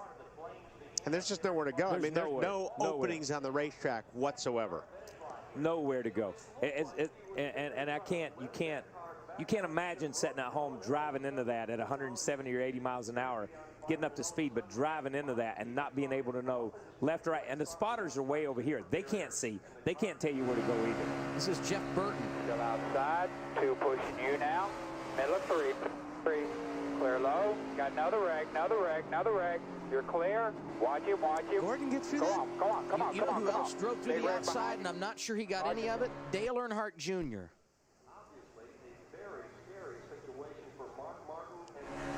Who's going to push 31? Inside. You're clear. You're about wrecked 31. You're underneath. Big wreck behind you. Checking up. If you can wait late. If you had a, you know, but the thing is, the thing that gets you with this package is, white flag. 9's right on you. 9's right on you. Maybe now, because you had to run. There they go. Clint Boyer pulls out of line. Harvick pushes into the lead. Clear. 9's coming under him. Kane coming through. Here comes Kurt Busch. They freight train Jeff Gordon off of turn 4. They'll get the white flag this time. It's hard to figure. Trouble. Hornish out of trouble. He hits the wall. Big wreck behind us. Come to the line. And there goes Kurt Busch. Come on. You're clear. Come on. The leader did not take the white flag, meaning we will get a green-white checker finish. There ain't anybody to have a green-white checker finish with. Boy, 19 went in the wall hard. He got turned, and boy, he went in. It's like the 2's drifting up, the 0. Oh, that thing. 77 just got in there in the middle and couldn't hang on to it. Yeah.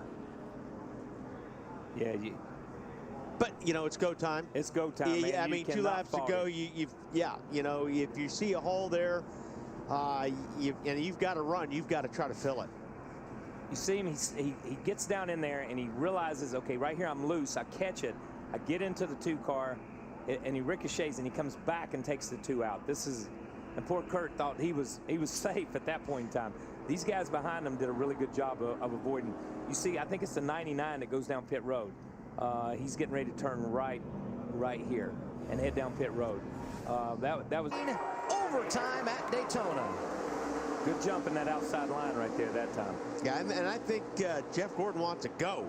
Yeah, Jeff's going with him. I think Jeff's doing to the 33 what the 29 wanted to 33. Oh, up on the high side. Oh, Gordon getting aggressive, going to the outside of Clint Boyer. He's going to have a good run, too. That's a big move by Jeff right there. Wow, he just drove right around him. Harvick inherits the lead in that bottom lane, help from Kane. Oh, wow, he gets popped by Boyer, almost turns Gordon in the wall. Gordon able to keep it off the wall. And speaking of Burton, look at him on the bottom lane, getting help from Dale Earnhardt Jr. You got the 24 and the 9 on the outside. You got two guys that's not been there. This is going to be white flag right here. White flag is out. Kevin Harvick, the race leader. That 29 car is going to get wide here in a minute, because he's got to stop this momentum of this 9 car. Look at the 2 car up there on the outside. Coming. Look at Kurt Busch. He's been involved in the last 3 cautions. No more Mr. Nice Guy. No more Mr. Nice Guy right here. Driver number 2 will not be denied. There goes around. Backing up a little bit. Got spin behind you. Come on. Keep coming. As of now, we don't have a caution. We'll see if they let him race back to the line, and it appears they will. And there's no caution because he's so far behind and there's nobody back there. I'm sorry. Kevin Harvick, the race leader, off of turn number 4. Casey Kane and Jeff Gordon behind him. Will they make a move? They will not. Harvick wins at Daytona.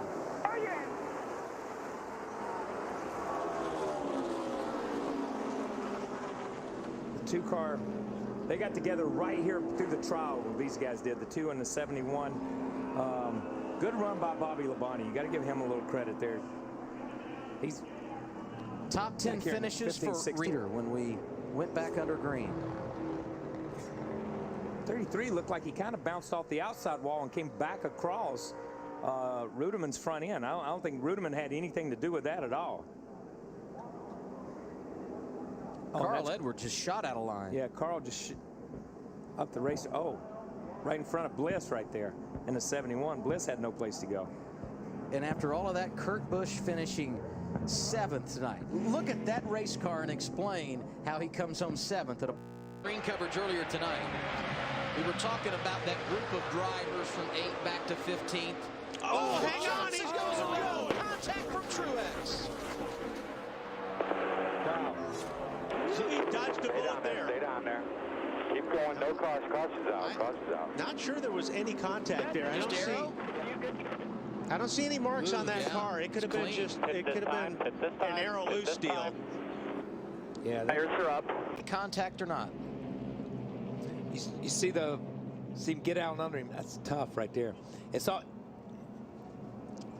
Oh, you see the 00 get almost into the back of the 56. I think they probably got together a little bit. It's really hard to say. You couldn't see from that angle too well. You see the 56 powers up and drives right there. But it looks like the 48 just gets loose right there, man. I don't think he touched him. Yeah, I swear. It looks like the 48 from that angle just absolutely, as he gets on the gas and turns, it just jumps out from under him. I mean, don't forget, you know, it's low tire pressures. And you know, you're taking a lot of air off that spoiler when you're down on the inside of the car. We talked about earlier. You don't have, when you're on the bottom, you don't have any air on your car when you've got a car right up next to you. Ralph? Well, I can tell you with Martin, he really has tried to stay on the bottom of the racetrack so far all night. Oh, we got down here in front of turn 4 up against the wall. Turn 4 up against the wall. Right behind him, Robbie Gordon couldn't get slowed down. slowed down. Piled in here now. Stay low. On down the apron. On the apron. Hey, that's tough right there. You know, Robbie just, when you see something in front of you, you saw Robbie. You just eye lock on it, and then you're on the brakes, and you saw the smoke coming off the front tires. And when the smoke coming off the front tires, the car's never going to turn. It's never going to turn. Yeah. In the corner, he goes in, you see it kind of wiggle. He gets up, it gets away from him. I mean, it almost looked like he had a flat the way it just wiggled. And He was loose way early into the car. He got loose getting and in. See, Robbie's locked up. I think Robbie was hoping that 21 would go down the racetrack. Yeah. And the 21 was slow enough that he just stopped. You can't really, you can't go. You see, actually the car was going up a second ago. Yeah. Boy, he clobbered him. Yeah, he did. That's a hard hit right there.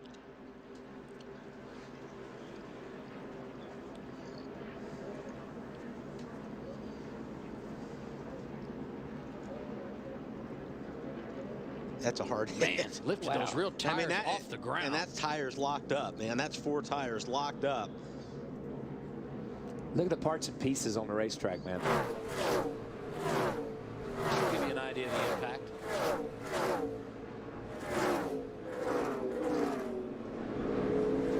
Wow, that's tough. And you saw the right side of Bill's car. Bill had already been in the wall a little bit, so Bill might have had a tire going down. Still got about 3 on the 21. What's about Bill? 30 back to the lead. He got loose right way early, man. Yeah. Way early. That thing wiggles as soon as he makes a left turn. Here's a caution for us, bud. As soon as he makes that turn, that thing wiggles in the corner, and he chases it up. The racetrack runs out of room, and then he's just sitting there. And I really believe. White flag right here. He's 30 back. Man. You say, how far was he back? 30 back. I don't think he's quite 30 back. He's off about 29, but that's okay. That's all right, man. Tell him what you want to hear on the last lap. Then whatever. This is where we need an in-car camera. I'd like to see the expression on his face right here, because he's got to just be so excited. It's been 42 races since the aforementioned rain-shortened victory at Charlotte. Tonight, baby. That's incredible. David Ruderman wins at Chicago. Great run by Edwards also, but incredible run by Ruderman. Yeah, you see a lot of these guys need. With Dallas Clark of the Indianapolis Colts on the tower, waves the green flag, and we are green.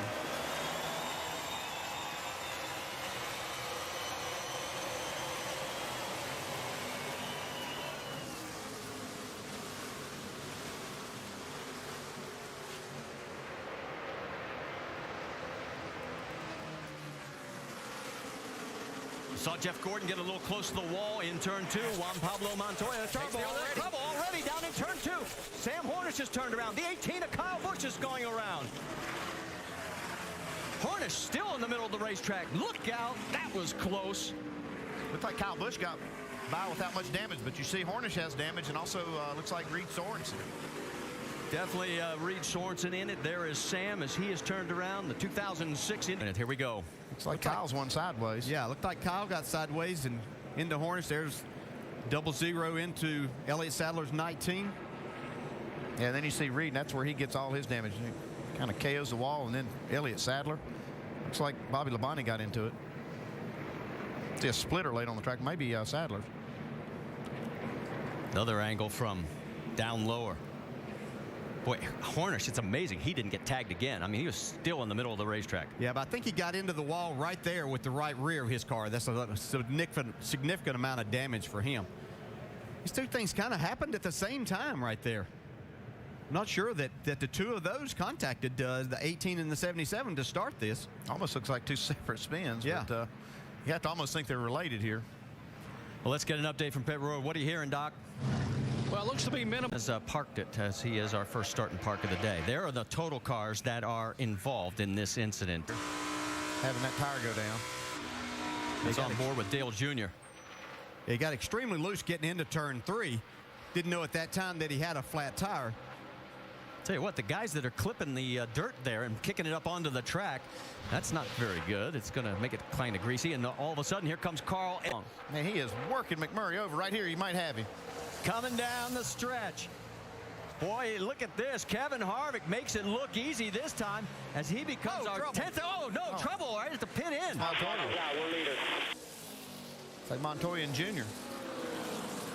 Now, we'll have to wait to see when the yellow came out. I do believe Kevin Harvick will stick as the... He just gets sideways out of the groove there. Oh, yeah. Big lick into the wall. And then Junior has nowhere to go. So a tough break for Junior as he gets swept up in another view. Yeah, this is just Montoya trying to make something happen there. Probably pretty frustrated that they got themselves in that position. And I'm looking to see when the yellow comes out. The yellow's out right there, so it does look like Harvick, from that angle at least. Yeah, I think Harvick definitely has the lead there. Junior was 15th. Juan was 10th. Let's go on board. Let's see. Drove in on the outside, I believe, of Carl Edwards there. And then Junior was just innocent victim of that. We'll see here. Stay high. Come on, high, high, high, high. Junior had nowhere to go with Marcus Ambrose trying to avoid the 42 car. Coming at you again. How fast things is out. And this race is going to be official. The final lap. 2.5 miles to go. Boy, what a great feeling. What a great job Jamie McMurray's done today. Ray Evernham sat down there. Ray, I know you're sitting there saying you're the one that picked this guy, and you have all week stuck with him. And Jamie McMurray looks like he's going to make it come true for Chip Ganassi and make you look like a genius too down there, buddy. Down the backstretch for the last time. McMurray looking for his 5th Sprint Cup win in his 278th start. In the North Chute, Chip Ganassi. He knows he's this close to making history. Yeah, he can start smiling now. You see it right there. You can see him come off the corner. Jamie McMurray is going to win Daytona and the Brickyard 400 in the same year. The greatest crew chiefs in the world will fix this problem. And there may be a lot more work for this 82 car, Scott Speed, who just spun out. And we're talking roughly a minute to go in this practice session. Scott. Welcome back to the Pennsylvania 500. Make sure to go to NASCAR.com for all your latest NASCAR information. We are under our 4th caution. Dale Earnhardt Jr. got loose, turned it around, and that is why we are tightening up the field once again. Let's go on board. Nobody needed a caution any worse than Dale Earnhardt Jr. because he was sliding backwards, and now he really is sliding backwards. He gets the caution he's looking for. Yeah, go. That's that old saying. Straight up there. Caution is out. We needed a caution, and we are it. Yeah, I guess it's a gamble they had to take with the 2 tires. It looked like it may be pretty good there for a while, but Andy, I told you, I'd never really liked the idea of putting 2 tires on a race car that... The 99 of Carl Edwards. Boyer gets that spot back from the 2, see if he can hold it this time. He's sliding up the track. Here comes Kurt. Yeah, here comes that 2 car again. Keep the camera. Look at Jimmy. Yeah, right there. We could keep both these battles in this shot. Great job, guys. Down the stretch. Look out. Trouble. Kurt's into the wall. Boyer's in it as well. And Kurt's getting the worst of it. It's like a little bump drafting going on right there. We're trying to gain the advantage. Looked like the 48 got into the back of him a little bit. Boy, he almost came back out onto the track right there. And there is the view as Kurt takes the wheel off. Man, look at this car. Oh, man, further back, Elliott Sadler. And look at this. Gosh. The engine is out of this thing. Oh, my gosh. Well, that's the whole suspension. It's like the front part of the front suspension. The window net is down for Elliott. He's got the helmet off already. That is the best news. You can see it in that little inside part here. Let's go back. Here's what Andy was talking about. The 48 was right on the 2. Looks like he might have got into him a little hard and turned him. Yeah, he was trying to help him pass this 33 car, Clint Boyer, but yeah, kind of went bad there. That's a hard lick at 180 miles an hour. You know, and then Boyer tags Kurt Busch. There's where the front wheel came from, maybe off of this 2 car. Yeah, there it comes loose. And then Kurt takes a pretty hard lick here on this inside wall. We've been talking about the safety, you know, or lack thereof on this back straightaway at this track. I mean, it's, you know, the grass is kind of a situation that's really hard to deal with when you have these cars getting off into it. It was a situation that track officials were addressing this weekend. They're talking about putting catch fence along that straightaway. Let's take another look at it, and also putting safer barriers on the inside of this wall. You can see Boyer was trying to side draft a little bit at the same time, so there wasn't any room for any error there. I'm still trying to figure out, well, how Elliott Sadler got into all this. On board with David Rudiman. He gets a good view of Kurt Busch. He makes it through. There's the tap right there. Yeah, it wasn't intentional on Jimmy's part, but definitely that's what caused this, was that contact from Jimmy's front bumper. Kurt, talk to me. You all right, buddy? Okay, let's. We think we've seen an angle. Check the lower right of your screen. Oh my Right. gosh! Oh. Oh my gosh! Aching word. Look at that. Head on into that Armco. That's down in a 90-degree corner. See what we can see from up high. So we talk about things that need to be addressed at certain tracks, and that's certainly an issue right there. Oh, that's a big-time issue. You know, it just couldn't have been any worse, and that's what happens. I mean, these cars will find the absolute worst place to hit. See, Kirk just misses that.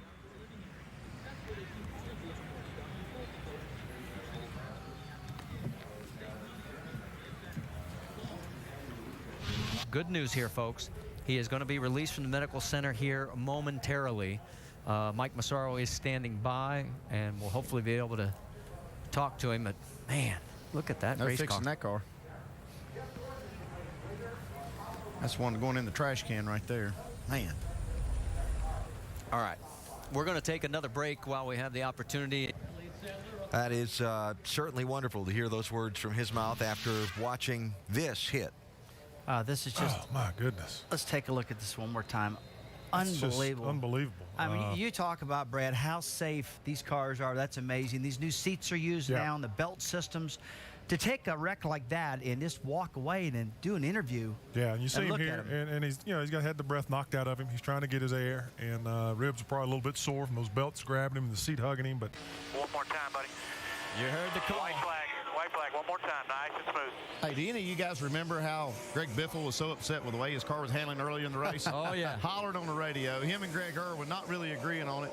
And look at them now. Got to hand it to both of them. They've done a great job today. Oh, hang on to her, Greg. It's been 65 races back at Dover. You saw it right there of 08 that Greg Biffle has been to victory lane. 4.5 seconds back, nice and smooth, man. 4 seconds back by our clock right here. Just one more time around turn number 3. Push for Jack, guys. You heard it. Yeah, I hope Jack's watching. Jack's got to be watching, and this is the best medicine he could have had, guys. Greg Biffle is going to bring it home and give Jack Roush his 4th win here at Pocono as he crosses the line and wins for the first time in 65 races. Tony Stewart 2nd. Edwards, Harvick, Denny Hamlin. There's your top. Behind Darian. The forecast is great for all weekend long. Oh, trouble for Jimmy Johnson. Wow. Just 4.5 minutes into practice. Can't tell how much damage there is to that Lowe's Chevrolet. Heavy right there. So maybe he got lucky. Just down got the up hill. high down in the turn 5 area. Oh, he's going to hit it. Yeah, he is. Not bad. Not bad. Just brushed it. Got very low. As he is in that car, and it's, oh my goodness gracious, what's happening here? Oh, it looks like the 17 has turned it around, Matt Kenseth, and can't tell if he did any damage, but the caution is out. So Jimmy down there in 7. Jimmy almost spun me out. He drove down. Looks like Paul Menard got into him.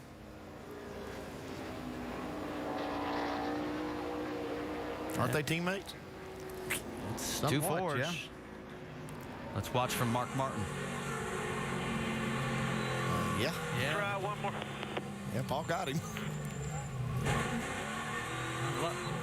You all right? Yeah, I made it. Luckily, defense a little bit. He can't be on the offense nearly as much, so he made things happen.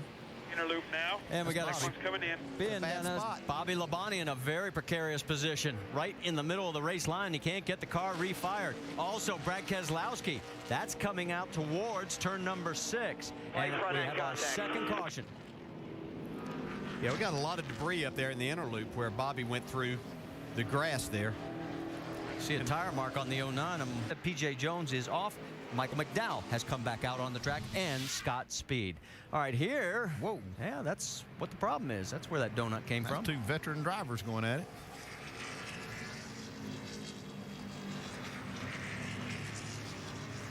And then here's what happened to Brad. Oh, he just got loose. And a little contact there. Didn't hurt it too bad.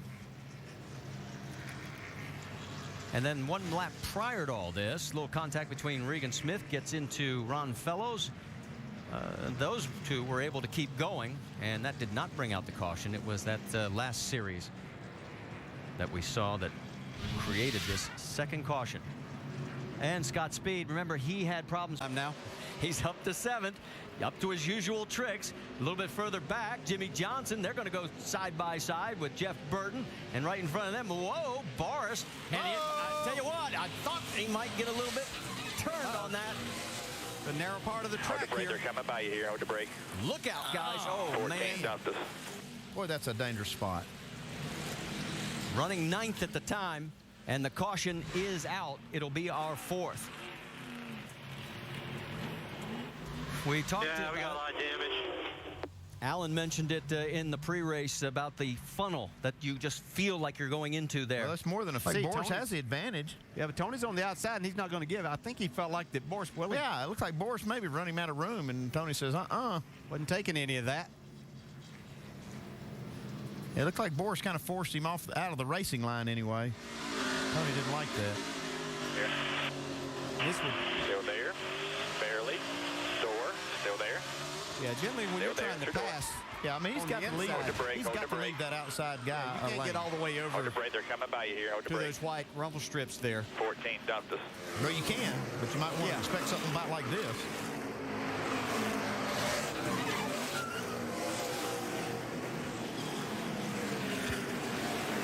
That idiot tries to run us straight off the racetrack. I'm going to hold my line. To this story, each driver's going to think he was right. On board with Tony. Well, Boris has the line right here, but he has to leave enough room for that car on the outside. Yeah, he was going to put Tony over in the dirt right there. Tony just made his way back onto the asphalt, get the spot as they go down to turn 1. Oh, spin. Got a spin. Jimmy Johnson. Can he keep it? No, and he gets hit from behind. And it's Denny Hamlin. Hamlin gets refired, but Jimmy's got damage to the front and the rear of the 48. Bring her on down here. We'll take a look at it. Seems like 9th is not the spot to be. That's where 31. Boris was when he got tagged, and that's where Jimmy was. And oh, look at that. We were watching this. We see Jimmy Johnson. That doesn't look like any contact there. Yeah, it looked like he just got off the racetrack on the right-hand side a little bit. Hamlin really couldn't see anything. He was just trying to slow down and miss it. Well, there's Jeff Burton immediately behind him, as well as Kyle Busch. They both make it through. And it looked like Johnson wasn't going to get a lot of damage. He was got front end mashed in just a little bit on that cipher barrier, but then here comes Hamlin. See, they have gotten some help from either the 31 or the it would have been the 31. These guys could have been 3 wide there possibly, and well, Dave Burns is caught up with Denny. Bit right here. You can see just enough contact there as Jimmy tried to arc into the corner and come down. The 31 was there. Denny Hamlin thinks he's going to the outside to miss all of it. He can't see anything because of the smoke, and unfortunately the 48 car is sitting right there. Let's listen to Kyle Busch's radio. Kurt Busch all over the back bumper of Marcus Ambrose, as he has never won on the road course, but Kurt having a great run today. It does look like that left rear tire on Ambrose's car is a little soft. Yeah, definitely he's got some kind of problem now. Yeah. Well, he's got the inside track heading down into turn 1, but boy, better be careful here. Marcus brakes late and holds onto the position for now. Here comes Kurt. They go down and he finally clears him. And if he holds on to second, this will be his best road course finish ever. Prior to that was third back in Infineon in 2005. And he's pulling away from Marcus now. Yeah, Ambrose definitely has a problem. And it looked to me like maybe that left rear tire was a little soft.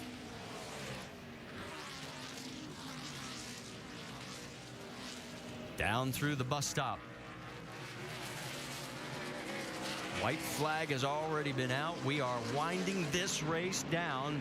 Does Marcus have anything to get back to second? Because nobody is challenging this man, Juan Pablo Montoya. His last win 113 starts ago at Infineon in June of 2007. Down through the final corner for the final time. Sorry about last week again. You did an awesome job. Way to go there, big boy. Good job. And it is. Amen, baby. Good job. Juan Pablo Montoya, his second Cup win. Yeah, we'd been talking about their battle even before we went to caution. See Logano get a little bit loose on the inside right here. It's going to get even more loose. As that car goes around to the outside, it kind of sucks the back end around. He gets into Ryan Newman and sends him spinning. Yeah, Ryan Newman didn't hit anything, but he had a lot of damage just from those tires sliding so far. They went flat. He had at least a couple of flat tires. See, not much damage from the contact. But by the time Newman got to pit road, he had torn up quite a bit of stuff, and hopefully he'll be okay once they get the tires on it. Let's go back on board and just listen in on Joey Logano. Balance was pretty good. I just couldn't get by him. And Biffle. And there they are. The irony of all this. White flag. White flag this time by. A couple weeks ago, everybody was, as you would think, concerned about the well-being of Jack Roush. This may be the best medicine of all. Like I said, the only thing that'd be better is if it was his car up front. But what a day for this team. 4 cars in the top 10 for Roush Fenway. Let's zero in on the man who looks like he's going to win this. There goes Biffle around the 17, but it's all about Kevin Harvick right now on this final lap. That is Sam Hornish, as he is several laps down.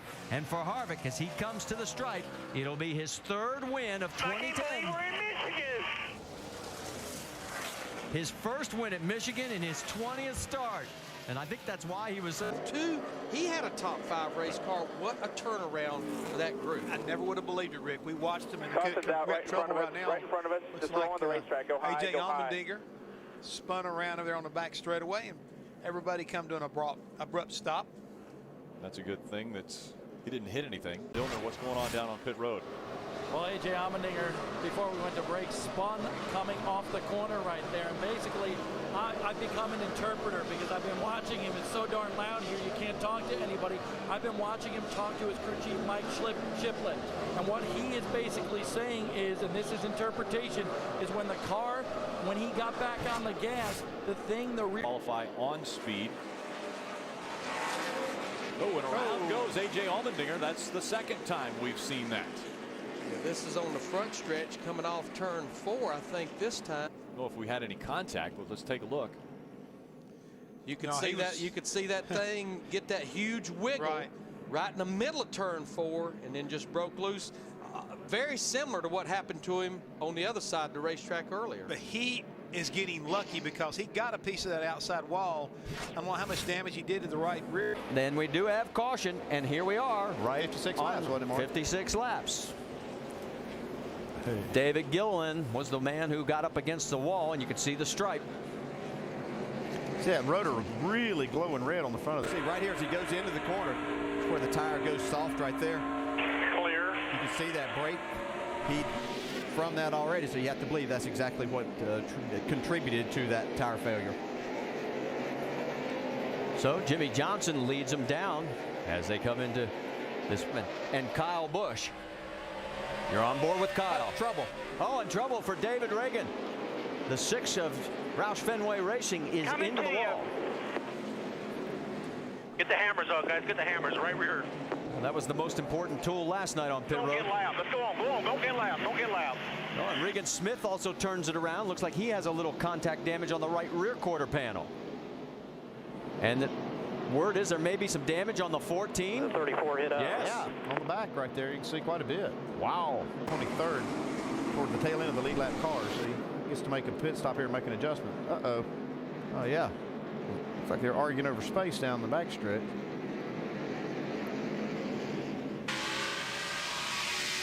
Different view from on board. Watch these 2 in front of you. They're spinning. They're spinning. Stay down low. Stay down low. Caution's out. And here comes everybody for pit stops. That's going really quick work. Whoa, we got contact in the wall. 78 is into the wall. Regan Smith, and oh, that beautiful paint job is going to get scratched a little bit. Got the sponsorship. He was 29th in first car, 1 lap down. So he could have gotten the lucky dog. Right front tire. I'd have to say that you'd think he ran over something. Either that or he had some damage. Oh, man. See the shock. Oh, and Denny Hamlin catches that up. I just caught the tail end of it. There he goes. Yeah, a lot of damage to that car. Yeah, that's a crash right there. He's driven his way up into the top 20. Inside. Come on, come on. Quick here. Clear low. Everyone's car running a lot better, so I really got an eye on those two. Been pretty impressed. Oh, caution. Looks like Bobby Labonte in the 09 car blows right front. And we're going to pick it up for you, Rusty, as you can see the damage as our 5th caution. Take another look. Keep an eye on the 09. Whoops, there it goes. See that tire let go right in the center of the corner. I think this harder tire has created some handling issues for some people that are having to apply more brake than normal here. This is normally a place that you don't use a lot of brake. I think we can say Kyle Busch is effectively not using a lot of brake. Yeah, he normally does a lot of gas. Yeah. Let's update you on a couple of items. Travis Quapple got first car in 28. He is 3 laps down. Green flag back out, and boy, look at Kyle this time. Yeah, look at Montoya, though. He got a good restart here. He can stay on the outside of Jimmy. It doesn't look like he can. Whoa! Johnson gets turned. He's into the wall. And the caution comes out again. There. Hold it up there. I think Montoya might have touched the wall just a little bit. Came off the wall, maybe caught Jimmy. Yeah, caught Jimmy in the right rear. Yeah, what Montoya gets a little bit loose right there. Yeah, he didn't touch much, the wall. Just, I don't know. He's definitely hooked him. I think it's more, as you said, Andy, he was just trying to stay there on that quarter panel. Yeah, if he could keep an inch or two there, he just has just enough for the next corner. And I don't know, I can't tell if Jimmy moved up. Didn't look like it to me. Well, he didn't give him any extra room, that's for sure.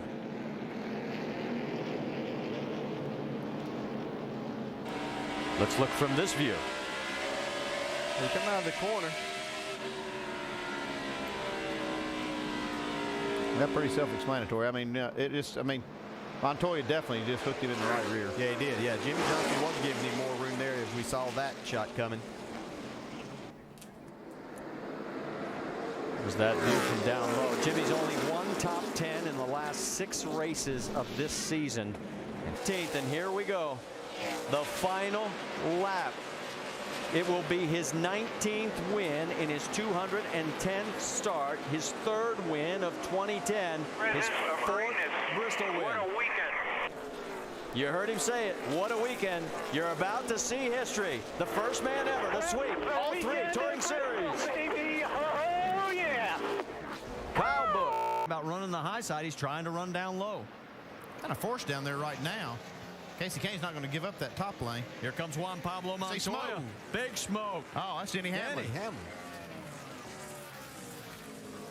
There was something going wrong with that 11 car. Yeah, there definitely was. And remember, we talked about Kyle Busch needing to pass 3 guys to get back in the lucky dog spot. He has. Yeah, he got the lucky dog. But one thing I'm seeing here, Joe Gibbs Racing lost a cylinder with the 20 car. Now it looks like he's lost the engine in this 11. So Kyle Busch can't be too confident at this point. Yep. He was running 5th after leading a race high 73 laps right now. Yeah, you see, just lets go. You know, you might think that they would be experimenting, maybe trying some things in the engine to get ready for the chase. Nothing to lose here, but try to just get a win. Well, they said in the pre-race, he said it all day long, we are considering this as the start of the chase for us. Well, they hope it doesn't start out like this. Well, the only bad thing is they're not going to lock themselves in that chase position tonight with this happening. So they're going to have to go to Richmond and make sure that they don't have another miscue. It's definitely going to take a hit in the points, and it's going to put the Martin Truex car really dancing around on the bottom. Jimmy Johnson takes that 3rd spot away. Oh, trouble. Contact. Looks like Biffle trying to hang on to it. Keep spinning it. Whoa. Still coming at you. No, and Sadler's into the wall. Except for one just tore your nose off. Wrecked pretty good, guys. We got front end damage. He'll try to drive it. Newman got through. Kyle Busch got through. Sadler did not. No, Sadler took a hard lick right there. That was a bad break for these 2 cars, but it was a really good break for a pile of cars that took the wave around. We'll get to come in now and make a stop. It was running pretty consistently. They were working on it. Here, let's go take a look. 3 wide going into that corner. I don't think Biffle ever knew the 39 was there. Watch the 18, 31. Jeff Burton just gets through. See, Kevin Harvick, our points leader. He got a little bit of that. Harvick did. Harvick gets through. Everybody checks up behind. This could have been a lot worse than it was. Circled Kyle Busch. Yeah, Greg Biffle just didn't know the 39 was there at all. He came down the racetrack. Burton does a nice job, and that's where Sadler gets tagged. Man, that's a pretty hard lick to hit on there in that safer barrier. View from behind.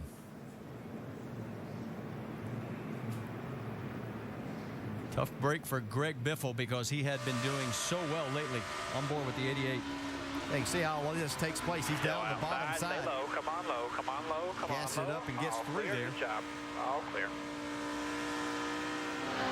And right along here with Kevin Harvick now. See just how close he came to get and be a part of this. Wow. I'm not sure he did get any contact, but it was close. Yeah. Another hard lick, as you said, for Elliott Sadler, unfortunately. Finds himself after this. Yeah, and this could have been a lot what? We'll watch 33 car of Clint Boyer. He's not too far behind this. He's gotten slowed down. You can see him coming into the picture right now. He really did a good job of getting slowed down, making sure nobody was going to run over him from behind. Let's watch from Clint's onboard. 3 wide. Rick in front of you. Come low. Come down. Hold your line. Hold your line. Hold your line. Stay up. Stay up. Stay up. Stay up. Hold your line. Go up. Go up. Go up. Stay up. Stay up. Come on. Come on. Come on. Stay in the gas. Come on. Come on. Good job. Rear quarter panel, and the car is very, very loose. Pit stops coming up in just a few laps. Alan? Maybe sooner than that, Doc. The 6 car in trouble off turn number 2, and the caution flag is out for the 4th time in this race. Look out. That was close. We just got done talking about how good David Reagan's doing, and he's been doing good all year long, and now he goes around. Let's see what happened here. And those cars, all the race cars look like they're really, a lot of them look like they're really, really, really loose. You see the right, left front tire. Video proof upcoming. Yeah, it just looks like he's in a little 4-wheel drift there as he comes off the corner. May have had a tire going down, but did a good job of not hitting anything. So hopefully he can get in and get some 4 good, fresh Goodyear Eagles and get back out and get back to work. Had a good run going. Was in 13th position at the time of the spin, and so the yellow flag out for the 4th time in this race at lap 200 with 125 to go. So when the pit road is open and the field gathered up behind, to see if he might put a slide job on Casey Kane. Well, we've got caution on the racetrack. Reckon 2. 12 just hit the wall in 2 and drove it across the racetrack. Just watch for debris. Word you heard there. Brad Keselowski got into the wall just hard enough. Just really smart, Steve Addington and Kirk Busch. Yeah. This was close. See how sideways. Wow. Good job not to hit anything. And a good job for everybody else to avoid him. Yeah, it's going to change everything, though. No, a lot better for Tony Stewart that time. Maybe one of those tricks worked. Yeah, he's going to have the lead coming out of turn 2 right here. Look at Kyle going high on the 48, 3 wide. Look out, this could get dicey. Now Kurt's trying to go underneath. Whoa! Stewart blasted to the lead. And Tony, contact. Casey Kane and the 2, and somehow they managed to hold on. Oh, man, what a job Kurt Busch did there. Wow. A lot of damage there on the 9 car, though. Could have been Casey Kane's race right there. They got tire rubbing. Now he's trying to work his way down. He can't do it. Everybody gets a little extra aggressive. Well, Casey Kane got sideways off of turn 2 here. Probably lost a little momentum right there. Looks like Ryan Newman's right behind him. Yeah, got a little bit of a push there, and that sent Casey. He needed a little more racetrack. But the 2 car stopped him from spinning down to the inside. And I'm amazed the 2 didn't cut a tire. And he kept the position. Look, he gets back up on the track in the throttle. Yeah, look at the way he brings it up and maintains control. On board with Boyer. Clear high, clear high. See, all this happening right in front of Clint Boyer. He's thinking, oh my gosh, I've been safe here all night. He was really pulling for Kurt Busch in that one. Well, that's the second time he's made it through. All right, here we are coming off turn 2. You can see 48 really kind of sucked the 9 around a little bit. He's okay right there. He's going to get a little push from the 39, and that sends him down into the 2. And only just great ability right there kept that from being about a 20-car wreck. All clear. And Kurt is still shown in 5th position even after all that. Yeah, he's got some damage, though. He got some pretty good contact on that right front fender. Be lucky if he doesn't have a tire rub. Will anybody come here, though, Andy, even though they've run a few laps? Well, if you're leaders, I wouldn't come. I mean, you have to give it. Another guy that's got White flag this time. big night. Carl Edwards coming home in second if he stays right there. And Jimmy Johnson looks like the Jimmy Johnson of old, guys. Yeah, and he's been running some of the fastest. If they've been the fastest car the last 5 or 6 laps. So they have really got their program going in the right direction at the right time. For Tony Stewart, his last win was Kansas back in October of 2009. It's been 31 starts since he has tasted the champagne in victory lane. But here he comes. Ring the bell, baby. Woo! Nice job, D. Good job, guys. His 38th win with Carl Edwards second. Jimmy Johnson comes home in third. And in fourth. Eastern time when his practice started. In fact, 2 laps into his practice, beginning of third, trouble in turn 1. Boy, I tell you, the throttle got hung, and he went off into turn 1, wide open. Had the presence of mind. Denny Hamlin have the same number of wins so far this year. The driver with the most wins is the #1 seed and has extra points beginning that championship run next week. We got trouble back straightaway. Oh, David Rudeman's got it locked up. He's looks like he pulled a left rear tire, and he was having a great run. Rudeman was running 6 at the time. Oh, man. There you go. So the first caution is out in the race, 56 laps in. Let's go upstairs to Marty, DJ, and Andy. All right, thank you, Alan. Boy, Ruderman doing everything he can to get it. It's going to happen right here. Right there. Kurt Busch. Just as we said. Well, he didn't need to blow a tire to go around either. He got some help. Pretty good help. Keselowski avoids. 26 of Jeff Green avoids. Yeah, a lot of cars avoided this. This was a lot of smoke on the backstretch, and some of the cars probably having a hard time seeing through it. Rudeman did get onto pit road and got the left sides changed, and he's headed back out. So he is going to stay on the lead lap. He will be the last car right now on the lead lap until we get the official word on the lucky dog. And there he is coming back out. Seeing a car in the wall, and the caution comes out. The 55 car, Terry Labonte, and that's going to change a lot of things. Well, they will change a lot. That really helped Ryan Newman and Joey Logano, guys close to getting ready to go lap down. Jamie McMurray, that was a really good deal for those guys, but bad deal for Terry Labonte. Yeah, it helped those guys because under the green flag. This long green run, I was kind of waiting for this. Sometimes in these long runs at Richmond, we see that brake heat that Tim Brewer talked about earlier get to somebody's right front tire. Yeah, that heats up and it breaks that bead just like Tim's talking about. Inside that tire, blows those right fronts, and Terry got in the wall pretty hard there. And so with the caution flag, the first car lap down, which will be... the cars have been driving good in that last lap, and this racetrack gives them a lot of room to race on. Less than 3/4 of a mile, and you're looking at the #1 seed, Denny Hamlin, because he will take over that spot with the 10 bonus points. Down into turn number 3 for the last time. Matt Kenseth right in front of him there, and around the corner, and he'll be looking at the checker flag for his 6th win. Kyle Busch comes home in second. Joe Gibbs can breathe again. He is breathing again. Jimmy Johnson in third. Joey Logano will come home in fourth. Yeah, and I just have to think, if it's nothing else, unless you just have your mind set. Hang on. Well, looks like we'll have to use that first lap. Oh, no, man. Oh, he did get it in. Yeah, we had a lot of rain, and it was probably it's not what you want to be working on. Obviously, they need to be working on the car. Try to making it better rather than fixing damage. Watch how this skates. Looks like it actually picks up speed right in here. Man, that's too bad. So our first incident of the day involves Reed, and he did a great job of keeping it off the wall.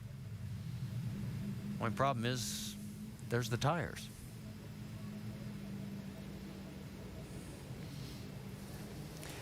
All right, well, we'll have to take a few minutes to get everything cleaned up and get Reed's situation all squared away.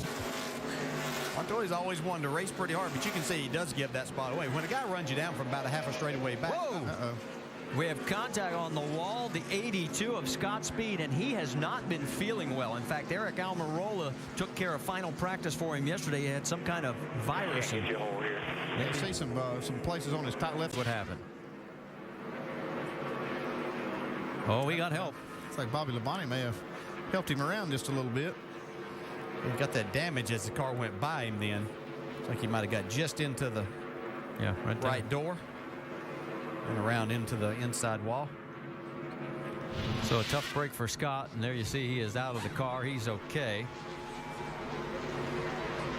Without winning a race for the entire year. And we're looking at two guys that haven't won. There's Jeff Gordon on the left, and there was Carl Edwards. But neither one of these guys have won. But yes, they could possibly win this championship without it. Oh, no, a crash with the 47 of Ambrose and the 98 of Paul Menard. Caution now, caution. Second caution on lap number 40 here at New Hampshire Motor Speedway. It's like both of these cars escaped real damage.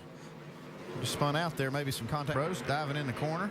Yeah, it gets a little bit loose down on that very bottom. There is no banking down there. Yeah, and Paul, this is typically what you'll see at Loudon. Yeah, Paul didn't give him a lot of room either, and that's nice move.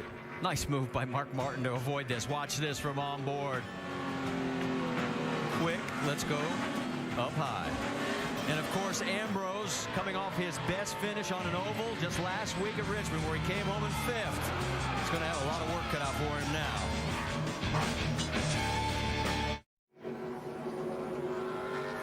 Some Jeff Burton, then Kurt Busch, and Jeff Gordon.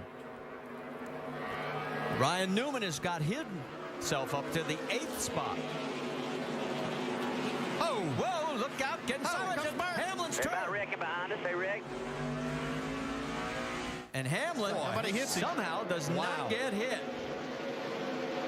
He doesn't get hit. He's not going to be happy, but he can be happy by the fact that that was in front of the entire field and he didn't get hit. It's a miracle he didn't get a ton of damage from that. But he's not going to be happy with Carl Edwards right there. He was 4th at the time. It's one of the things of racing here at New Hampshire. We've talked about it. You see Carl Edwards just slipped up a little bit. Got into him once. Looked like he might be able to stay off of him. Kurt Busch slides by there. Here comes Brad Keselowski. Does a good job of slowing down and missing. A little contact there, Joey Logano. He got a little in the left front of Matt Kenseth a little bit there. Another angle. So once again, there's just no banking there. See Carl just a little bit loose, had to chase his car up. Then there was that second time that he got into him. It really created a big problem for Denny Hamlin. So Denny, who took over the top seed with the win last week at Richmond. Let's go on board with Carl.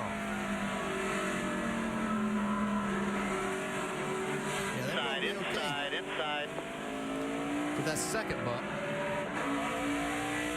I did everything I could. That's all I could do. All right, so we are under our 5th caution now here at New Hampshire. In front of him. Had to get down low on the racetrack, but you can see the damage for sure on Jimmy Johnson's right front. This is one more view of what happened as Denny Hamlin goes around, keeps it off the wall, but he finds himself 22nd now.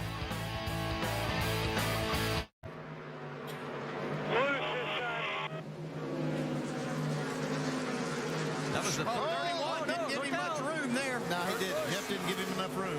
Going around, and is he going to make it? Right here. Kyle Busch is spun just in front of him. Jimmy has turned as well.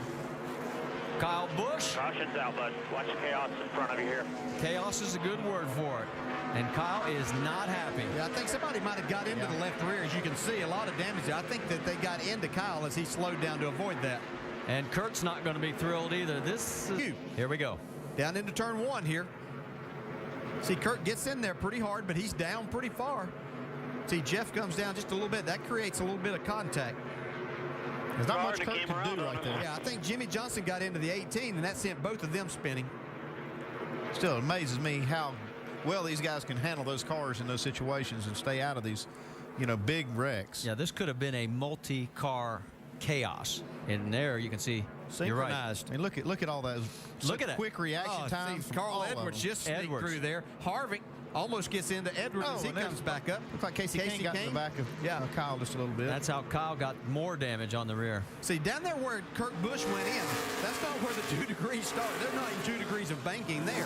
You have to be extremely careful. And then the guy pulls down just a little bit, takes all the air away. I see a lot of, maybe something coming out of Jimmy's car there. On board with Kyle. Right with you, sniffing the bottom. He's there inside. Yep. Go low. Now, watch it. Here's from Carl. Low. Green is still out. Keep racing. Stay low. Watch him come back. Just stay low. Misses 1. He misses 2. A lot of smoke. Stay low.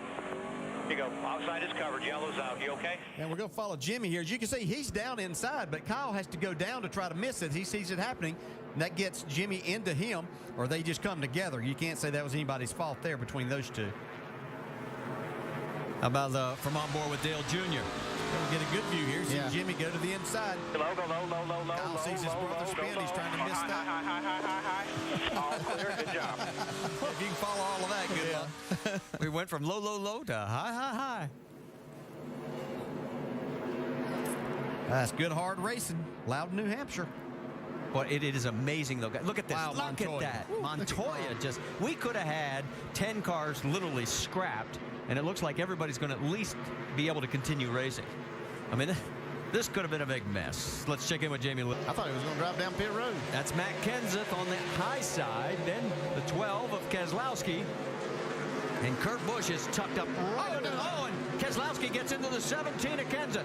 And Kenseth is going to tag the wall. 7th caution is out. Goes out. Yeah, that had the makings. The left side's wrecked pretty hard. Nothing happened. Nothing good happening. He's got damage to the left front. Okay, bring it to us and let's see if we can pull it. And now in our I don't think the 99 got into the 12. I think the 12 just got in there maybe a little hot and got up into the 17. He's the 7th chase contender involved in incidents in the last 3 cautions. And this one the most severe. You see right here as they get down in.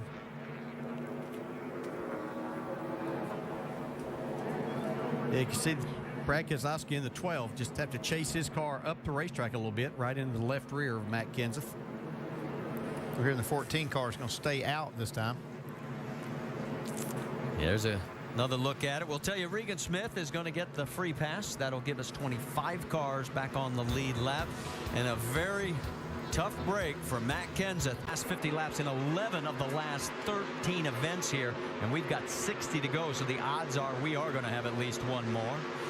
On the left side of your screen, you see Jimmy Johnson. Boy, he has got himself a handful right there. As you've got Casey Kane in front of him, Elliott Sadler as well. He's running 23rd, and this would drop him back to 8th in the points if he cannot recover. Oh, trouble. Trouble, and Joey Logano's into the wall. Between turns 1 and 2, Elliott Sadler gets turned around as well. Back up if we can. We are under our 8th caution with 59 to go. A lot of damage on that 20.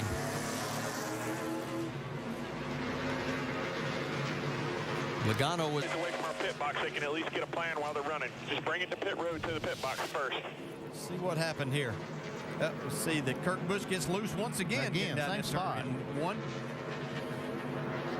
Unfortunately, Joey Logano was there to take that. You see Jimmy Johnson. Jimmy's been around every one of these things. Look at that. Got into Elliott Sadler there, but that's just trying to avoid everything that's happening. Get another view from down low. Contact for the 20. Wow. Awfully hard on that left row. Burton last pitted on lap 208. That's when our first and second place cars also pitted. They're going to have to go. And Tony Stewart's out of fuel. It's Clint Boyer's race now. Can he make it back? He has to go one more mile. And he's got Denny Hamlin in his mirror. Hamlin is trying to close. It is going to be this close. Does he have enough fuel? Boyer can pick up the win. He's led the most laps today, 176. He's got to get through 3 and 4. He's got to get through good, too, because that 11 car's there. It's called the Magic Mile. Who has the magic wand today? Mash the gas. Mash the gas. The name is Clint Boyer, and he's your winner. Come on, baby. Oh, my goodness, what a finish. Wow. Denny Hamlin second. Jamie McMurray comes across in third. Great race for Dale Earnhardt Jr. after a lot of frustration. Good comeback for Harvick in fifth. He does finish. It was a matter on the lap count that goes beside his name. You never quit. This is how you're going to win a championship. You never quit. Both of these cars pitted on lap 208. One gets to do a burnout. The other coasts across.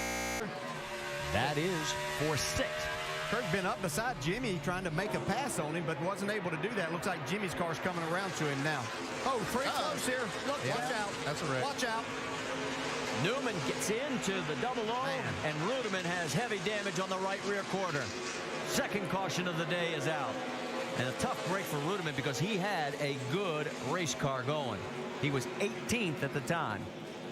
Our rear quarter panel's killed here, Rodney. I think he may go pay Mr. Newman a visit right here. Yeah, that's a pretty hard lick. Let's go back and take another look, guys. Yeah, it looks like, you know, Newman's pretty free getting in the corner. Not a lot of room between them. But Newman has to make that just that slight correction. Yeah, with the speed you carry off into these corners and the lack of grip that you have from the concrete surface, see it right here happen. It's definitely Ryan Newman's fault. Back to 31. Inside. Clear. All clear. Tough break because he's coming off a 7th place run back in New Hampshire. Yeah, and they were really looking forward. Andy had mentioned that they were really fast in practice yesterday. They were looking forward to this race. Just unfortunate to have it taken away right there. But the responsibility of that inside driver is you have to make sure that your car's under control as you go off in the corner. Well, as we get ready to head to a commercial break, we'll tell you that Michael McDowell is off the track. So is J.J. Yelly, Conway, Blaney is officially out. And look, dude. And if he gets that top 10, I think he'll be happy.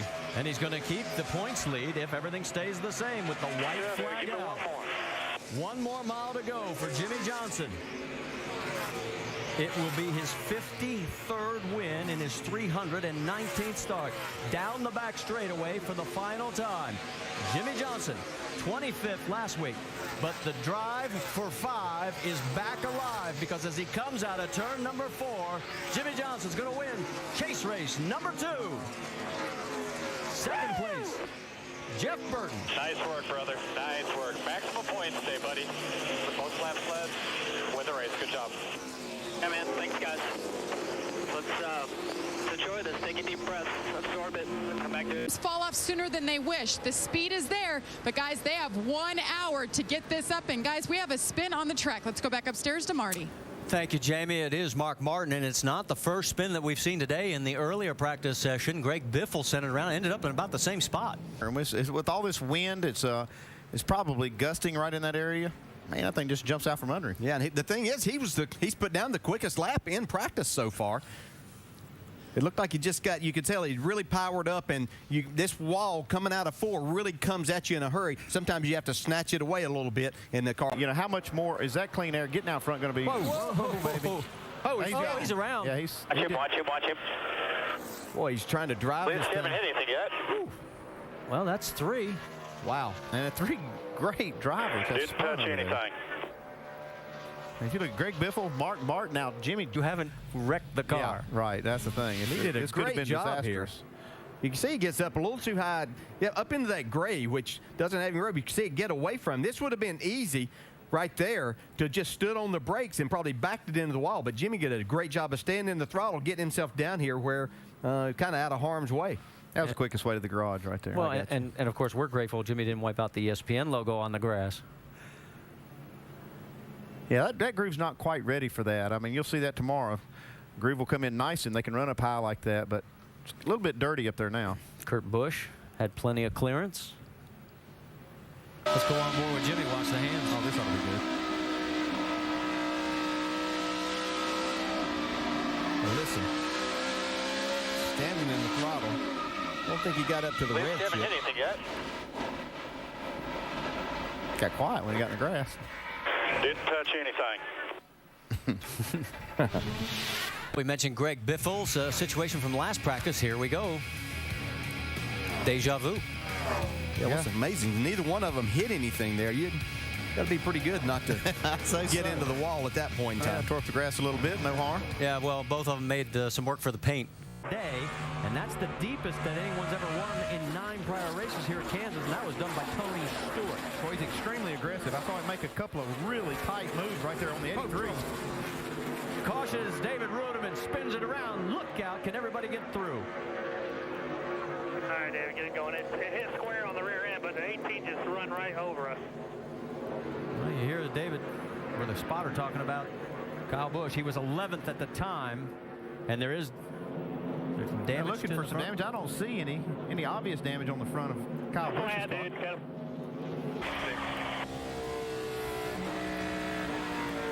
Yeah, it looked like Rudiman got out of the throttle just a little bit, kind of feathering it. Caution will be out. Now watch how close this gets. There's Carl Edwards passed safely. Yes, he's sliding down the racetrack here. Have to really slow down. See Jimmy Johnson all the way on the bottom side of the apron to get by. Reed Sorensen goes low. Scott Speed goes high. Ambrose goes low. So does Regan Smith.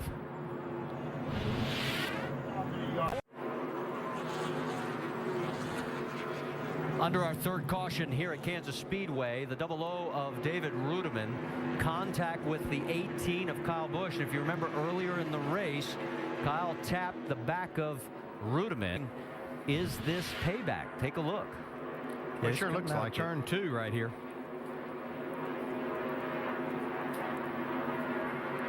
Yep. Rudiman got the worst of it, but Kyle did get some damage on that left rear. Yeah, I think he probably has a little bit of damage on the right rear also, where he might have got that into the wall. Now let's go back to lap 52. Running into the back of you. On board with Kyle. Still there. He wrecked himself. Keep coming. There will be a caution. Not yet, though. Keep coming. Now the question is, how much damage on Kyle? Let's listen in. It's killed. The car is destroyed. My steering wheel is knocked a quarter of the turn off. He bent the rear end housing. He bent the truck arm. He bent everything. Yeah, that's not good. Good job. I mean, it was great acting. Trouble. Got Casey trouble. Kane. Right side, that's all right. Into the wall. Turn number 4. Casey Kane, our pole sitter. He has got the right side of that Budweiser Ford. Coming out of turn number 4. Got the right rear corner pretty good. Turn 4 has been, oh, now he's just shredded the left front. So it's gone from bad to worse. And turn 4 has been the problem for everybody, it seems, even through yesterday's practice sessions. He was running 17th. Come apart on it, guys. Yeah, the whole car is going to come apart. That right front blows out. He's going to blow the whole front end off. This is a devastating blow for the 19 after having such a great qualifying run.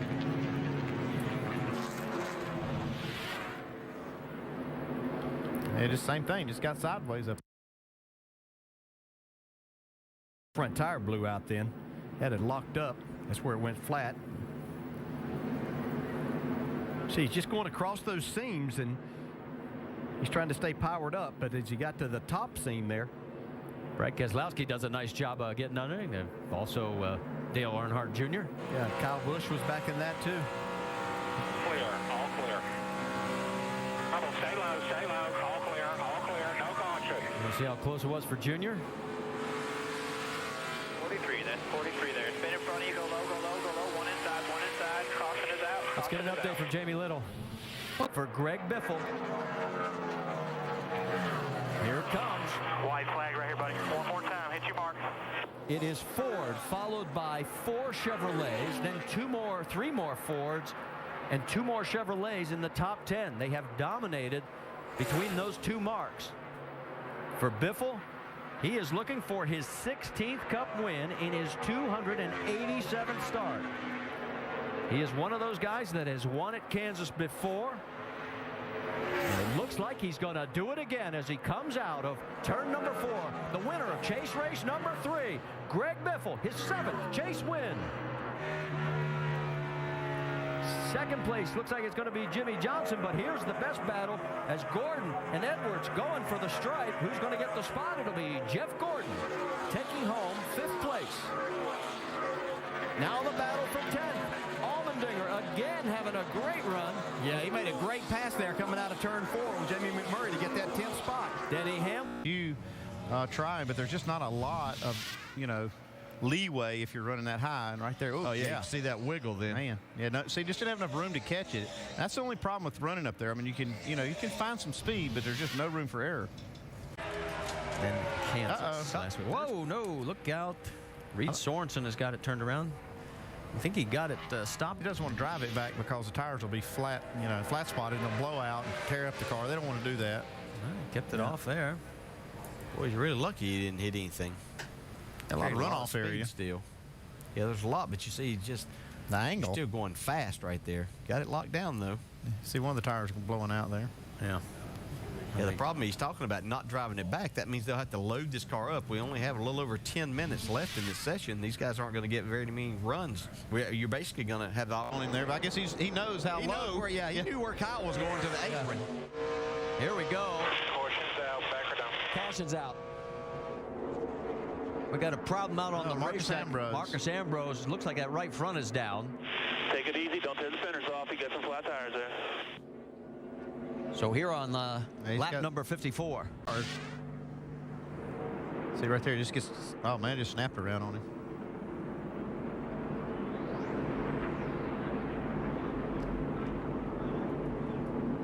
See the tires blowing out. They blow.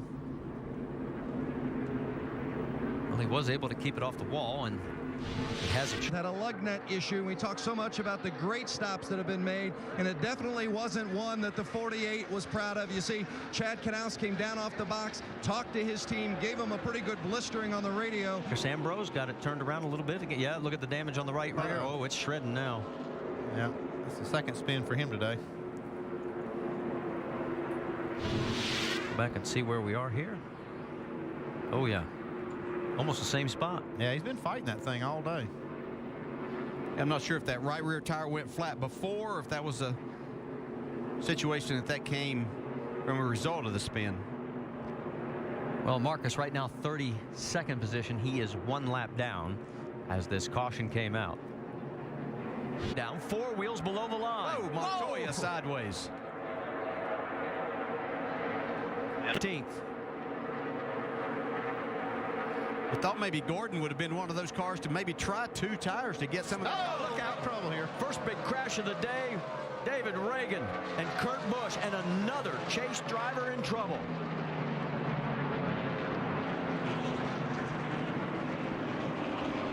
The 9th caution. All right, bring it to us. The right side's killed on. With 7 laps remaining, our first major incident of the day. And as you didn't give I'm gonna park it before I heard something here.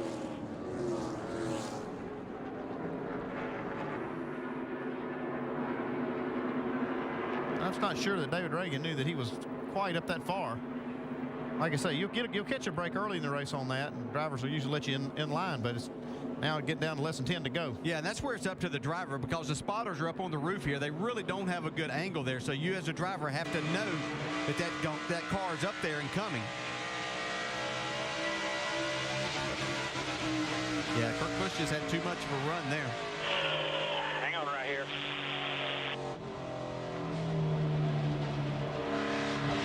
So today, it has been a bad day for the Busch brothers. Here's from Jeff Gordon's point of view.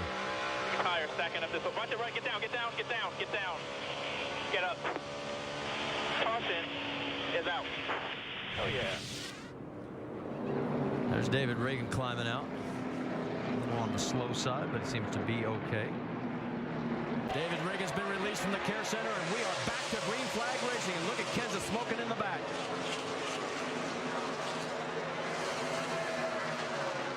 Boyer, a little nudge to Stewart, got him a good push. He's got the lead coming out of turn number 2, and again we're 5 wide coming out of 2. Can this survive? So far they have. I don't know how. Man, I'm telling you. That's Regan Smith. Remember, Regan's only taken that 2 tires 2 cautions ago, and he's getting swallowed up. Gordon's got those 2 tires there, trying to go through the middle and gain some spots. There's Jeff. He's around Regan. Logano coming up behind as well. There's your white flag. White flag is out. Tony Stewart looking to pick up another win and make a statement that he's going to be a contender. And Clint Boyer underneath the 48. Coming out of turn number 2. Can Boyer clear him? Boyer's got second. Now Jimmy goes to the high side. Boyer comes down, opens the door. Johnson's got to run. Jimmy's going to have the momentum right here. Coming out of turn number 4. For the first time in his career, Tony Stewart is going to win here at Auto Club Speedway. The battle's going to be for second. Stewart takes the turn. Boyer, Johnson, Kane, Newman. To see the different lanes that these guys chose. We saw a lot more racing up in the middle, top part of the groove. Last night, those cars had a lot of horsepower trouble down. Already in the wall. It's Ryan Newman. Can everybody get away from him? Look out. That was close. That was Denny Hamlin that just missed him there at the end. So Ryan Newman, who has had 7 straight finishes in the top 11, 6 of those in the top 10. Coming, bud, come on. Here on lap number 2 has trouble. I expect so you can go in on the high side of Jimmy Johnson right here. Oh, that car just gets loose right from the beginning, getting in turn 3. A lot of good driving by Jeff Burton and some others there. And Denny Hamlin sliding the tires. He'll probably have to come pit. Denny Hamlin will. Different angle here. Watch Rudeman. Yep. Nice move. Jeff Burton here, base of action. Watch Hamlin come in here sliding the tires if we get that far. They see him rolling through there. The tires were turning that time, but it did look like I saw some smoke come from the tires on Denny Hamlin. On board from Joey Logano. Clear, whatever you need. Half back. See Newman just very aggressive getting in the corner on the outside, and the track's really not ready for that right out. now. Behind you, caution's out, caution's out. Takes a few laps to kind of get it cleaned off.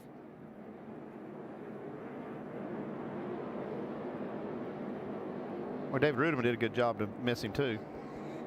Yeah, definitely slide. Yeah. You can see Denny Hamlin sliding those tires. He needs to come in. He is on pit road. So Denny Hamlin comes in, so does several others. As we go to commercial break, stay with us. We'll get back to Green Flag Racing after this message and a word from our ABC station. There you go, good job. Ended up going back just the way they unloaded. They weren't sure what they had, Marty. Trouble, turn 4. Yeah, we've got a spin up in 4, and it's Kurt Busch.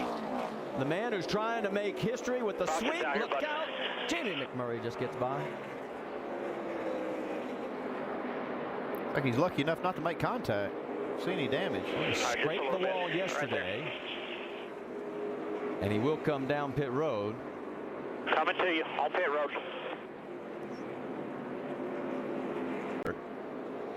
Well, this looks just about like Ryan Newman when he got in there a little hot, got loose. Boy, he looks like he may have barely touched that wall. Yeah, these guys look like they're trying to carry a little too much speed into the corner. Normally when you run that high groove, you back out a little sooner, then you pick up the throttle and drive it around. Watch these guys do a great job. Jamie McMurray's not sure where to go right here. He can't go low because Biffle's there. And he just misses him. So great evasive driving by Jamie. And you know, we mentioned the sweep. He won the 2 races. Simple off being the Denny Hamlin we saw early. 2-car crash down on the front straightaway. Casey Kane's involved, the 77 of Sam Hornish. Yeah, Casey Kane got loose up high and came across and caught the right rear of the 77. Everybody else was able to get through, but you can see the damage at both ends of the 77. Casey Kane's been having a lot of handling problems with this car. They were working on the brake, battling for 30th position. They were a lap down, trying to get back into the lucky dog spot. See Casey Kane back there at the Charlotte Speedway sign. He'd started getting loose there, lost control of it out of 4. Unfortunately for Sam Hornish, he was right there as Casey was coming across. Pits are closed right now. Gives us a chance to step aside, so stay with us. We'll show you. Have trouble on the racetrack. It is Marcus Ambrose that spins around, brings out caution number 6. And he goes directly to pit road. Caution of racing. A recipe for success for these guys getting into the latter part of the race.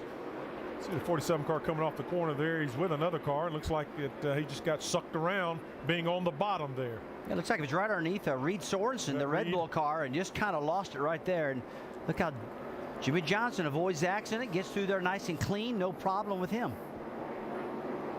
So this will bring everybody back to pit road for another round of stops with 131 laps to go. In here in a Cup car though.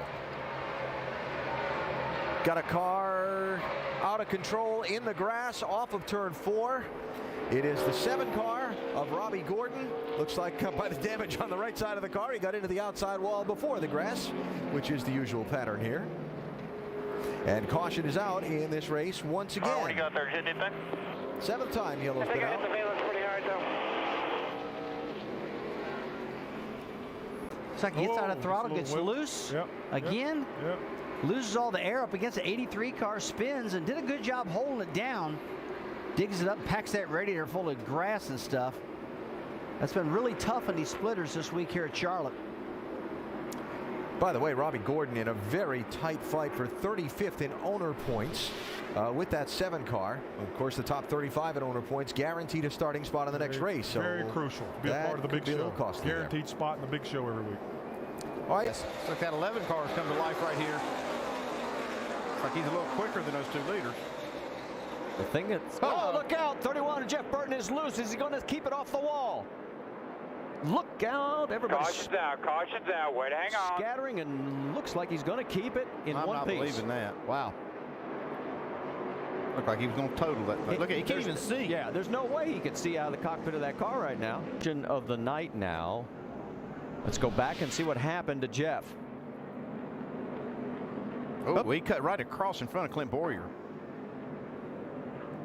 His teammate. It didn't look like Clint did anything wrong. It looked like Jeff may have thought he had him cleared, but he turned dead left in front of him. Yeah, I don't know if that was information from the spotter or if Jeff just thought he had that much more speed. Let's go on board with AJ. Stay low, stay low, stay low. Keep coming low. That's amazing. He didn't hit anything. Lower. So he was just standing in the throttle to keep that thing off the wall. If he just jumped on the brakes, he's going to slide up into the wall right here. And he's just driving it off the wall with the throttle. You can see right there. What a great job he did.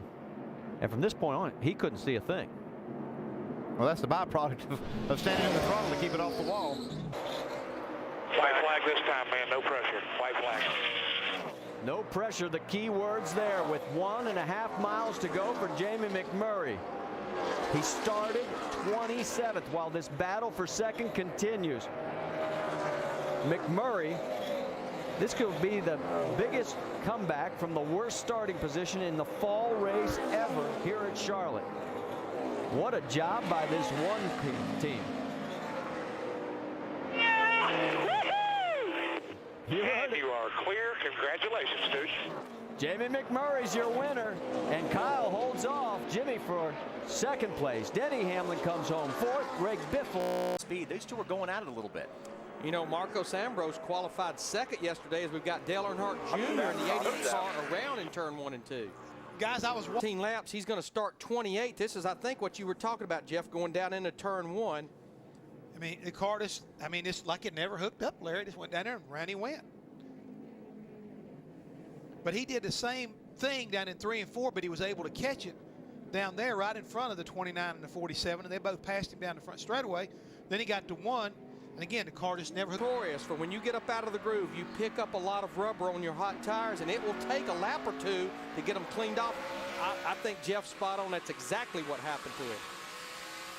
On board with Junior, see him go around, but no harm, no foul here, no damage to the car. Certainly that set of tires isn't faring too well right now, but no damage to the car. I mean, no wheel hop or anything like that, so you don't think he got in there too hard. You got to believe he got trash on those tires. And then already an eventful practice for the 66. It's Johnny Sauter behind the wheel, and he just got off the track from Camping World Truck Practice, and this is not what he wanted to have happen. He was loose getting down in that corner big time. He'd already lost it before we ever got to the corner. Yeah, the thing about it, if you're a little bit on the free side, you see him going around the 29 car, it's almost like maybe, Jeff, he was on the free side, and when he got on the brakes, it even got looser. Definitely going to have to go to a backup car. Look here at the owner Roush room. We got another car around into the outside wall, the number 92 car. Pressure because you go way down in air pressure. I mean, 8 or 9 pounds in the left sides for race trim, but you really come up on the air pressure trying to get them hooked up for 2 laps. Trouble right there off of turn 2. Marcus Ambrose in the 47 around.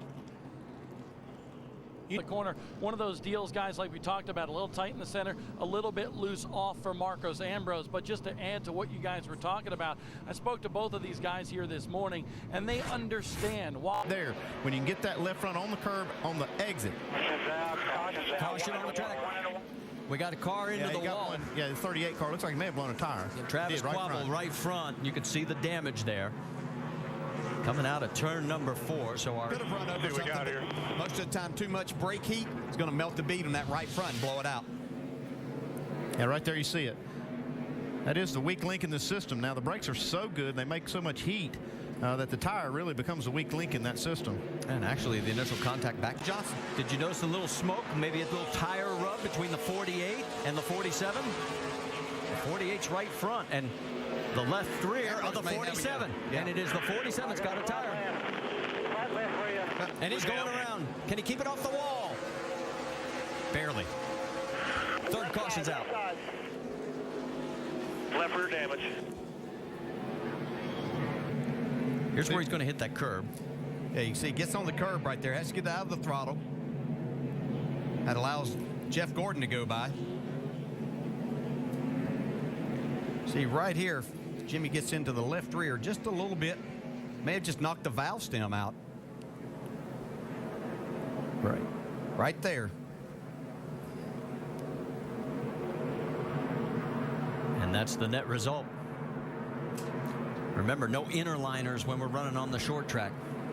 That was the battle for 9th. The good thing about it is you got plenty of time to get there, and you're going to have enough pit stops to work on your race car. Got trouble, Kenny Schrader in the 26. Yeah, he spins it around on the backstretch coming out of turn number 2.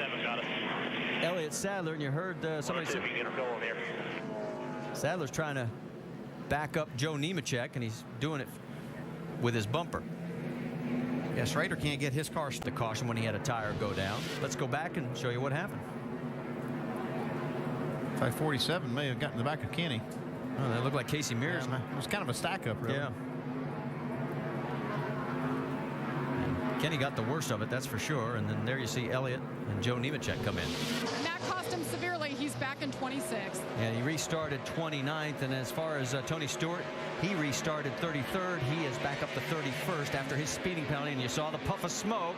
And oh man, they've been trying that coming. Oh, yeah. Regan Smith ends up getting the worst of it, and he had nothing to do with it. Yeah, he was a victim right there.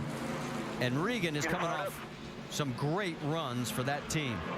He was 12th at California, 13th at Charlotte. His best that had nothing to do with any of it that gets caught up. And that's why the guys coming in here in the chase, you can see right here, the 77 gets into the 82, gets him a little sideways off the corner. Now, Sam Hornish is going to try to go to the inside. Scott Speed wasn't having any of that. And then Hornish just runs into the back and punts him pretty hard right into the 78. And they all go on except for Regan Smith gets the worst of it. And don't forget Sam Hornish and Scott Speed looking for rides next year. Neither one guaranteed it. Been trying to go up to Ryan Newman, so just waited a second, took that spot from the 00. And now Junior up to 733. Yep. And Boyer into the wall between turns 3 and 4. That was all Clint. He just drove in too hard. Here. Left side. He had a big run. He made a pass on the outside in turn 1 and 2 and had a lot of momentum going down into 3, right behind Kurt Busch. Crank it on up. Turn. Come on.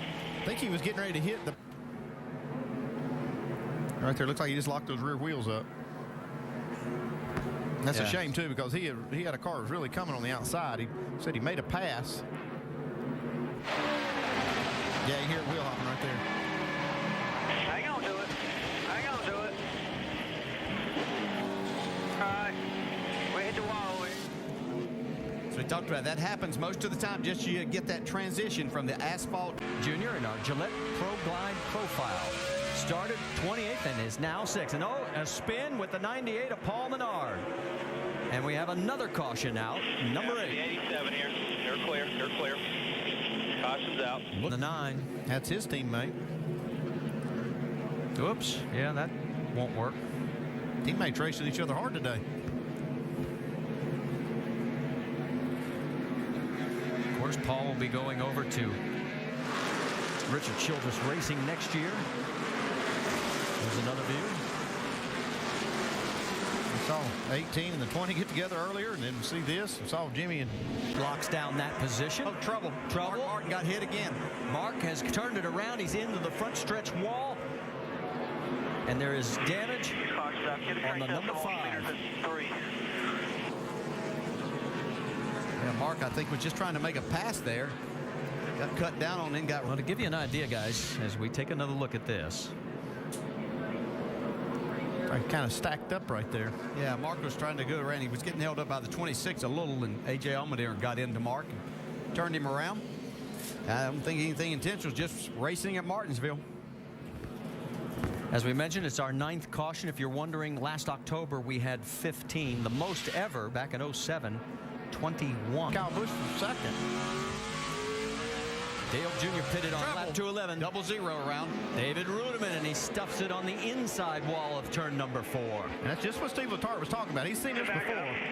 He knew that the field was going to get jumbled up because cars staying out. He did not want to get back in this pack. What happened? Oh, my. Keselowski just got up on the curb and got in his left rear. Curb, the grass, he was out of control. The thing kept him from hitting the outside wall was the 0-0. Ruderman was 21st. Turn number 2, as also the 7 of Robbie Gordon has got problems. And there you see the 47 with damage, and the 77 of Sam Hornish was the second one involved in this one. And Ambrose has a ton of damage. Yeah, it's really looking bad on the back deck. And it's a bystander there. Let you know that Clint Boyer has just rejoined the race.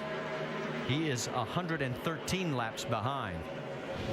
How this race was kind of a must-win for him if he had any hopes of getting back in this championship. Well, he's having a solid run, Rusty. He's having a fantastic run today. He's been in the front all day long. Right now, we got a caution. Caution? Greg Biffle. Caution. Looks like 16's got a right front down. And speeding penalty earlier. He had a penalty for missing lug nuts. Had to make an extra pit stop. Then this. Yeah, it looks like a classic case of a right front tire. Brake heat. Tim Brewer's been telling us about that a lot, and that's the problem. Tim, let's tell us some more about this. Looks like it's holding true what you've been. Brakes gets another shot from Kevin Harvick right there. Hamlin stuck on the outside. Yeah, and Jimmy Johnson's going to take advantage. He's going to tag along with Kyle Busch. Caution's out. You see the result there is Sam Hornish has turned it around in turn number 2. 88, front of the 88. And he has got all kinds of damage on It looks like Harvick's got a little problem. Disagreement here, Burton. Well, so much for teammate love. Harvick's wearing the back bumper out of that 31. Martinsville. Neither. Yeah, this ain't over. Trouble here for Jeff Gordon. Caution number 14. Early contact with Kurt Busch. Kurt then retaliates. And I don't know if this one's over. Next time around. What's it look like there? Left tilt. Yeah, down into turn 3 here. You can see Jeff dive down in. Right rear. Gets into the left rear quarter panel. Kurt Busch didn't like that. And watch what happens next.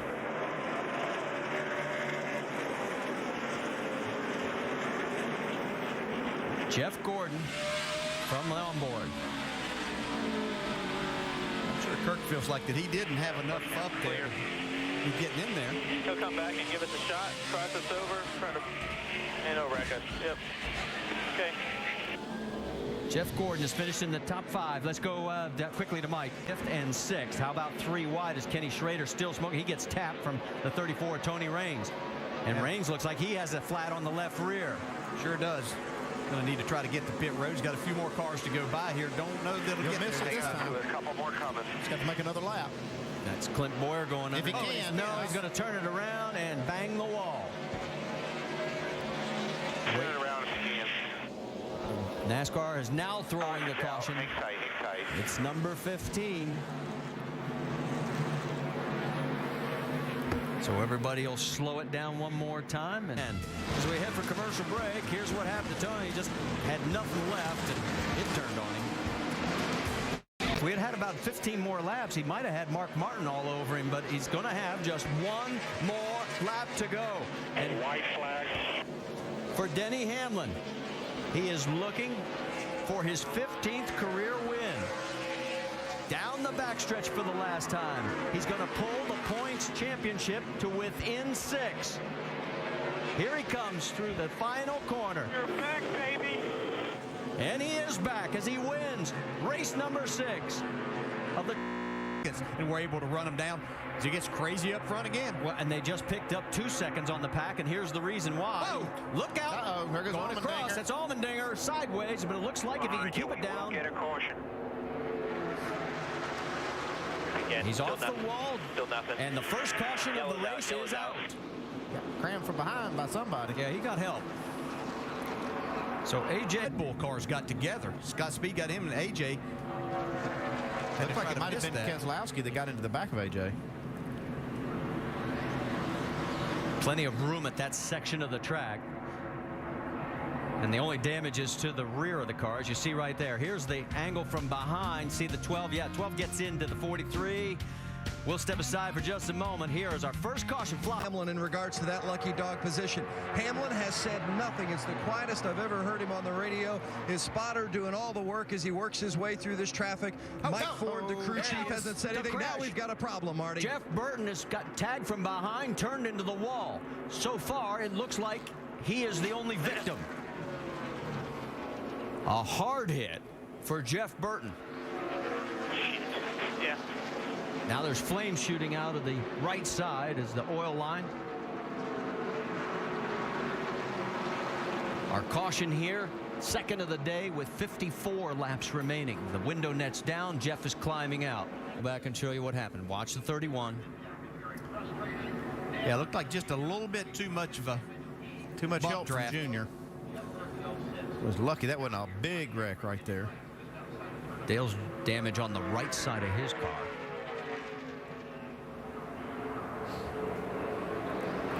Joey Logano, Greg Biffle, both of them miss.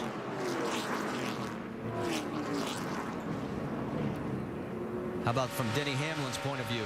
You can see right there, they're in the middle of the corner, and it doesn't take much. And that's what I've always tried to tell them. Caution will be coming out. This bump drafting in the corners is a bad idea. Well, here's the bad news for Denny Hamlin. As you get one more look at this, see where the 39 is of Ryan Newman? He had just been passed again, so he is in the lucky dog position and not Hamlin. You saw Harvick come across the apron really hard there. He may have gotten some damage. And you can see how frustrated Jeff is now. We've had 75 lead changes. Remember, the record is 88. Look out. 4 going around. Marcus Ambrose. 29 and Kevin Harvick is involved as well. So Harvick, who had been running up front all day to avoid this, now has damage to the front. Make it too bad. Just put some tires on it. The 26 of Bill Elliott also involved. There's the damage. Kind of squeezes into 33, gets into the back, and then the left rear quarter panel. There's Harvick getting involved. Gordon misses it. I don't see where the 11 was involved. Nope, didn't see it there. 4 wide right there. 4 wide. Come on. Stay in it. Stay in it. From Harvick's camera. Yeah, Harvick's just going to be in position here that he was not wanting to be. Yeah, you can see there's going to be a lot of damage on the front of Kevin Harvick's car. You feel like sometimes when you're sitting in there, there's not that much. It wasn't that hard. From Marcus Ambrose. He's going to go 3 wide middle, 4 wide. Yeah, Kyle's one that kind of started that.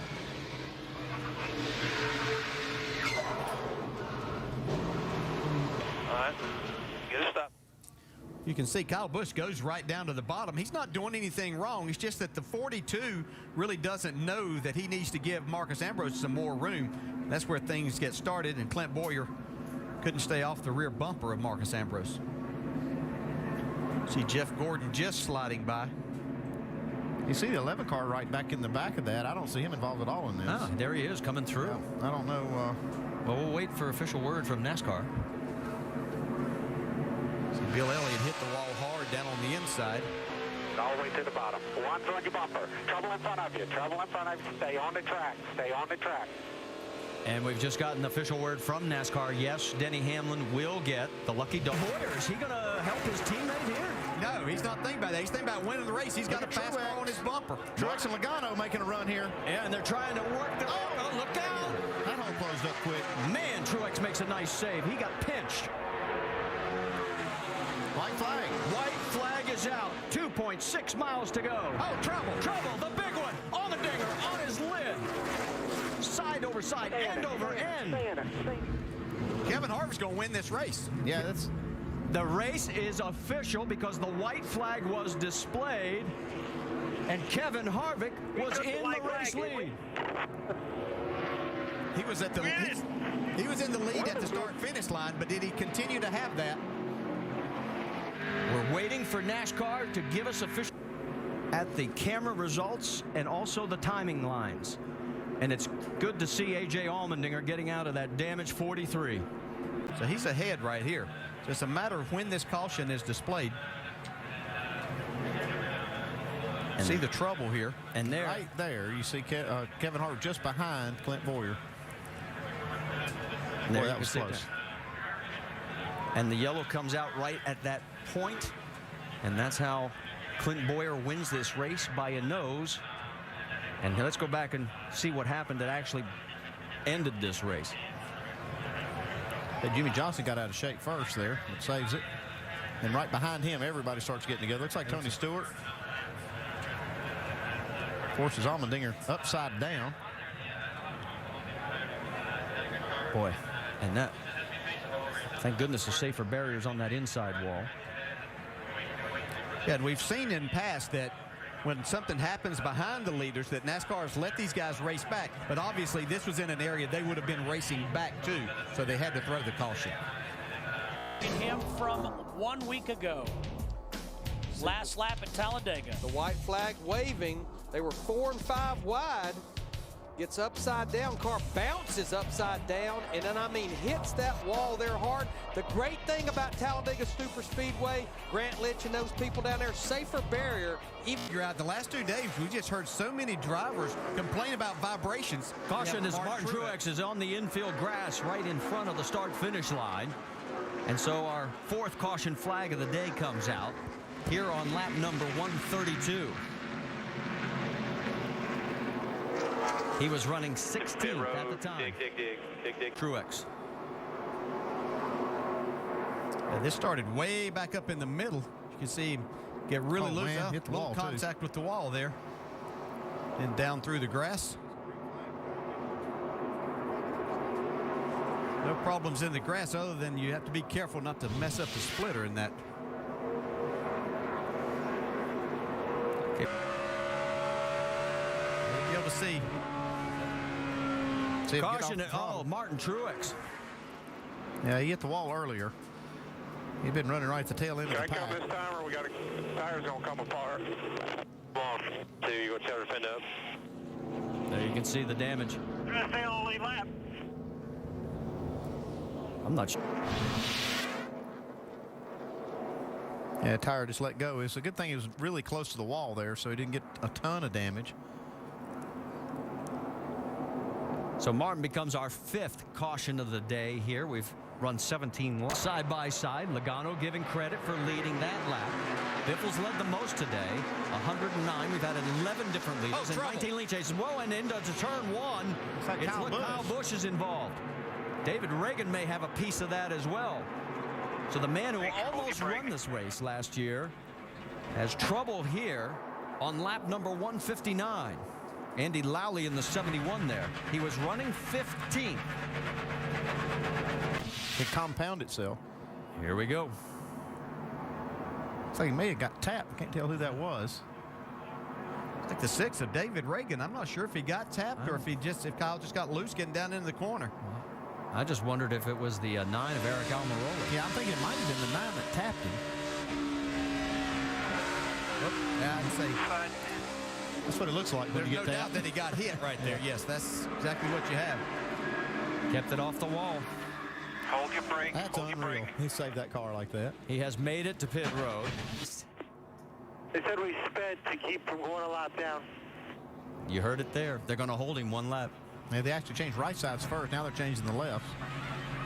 Well, I mean, he was going to be a lap down either way. Oh, well, I guess that's a little hand signal he's giving the NASCAR official. Yeah, they've had some problems. They got a car on the wall right now, though. They're going to have a chance maybe to make another pit. So it looks like it's a 56 car Truex again. Yeah, up in turn number 4 as we got the caution out. And, yeah, it's been a very bad day for Martin Truex and the Napa crew. And you can see just how bad. Yeah, they might have killed it that time. Yeah, it looks pretty bad this time as he's going to head for the garage. So our 7th caution. Oh, no, and Jeff Gordon. Where in the world? Bring it to me. He's over at the exit of turn 2, and Jeff Burton involved. This had to happen at the opposite end of the racetrack. God, we just wrecked on the back straight. 24 cut up in front of me and caught my right front fender, my left front. Victory, and it isn't going to happen today. All right. Here's the first part with Martin Truex, and all our eyes are down to the left. Yeah, he kind of pounded that wall. We knew the caution was going to come out. And it's really hard to tell if he blew another tire or if he just got loose and jumped up into the wall. And while we're looking left, over on the right side of the track, here's what happened with Gordon and Burton. Well, I don't know about that. Oh, hard contact for the 24. To me, like Burton did that on purpose. No, it looked like the 24 slid up in front maybe and then jumped out of the gas as the caution came out.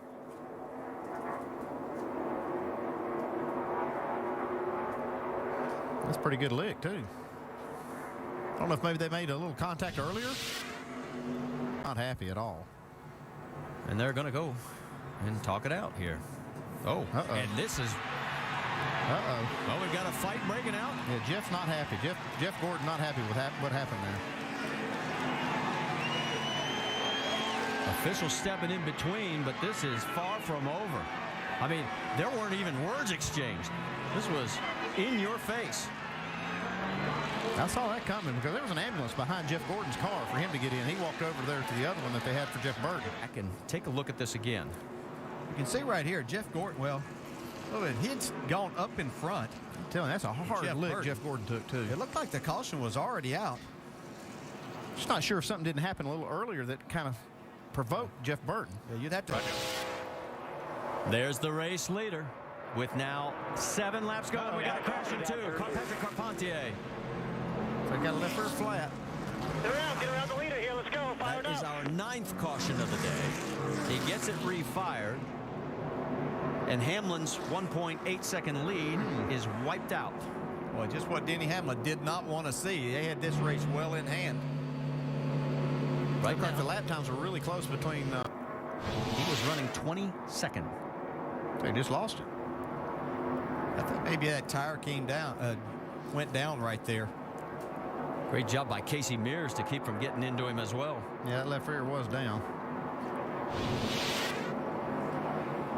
So, Barnes another. How about Joey Logano in 4th and Greg Biffle, who wants win number 3 on 2010. White flag out. 1 lap to go.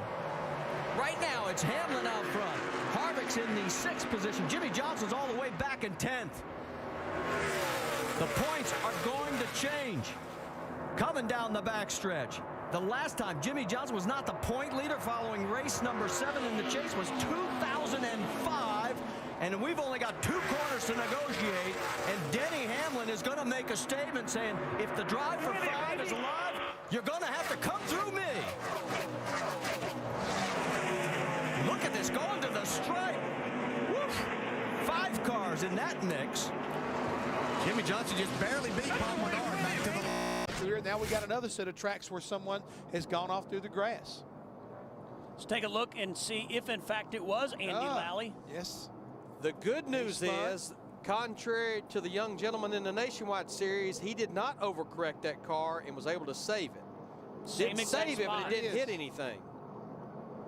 Same exact spot as where Alex Kennedy got loose, but difference being Kennedy overcorrected and hit the wall. And Andy Lally, the road racer, and trying to make his... Under caution once again in this NASCAR Sprint Cup practice. We've had several cars go through the turn 4. He loses control and then hits the grass hard. A lot of damage to that 12 car, but turn 4 seems to be the trouble spot for Nationwide Series and the Sprint Cup. Almost identical to Alex Kennedy in the Nationwide Series, as well as Andy Lally when the track opened for practice. Exactly right. You see him come skipping across that grass, and I'm going to say it again, it looks good on television, but this is where, if it hadn't been asphalt, this car here wouldn't have this kind of nose damage. I think that's the one thing I don't like about grass around a racetrack. Jeff, I want to put something out there. This was his first lap on the track in this Sprint Cup Series car. He had not even completed a lap yet. Just climbed out of that Nationwide Series car. I can show you exactly what happened here with the 47 of Marcus Ambrose. Whoa. Yeah, he just loops it right there. And manages to keep it off the wall. Saw that happen a few times in the Nationwide practice a little bit earlier today, but the Little Debbie machine, none the worse for wear, except for needing 4 new Goodyears. Yeah, if you're going to speed. There's Jimmy Johnson further back in the field. Clint Boyer on the high side in the 33. Yeah, I see Jimmy Johnson not wasting any time, trying to make already trouble. 71 of Brendan Gaughan is into the wall here in lap number 2. He's the 8th. I think the right front went. Well, he pounded that wall. I don't know why a right front tire would go down this early unless they had something on the 7th yesterday in the nationwide race. Watch at the very back end, top of your screen. Definitely right front down. That thing went straight in the wall. So a tough break for Brendan. He's the 8th different driver in that 71 machine this year. And so as he makes his way back towards just a second ago, watch this. David Rudiman up on the top side of the racetrack. Oh, Greg Biffle gets into him a little bit, and Jimmy's closing pretty quickly. Gets up on the wheel, gets up on the brakes. Our NASCAR countdown, Tim Brewer showed us some data on how much the brakes get used on this mile track. And Tim, we're already seeing some signs. Some people got trouble. Caution out, Brad Keselowski. Didn't Andy just mention a minute ago how this 12 car had been moving up through the field? And now he has got some troubles. Long green run. Yeah, Suspect the right for Dale Jr.'s car at Brad Keselowski. Tilting off down here into turn 1, really boogieing, and boom, just blows that right front tire. No warning, no anything, and that's a hard lick. Yeah, it's about 165 miles an hour getting at that corner, pushing 170, and just blows that right front, clobbers that wall. Thank gosh for the soft wall. Yes, sir. That would have been a bad lick. Take a look at the number 1 here at Phoenix International Raceway. You can see damage on the back deck. It looks like McMurray has hit the wall. We don't know exactly where. We were looking all over the tape room, but no action. It's coming off turn 2. Right in front of the 48. Let's get his view. Oh, man. That hurts. Vince, give us more. Well, and what's really disappointing is that again, we went back to racing at lap 106. We have not seen the caution since. We're going to see one now. Robbie Gordon has just gone for a spin. And the yellow flag is out with 90 laps to go. 31st position at the time he brought out the caution flag. Robbie comes off the corner there, boy. She just dances out from underneath him, gets a little four-wheel drift going, and can't quite catch up on that steering, Rusty. Yeah, had that baby lit up trying to keep it off the wall, and did a really good job doing that, Brad. But here we too go. loose. See what happens. I was just thinking he looked like he was in a drifting competition. He did. He's in four-wheel. Car right in front of him for position, and that would be for 18th.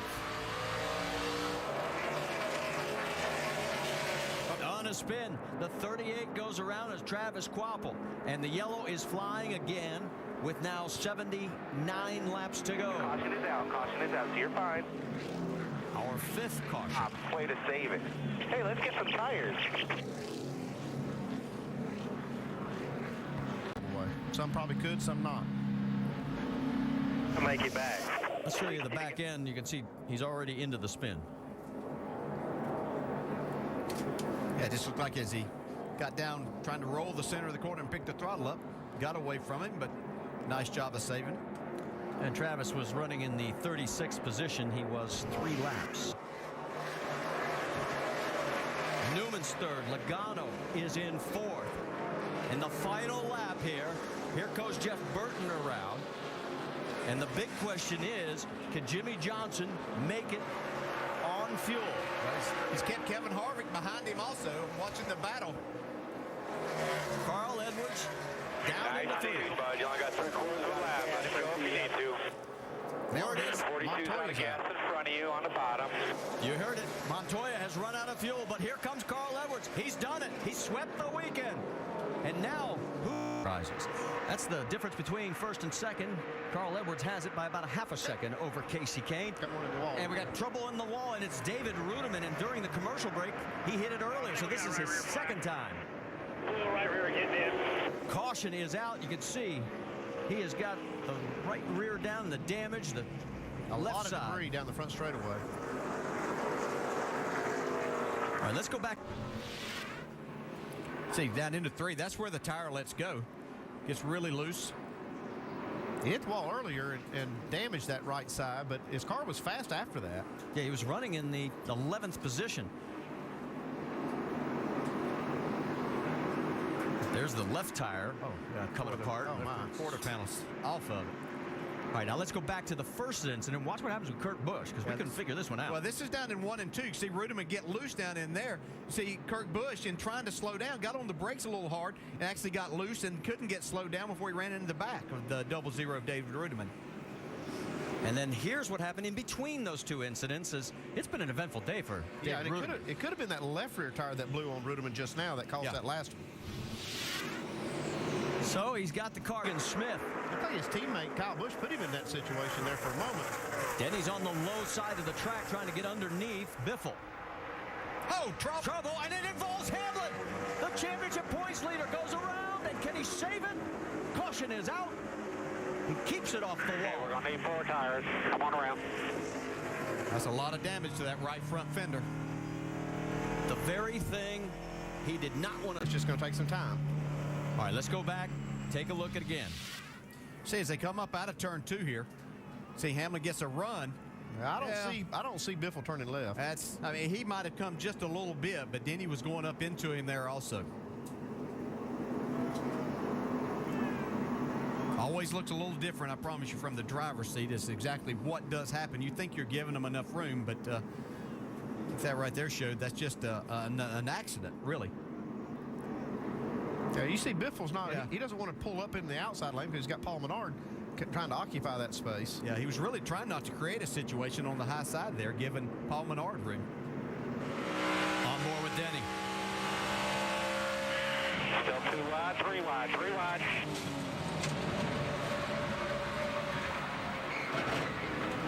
He had gained 19 spots at this point.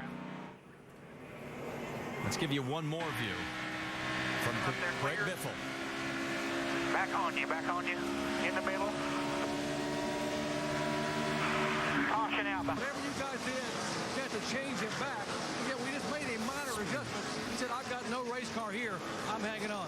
And I spit on the track. We certainly do. As you see, Marcus Ambrose has turned it around out of the exit of turn 4. So we now have our 4th caution. He was running 22nd. Take it easy, try to tear the fender. 13th position. Here's what happened. Yeah, just running that high line, got back in the throttle, got away from him. Pretty fortunate not to hit anything right there. You don't know how many cars are right on the verge of doing that every lap off that corner. Yeah. And right now you see that left rear trying to keep it from. Got nothing to lose. Yeah, gets back to the throttle, battling Jimmy Johnson for that 3rd spot. Oh, look at this. Oh, Kyle Busch. We saw that move last night in the Nationwide race and Friday in the trucks. Oh no, and Joey Logano gets turned around and damaged on the front end of the 20. And quickly we have another caution. That's good. We're junked up pretty good here. Radiator, at least, pretty bad. So that back and show you now. Right side of your screen. Yeah, 3 wide, got forced over. And ooh, it looked like he got turned. Pablo Montoya. Yeah, it looked like Clint Boyer actually came up on Logano to force him over a little bit. Like Bill Elliott caught a piece of that. Now, you want to be Denny Hamlin and have your heart stop for a second? Here's his view. Yeah, no, I can't. I said Boyer did. I see right there, Boyer didn't do anything. Joey looked like he just maybe misjudged that. Well, he was running 19th. He's had top 7 finishes in his last 5 races. Scored the 4th. To continue to be patient on this championship. Meanwhile, Jimmy Johnson has slipped back a little bit since caution is out. 7 car is in some trouble. That is Kevin Conway, who has gone for a loop. And this is yellow flag number 6 in this race with 104 laps to go. Well, here's the opportunity for round. And that. Got another car in the wall up here in 3 and 4. Yep. They're just scraping along the wall all the time. And here comes the yellow. The 38 of Dave Blaney hits the wall. And that brings out our 8th caution. Now that actually helps Harvick a little bit. He picked up 4 spots.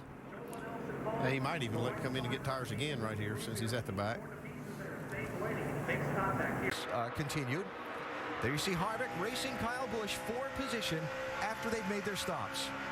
Larry turned him. Oh, man. Is that a misjudgment or is that a turn on purpose?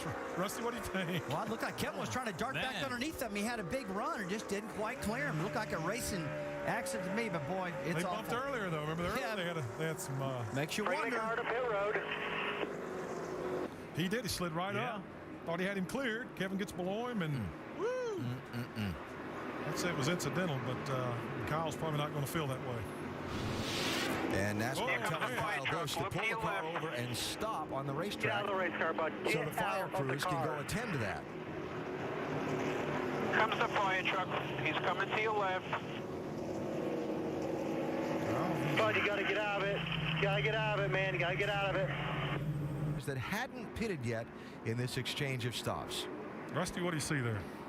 They just got so close, Brad, coming off at turn 4 right there. Kevin had a big head of steam up on the 18 car, tried to dart back underneath him, didn't quite clear him, got into his left rear quarter panel, and there we go. Let's take a look from Kevin's in-car.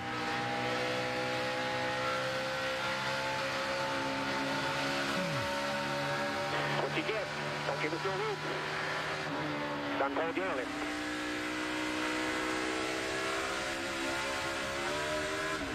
Sonoma.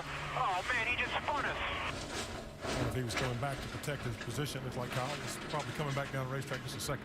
Well, I don't know, guys. It's a shame to see cars get tore up like that, but right now... Lap. There it is. Just one more circuit. One good lap. Nothing any of these guys can do. That hammering you hear is the sound of the nail of the final coffin on the Chase contenders' hopes of upsetting Jimmy Johnson. Got a lot of champagne. Half a lap, bud. Carl Edwards is going to win the race, but coming through turns 3 and 4, the championship is going to go to Jimmy Johnson. And if you don't think he's going to be one of the greatest, think again. You're looking at the 5-time champion. You're looking at him.